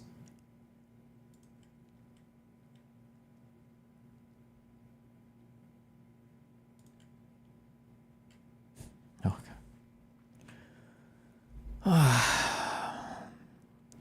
What is this? Agreements to Bangladesh. India instead proposed an enormous What was this about? Bangladesh, to which Bangladesh agreed. When a pipeline goes through a country, that country deserves regular payouts in transit fees by both the recipient and deliverer to the pipeline. And because Bangladesh is a poor country, it negotiated for a high transit fee that caused the project to fail. Rather than trying to smooth the situation out by offering economic relief and agreements to Bangladesh, India instead proposed an enormous large pipeline that would have gone around Bangladesh. The consequent constant year-long tedious haggling eventually was too much for the Burmese, who instead made a deal selling their gas through a pipeline to China. In many ways, this failure to agree serves as an example of how India treats Bangladesh like a poorhouse, and how these two countries that could both profit from closer integration of trade and agreements fail to do so. And on the other side of the subcontinent, it shows how deep the conflicts in that region go for India and who has what interests where. As Pakistan continues to control and shut down that corridor, there will be increasingly more potential for conflict in that region, which leaves India with only one other way to get out and seek more influence in the world.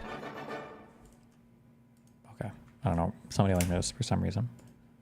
This was a funny clip. I don't remember it. If you'll please take a seat, or we'll have to have you. This was Laura Loomer too, right? Then you'll need to President relieve. Donald Trump, help us. Please help us, Mr. President, before it is too late. Because Jack Dorsey is trying to influence the election, to sway the election. What's she saying? I can't understand her. What? Steal the election. That is why What's he she? is censoring and shadow banning. How about it in? 12 and a half, 15, 7 and a half, $20, 2 and a half, 5, 7 and a half, 30. Hit $30 down here, 2 and a half, 5, 35, 7 and a half, 40. Hit $40, 2 and a half, 5, 5, 45, 7 and a half, 50. Hit $50 down here, 2 and a half. Officer, will you escort this young lady out, please? Hit 2 and a half now, 5, 65, 7 and a half, 70. Up 2 and a half now, 5, 75, 7 and a half, $80 to 5, 85, 90. Hit $100 and 10, 10 and a quarter, 1 and a quarter, 1 and a half, to divide to 2, 2 and a quarter. Hit 2 and a half, to divide 3, able to bomb 300. Hit 3 and a quarter. Cut 3 and a quarter now, half, 3 and a half, to divide 400. Hit but a 4, 4 and a quarter, 4 and a half. We're selling the cell phone there, 4 and a quarter, 4 and a half. Hit 4 and a half, we're 75, 500, 5, 5 and a quarter, 5 and a half. I yield back.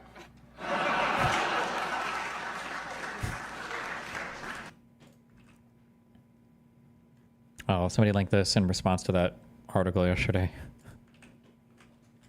BlackRock recommends Bitcoin portfolio weighing of up to 2% for interested investors. December 12th, 2024. I can't believe neither of them thought to question. Remember when BlackRock recommended 86% of your portfolio held in Bitcoin? Neither of them thought that that was like, what is this? Oh, we had a Hassan Hate Watch clip? What is this? Off the blood of the unhoused. That's why there's a Cybertruck out here.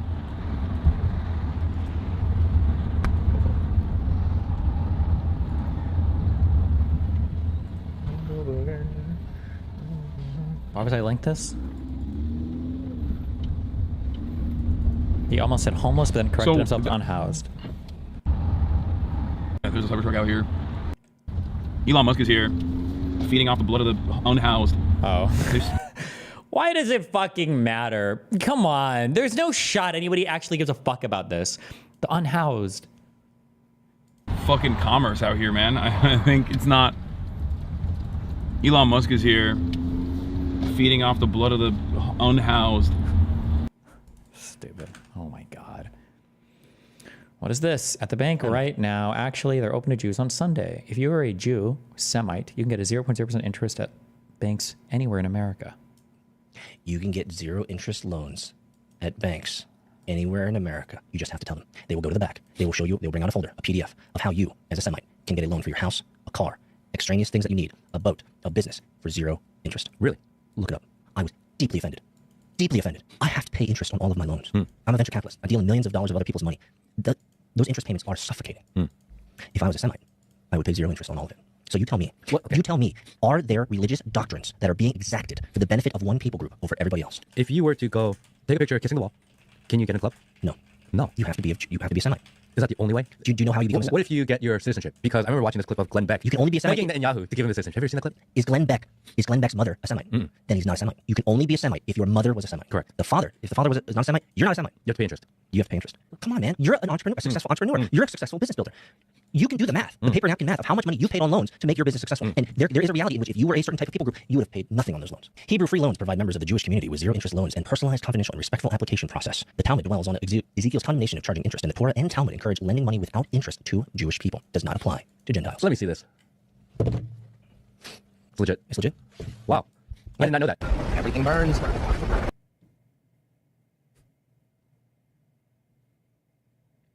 Jesus Christ. Javier Malay 1 year in? Okay. Is that real? There are some religious communities that do like support for each other in different ways. I think I actually just had a friend tell me about this recently. Like I don't know if it's like Orthodox Jews or Hasidic Jews that will literally like lend money to people in their community to like support them through like childbirth and shit. But it's just like, this is like religious community shit. You're not going to like a commercial bank, like that guy said, where you're going into like a commercial bank. You're like, I need to borrow for some commercial real estate. I'm Jewish though. Can you cut me a sick deal? These are like, you go to church, you've got community members who will like loan you money or shit like that or whatever. This is. To the economist Simon Kuznets, there are 4 types of economies. Wait, what do I have? Hold on. What are all these Twitter links? Good work, Europe. You just made it illegal to invent something better than USB-C. It's time for the charger. Today, the USB-C becomes officially the common standard for charging electronic devices in the EU. It means better charging technology, reduced e-waste, and less fuss to find the chargers you need.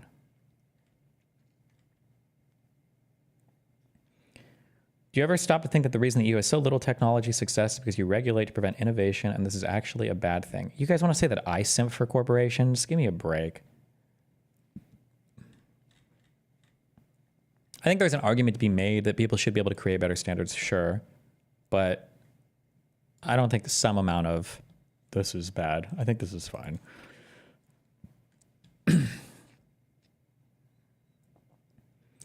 Yeah, but that wasn't the case. No one was inventing something better than USB-C. Instead, companies were just being awkward and using proprietary cables like Lightning, etc. Universal charging cables is good. How do you explain the transition from USB-A to USB-C?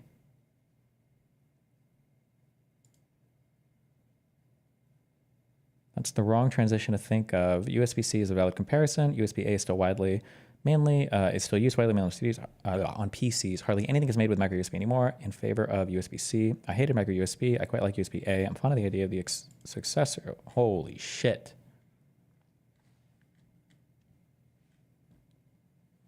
So if I invent a new connector, I need to convince a bunch of bureaucrats to pass it into law before it can be used? Yep, good luck. The thing is that like, I don't think that,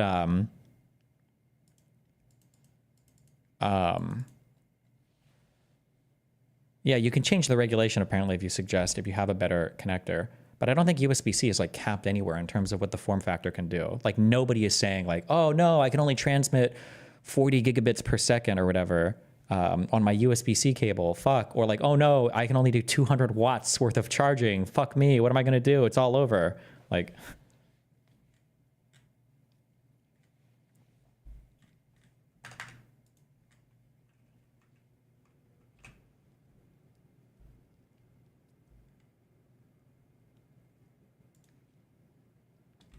I fucking despise free trade. It extracted American jobs and gutted our culture.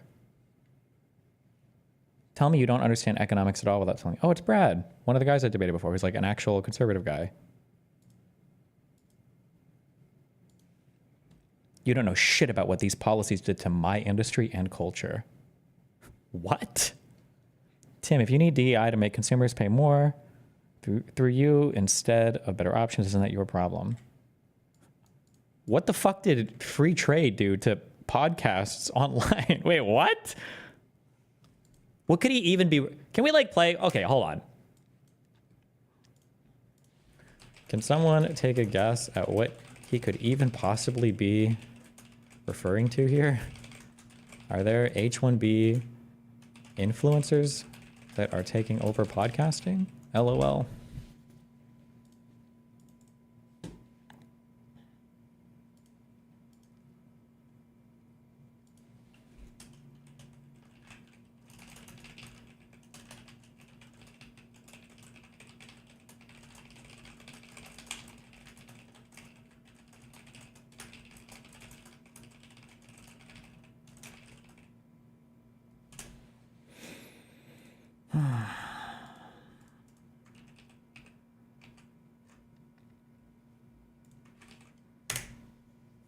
Checking his stream because I was offline. I was checking his stream and he's just watching like some political video and like trying to talk about talking about it while in Discord, just like spamming anyone rivals, anyone rivals, anyone rivals. And he continued his political stuff for 2 hours before he finally found a lobby. Mantis feet. Isn't that sad? For who's she talking about? I don't know why I was like this. Okay. H1B data mega thread. I downloaded 5 years of H1B data from the US Department of Labor website, 4 million plus records, and spent the day crunching data. I went into this with an open mind, but to be honest, I'm now extremely skeptical of how this program works. Here's what I found. Applications total.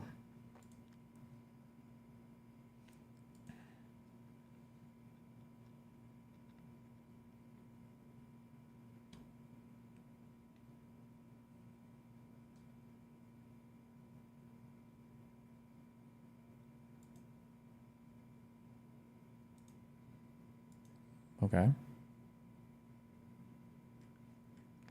Before I start, one note, all charts in this thread are for applications that were certified. In other words, approved for entry into the H-1B lottery. I filtered out applications the government rejected. All numbers here are therefore for visa employers actually and realistically attempted to obtain. To start with, this program is massively popular with employers. The program has a statutory limit of 85,000 visas per year, but employers routinely receive approval for more than 800,000 applications per year. The program has a statutory limit of 85,000 visas per year, but employers routinely receive approval for more than 800,000 applications. Well, sure, that makes sense, right? 886 or 868K or 10 times the limit, right? So these are the applications that you can get, and then there's a lottery, and then 85,000 visas are actually awarded. So, okay, I don't know what the point of this is, but or what do you mean something says like 10 times? I'm not watching a 46-minute Sam Hyde video, so don't even waste my time looking at this on Twitter. I don't care. Contrary to what I expected, the average salary for an H-1B is relatively low, slightly under 120,000 this year. Holy shit, okay. Given that much of the H-1B debate pertains to tech workers, I incorrectly assumed the average wage would be higher, but this is the beauty of data, right? I don't know why he's using average when the Bureau of Labor Statistics will give you medians, but okay. You can see that salaries are disproportionately weighted towards the lower bands. Okay.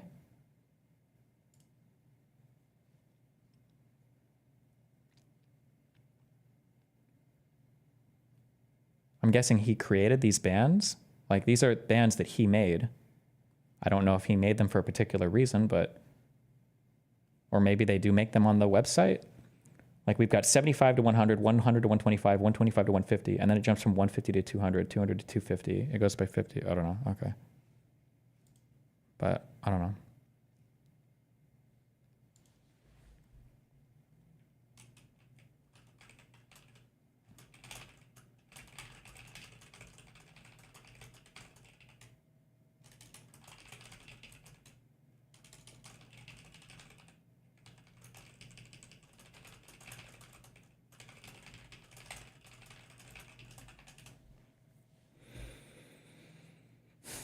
I roughly categorize job descriptions into computer/software/IT related roles, teal and everything else gray. Almost all the prominent job categories are tech related.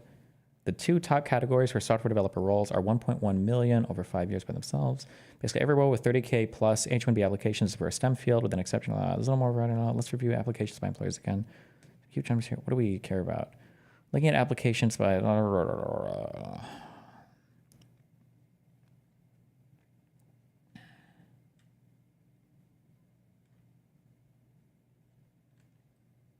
What is there like a conclusion to this, or you can see where I'm going with this. A casual perusal of the data shows that this isn't a program for the top 0.1% of talent as it's been described. This is simply a way to recruit hundreds of thousands of relatively lower wage IT and financial services professionals. America needs to be a destination for the world's most elite talent, but the H-1B program isn't the way to do that. I'm going to stop. Wait, what? I feel like if you just need IT losers or whatever, then you just offshore it. Like if you want random Indian call centers, you don't get an H-1B for that worker. You just offshore it, no?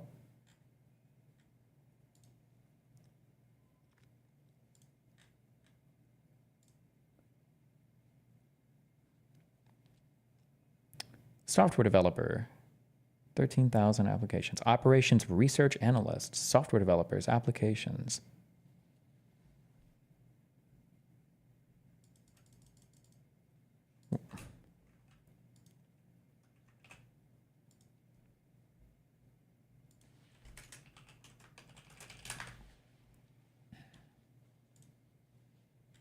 Look at the salaries on the right. What about it?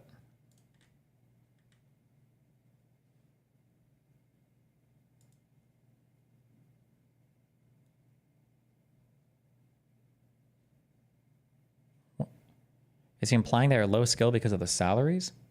I don't know. I don't know in what world $100,000 is low skill for, or is a low salary in the United States. I love how conservatives turn into 19-year-old red pill women when they talk about like wage data. What? Where you ask a girl like, what's a successful man to you? A guy who makes 500K? What do you think the average male wage is? I don't know, 200K?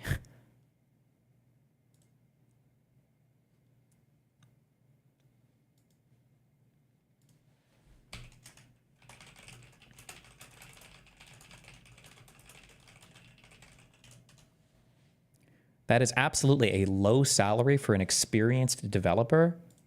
What level? How much experience do you need? I thought they were taking these people out of college for an H-1B. Are they pulling people that have like 20 years of experience?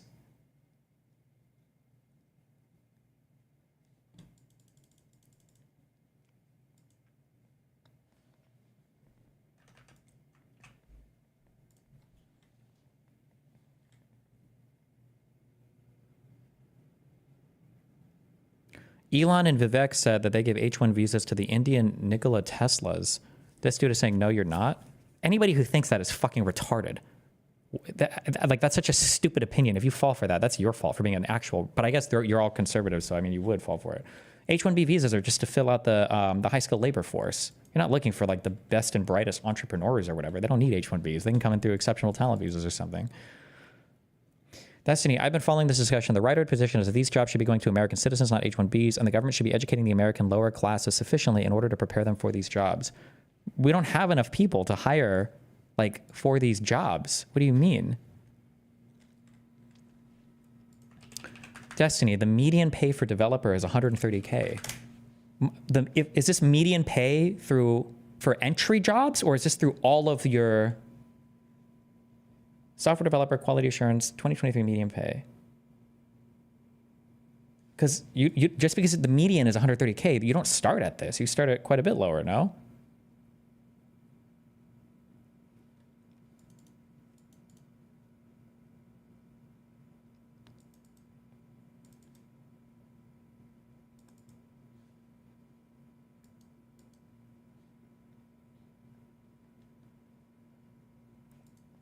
Where could we find, was it the BLS or was it another site where we were looking up college degree unemployment rates? I thought that for comp sci degrees, the unemployment for comp sci degree people, wasn't this like 1.2%? Like these people, we just don't have enough of them in our country.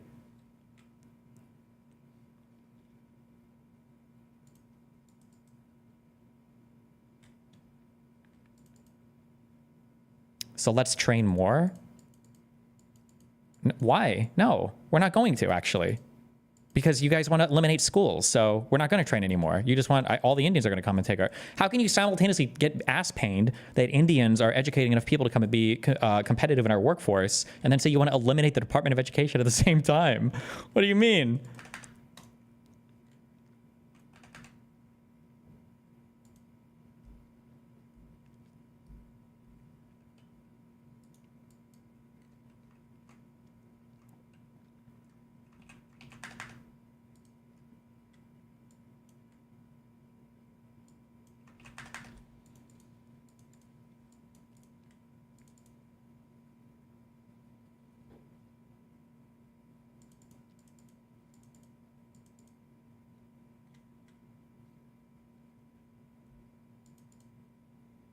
I'm archiving this convo on the right because I know a lot of these takes will disappear in the next few months. Check this.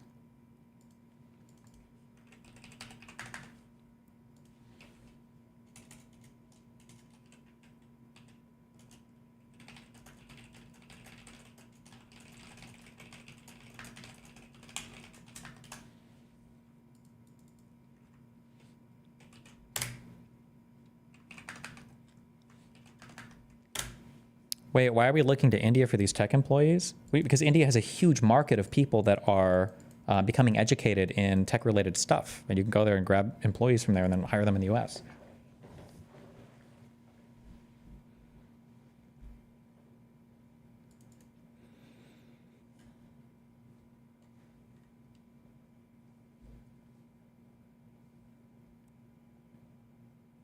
What the fuck? This is, oh, anime profile pic. This is why the discussion over immigration and access to elite positions in society has become so volatile so fast. White men have been subjected to things like this for well over a decade. They know the game is rigged against them, and any attempt to make an argument in favor of a skills-based or meritocratic system will fall on deaf ears until the existing DEI regime is completely dismantled and outlawed. Okay.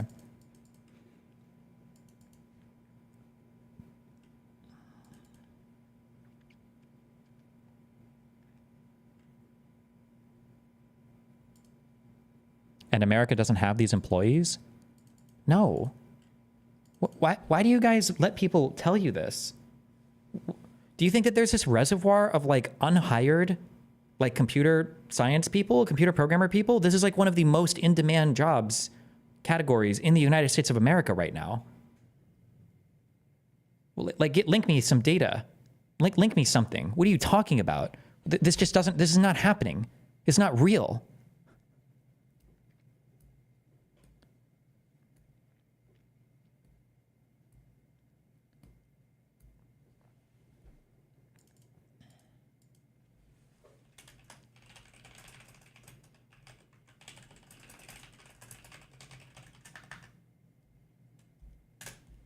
CS hiring is ass since 2023. You can safely ignore the opinion of any person that ever says that ever.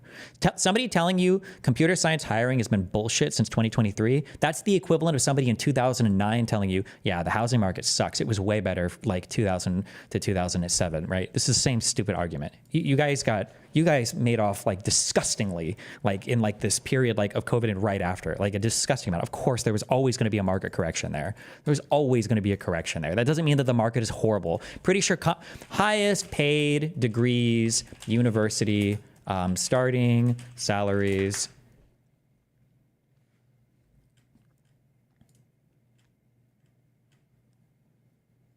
Majors that make the top early career salaries, 2024. Number 1, computer engineering. Number 3, computer science. Like, there's just nothing to back this up. Your opinion on this is completely fabricated from the media. Like, you're seeing a thing and then you're...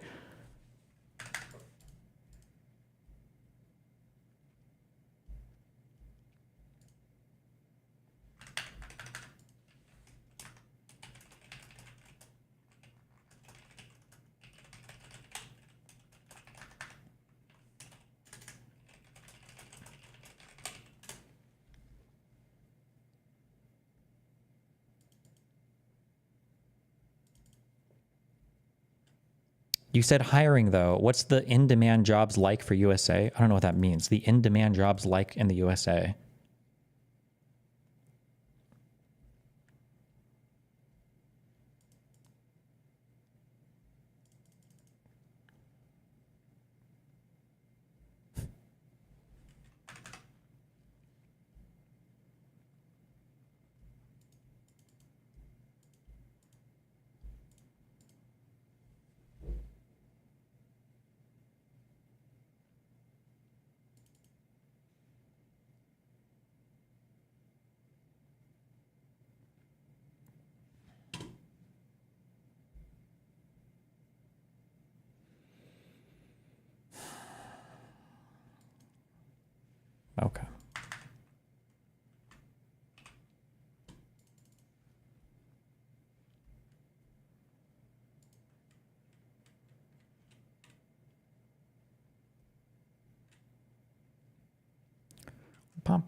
H5N1 bird flu just sequenced by CDC Gov from severe Louisiana patient. Don't care. Timothy Snyder speaks. Sado-populism. The fourth of these little informal chats that I'm doing. The first one was called Russia Defeats America. The second was called America Defeats America. And the third was about oligarchy, which in a way tied the first two together because the rise of oligarchy is the thing that makes Russia influential in the United States. What I want to do today is answer a question which is left over. If oligarchy is real, if oligarchy is a... Okay, I don't need to watch this whole video. What is this? Click percent employed / continuing education for...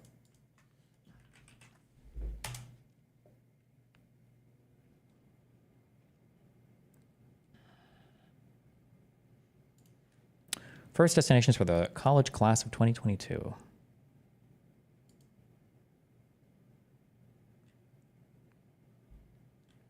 What am I linked this for?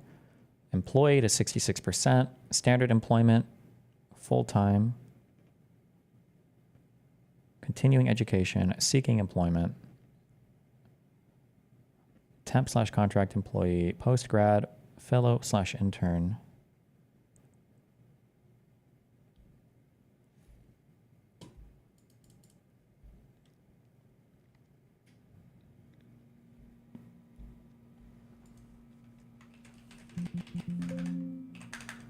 This is COPE. It's not solely about a market correction. It's about companies believing they can achieve similar results with significantly less employees. Senior devs lost jobs as well. Okay.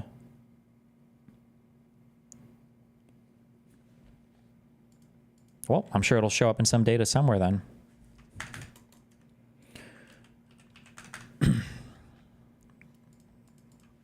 Bureau of Labor Statistics for developers.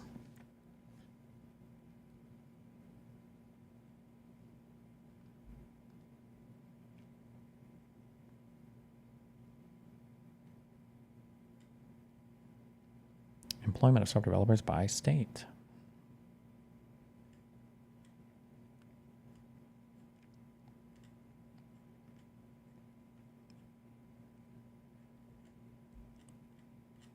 Why was I linked this? Are we going to look at this? Unemployment?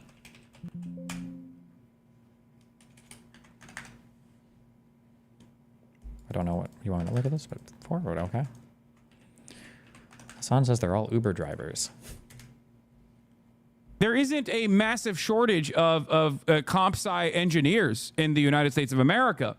As a matter of fact, many of them are in here right now, probably delivering Uber Eats at this very moment because they got fucking laid off from the jobs that they were at.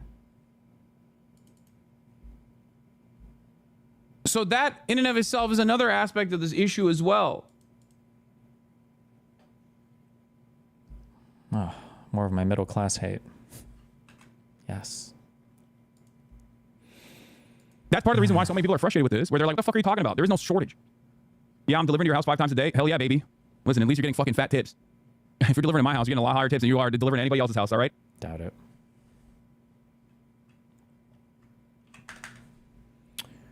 The duality of man. Women get... Oh, we saw this already. Teens showering together. Why the fuck do we have this open? My ex and I have different opinions on this topic. My daughter, 16, is allowed to shower with her partner, 16, when she stays over. I feel this is completely inappropriate. Thoughts? I mean, if you are okay with them fucking in the shower, then it's fine. But I mean, that's what they're doing. I mean,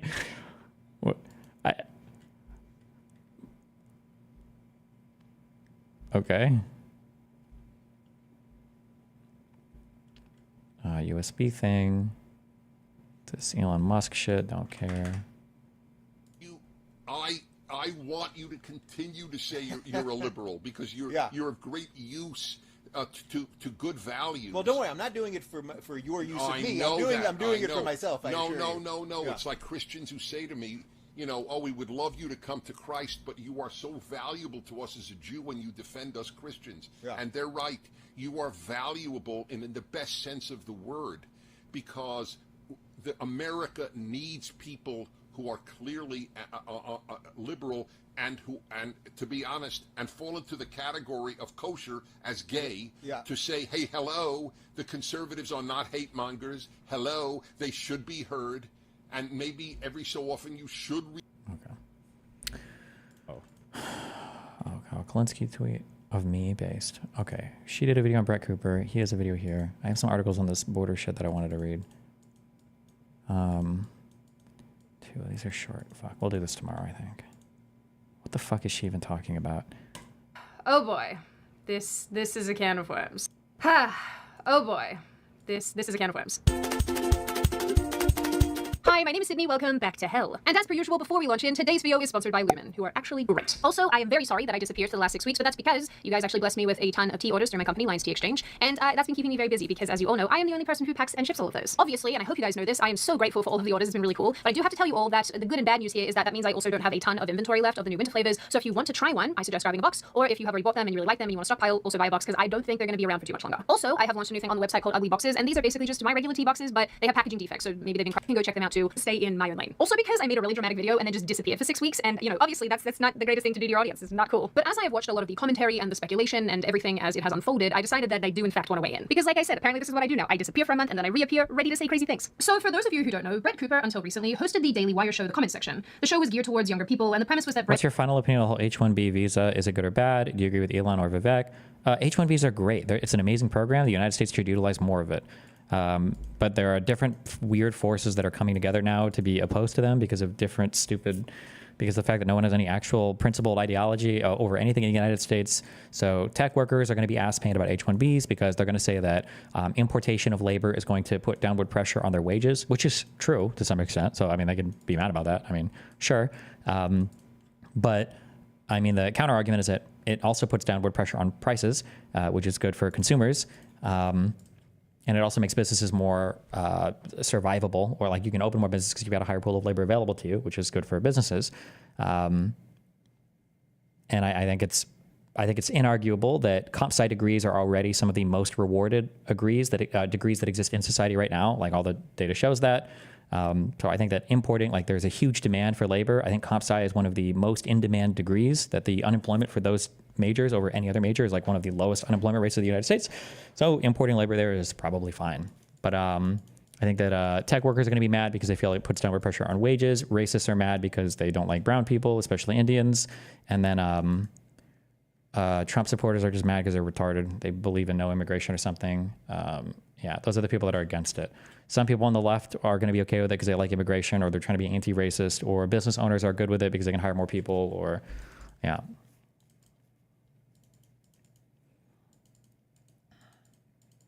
But it's all just people looking out for their own interests, basically.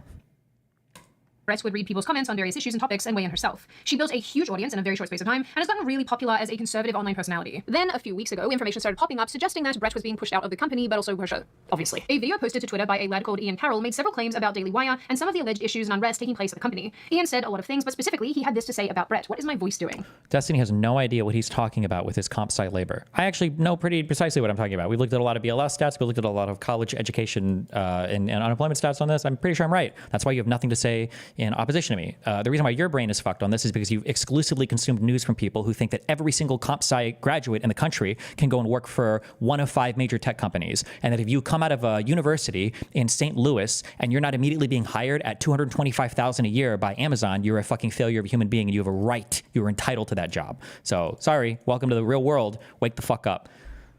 And it looks like Brett Cooper signed that exact kind of contract. And she has built her brand and earned her place with 4.5 million subscribers, loyal fans. But then when I talked to my source, it got real dark. And I'm not sure why Brett wanted out and started to be unhappy there and why this whole thing started. My source wasn't really sure either. But once she crossed Jeremy Boring and Jeremy was pissed, he decided he would replace her with her best friend. And so he made a contract offer that Reagan apparently could not refuse. And he is now replacing Brett with Reagan slowly until the expiration of the current contract with Brett in December. Ian is referencing something here that many viewers of the show were finding a little bit confusing and maybe somewhat suspicious. That this random woman called Reagan was showing up to basically fill in for Brett. And obviously now that we know that Reagan is Brett's producer and also Brett's best friend, or she used to be. Reagan even attended Brett's wedding as her maid of honor. So they're good friends, or they were at least, which in my opinion makes all of this so much worse. Ian goes on to say that Brett has signed an NDA and therefore is barred from commenting on any of this, and that Reagan reportedly took acting classes to try to emulate Brett's mannerisms and speech on the show. So she's being forced to continue her show as though...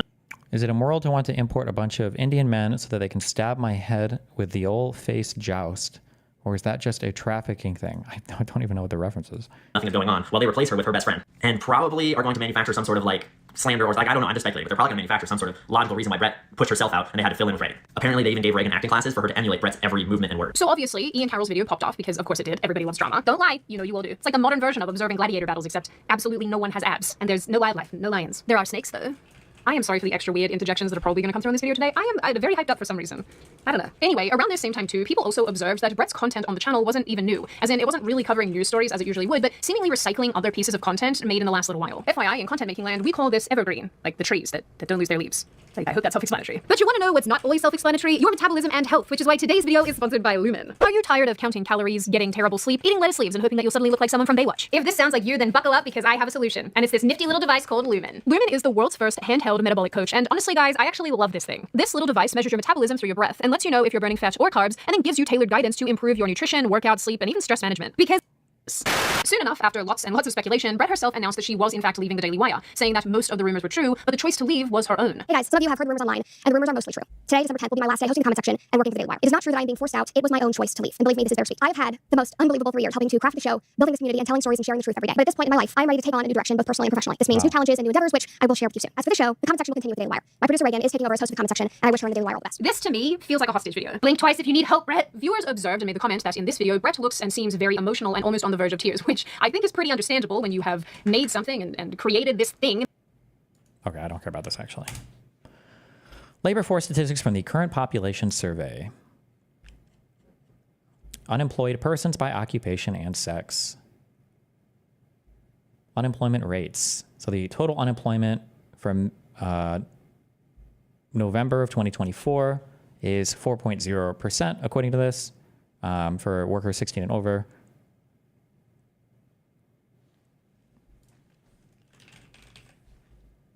For computer and mathematical operations, that is 2.5%. So it's below an already low unemployment rate nationally. There's an incredibly low unemployment rate.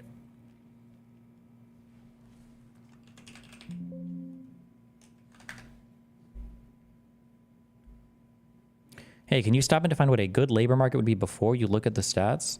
What a good labor market would be? I mean, I'm sure there's a lot of factors there and a lot of different things you could talk about. The only stat that I roughly look at, I guess, when it comes to labor markets is there are 2 things, I think. There's only 2 things. I'm sure there's a lot more. It can be more complicated. The first thing is, like, what's the approximate, like, unemployment for somebody that is, like, graduated degree in an area. So, for instance, if you find out that, like, comp sci grads have an average unemployment of, like, 10%, that sounds like a really bad labor market. Sounds like there's a lot of unemployed people. There's probably a lot of downward pressure on wages. Like, anything that's super north of 5% and a little north of 3% is probably not, or a little south of 5% is not good. A second thing is usually people will compare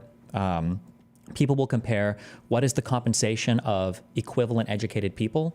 So one of the big criticisms of teachers' salaries is that it's not just that teacher wages are low, it's that for the level of education that a teacher gets, it's comparable to any other 4-year degree. However, the compensation is very low compared to other 4-year degree holders. So if it was the case that your median wage for a graduate, like a 4-year bachelor degree is like $35,000 a year, and you look across all the other 4-year degrees and it's like $55,000 a year median, then people are like, well, this is probably, something is bad, or this market is a little bit fucked as well, right?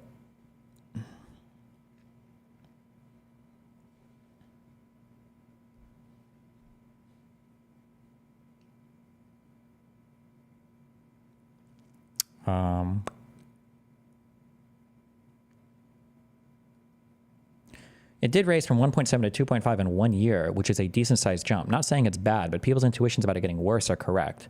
People's intuitions aren't that it's getting worse. People's intuitions are that it's a fucking shit show and it's completely fucked. Rather, the intuition should be, wow, we were eating real well in 2023, and now the market is correcting. But people never see it as like, oh my God, we're so lucky. It immediately becomes a new expectation. It immediately becomes the new expectation that if you get some like huge opportunity, this is how it has to be forever. And then if it changes, then you're getting fucked, basically. Isn't the counter argument that teachers have less working days per year? I don't even know if that's true, though, because teachers are expected to stay late and come in early sometimes, and because teachers can work over the summer for programs as well, so.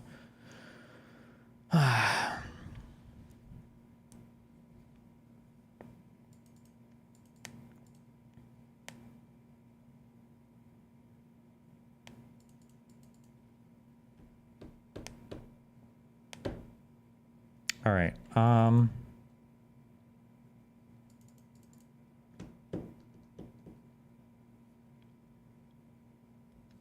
If the unemployment rate is rising, then is the need there? Isn't it still true? It is getting worse, even if it isn't. Well, I mean, the theory is that like the natural rate of unemployment for any given thing should be around 5%. It's supposed to be what it is. If it's below that significantly, then that's probably putting excessive upward pressure on wages. If it's above that significantly, then it's probably putting excessive downward pressure on wages. But there should be some level. I think 5% is like about the level of frictional unemployment that people, like economists, I think, expect.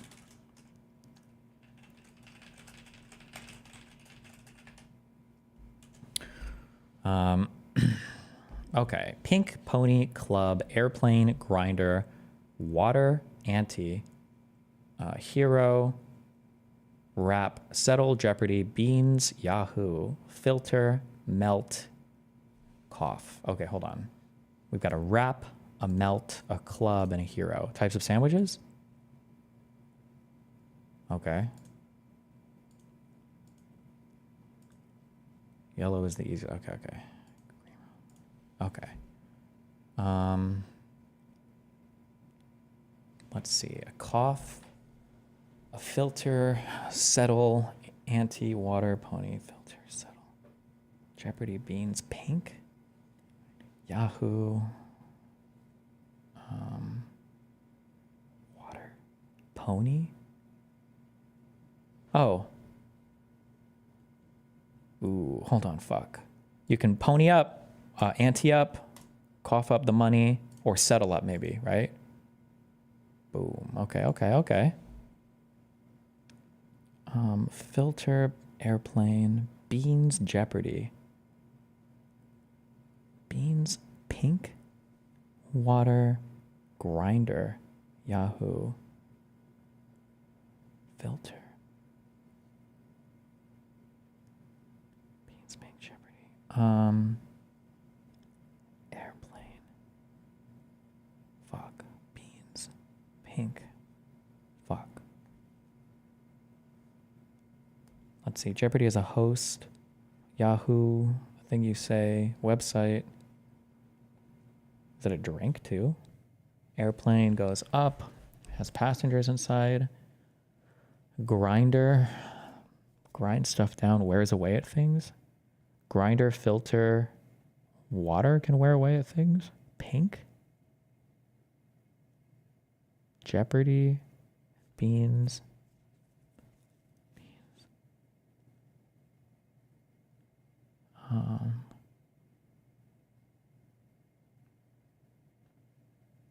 Water, filter, grinder. Why do I feel like these go together? Airplane. Jeopardy. These are going to be like game shows that I've never fucking heard of.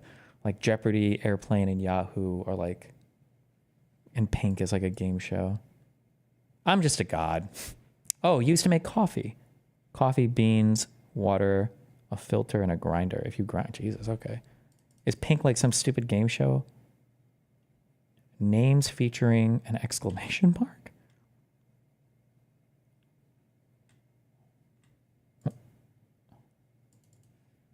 Okay.